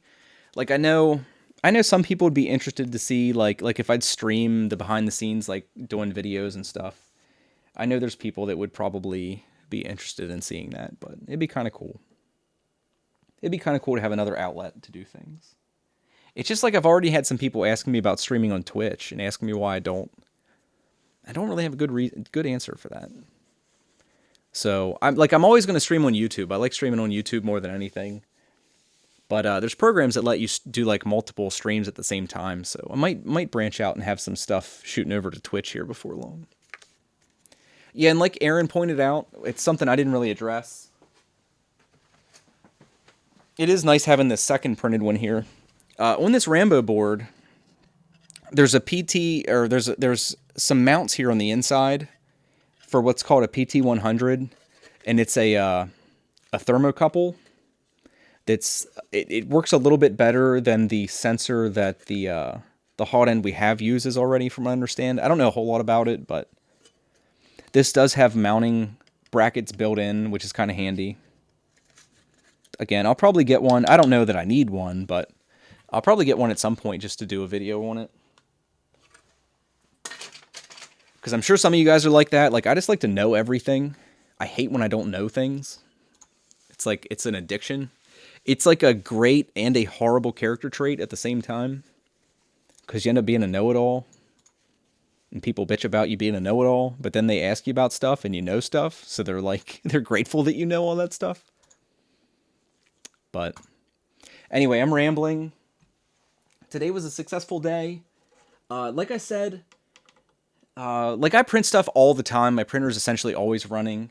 So we'll probably do a video in, I would guess, a week or two. And I'll do an update on like how the chains have been performing and what I ended up doing, like what we ended up settling on for some of the solutions with the heat bed cover and all that stuff. So we'll revisit this in a week or two and do some updates to let people know what's going on. And we'll answer a few more questions here. How did the PID tuning go?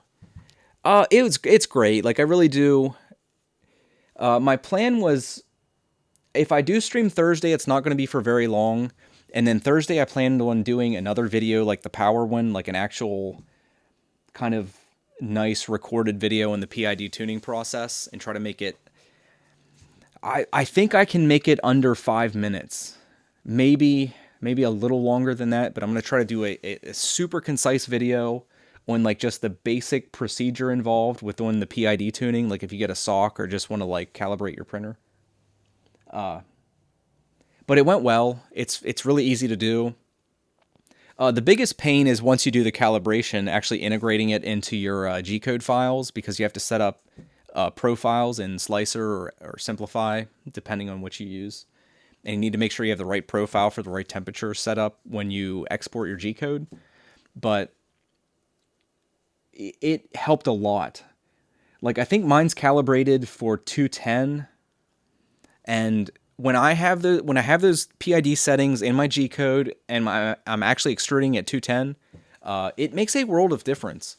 Like, my hot end is absolutely pegged at 210 degrees. Then, like, you don't get that kind of like slow walk above and below the temperature you're trying to hit.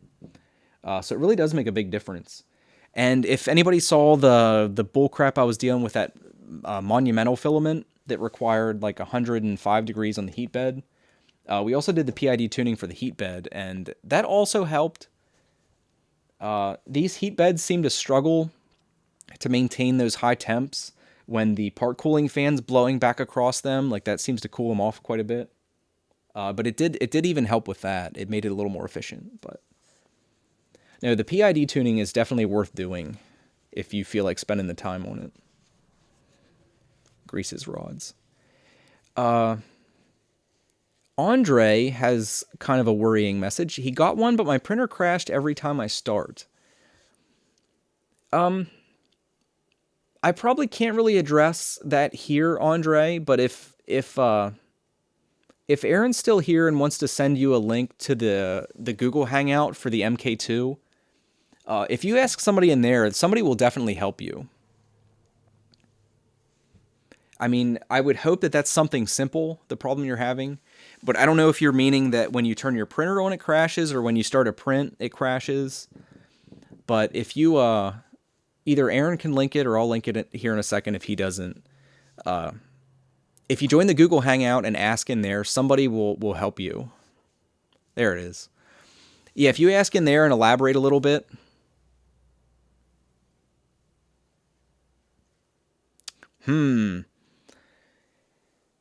Like I said, I won't really address that here, but somebody will help you.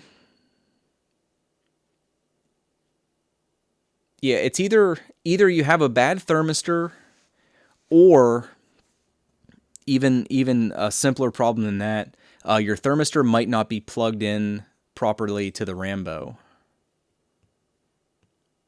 Or yeah, if it's not the thermistor, whatever the appropriate part is. I'd always check the simplest things first. Make sure you don't have a cut or like a chafed wire anywhere. And if you don't, I'd pop the cover open on your Rambo and make sure that it's plugged into the right place, and then that the plug is like fully engaged. And it might be worth like unplugging it and plugging it back in. There's always the chance like you just have an oxidized connector or something simple like that. But yeah, I'd always check the simplest stuff first. And then if it does appear to be the case that you have a faulty component, if you contact Prusa's customer support, they should help you out. They're usually pretty good about that stuff. But like I said, ask in the Google group, and somebody will be there to help you, I'm sure. Looks like we're up to 106 members. That's cool. So we picked up like 11 people.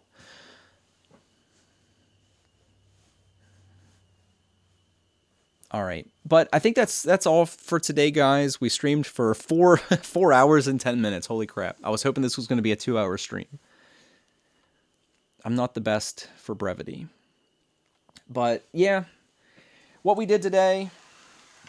Anybody that has just joined and been listening to me talk, what we actually did today was put our cable chains on, so they're sweet. Recommend it. If you saw, there's a couple potential issues with the heat bed and stuff, but we'll do an update on that, and I assume Aaron and I will have to get together and either figure out what I did wrong or figure out what we can do to tweak those few little parts. But we'll do an update, and I'll let everybody know what's going on with those. But I guess parting here, if anybody's not subbed, go ahead and sub. I do at least one stream like this every week. It's usually Tuesday, but then a lot of weeks I stream There's been quite a few weeks where I streamed Tuesday, Wednesday, and Thursday. But I always do at least once a week, and going forward, we're going to have at least one normal, concise video that's either a review or a how-to. So if you're interested in any of that, go ahead and sub.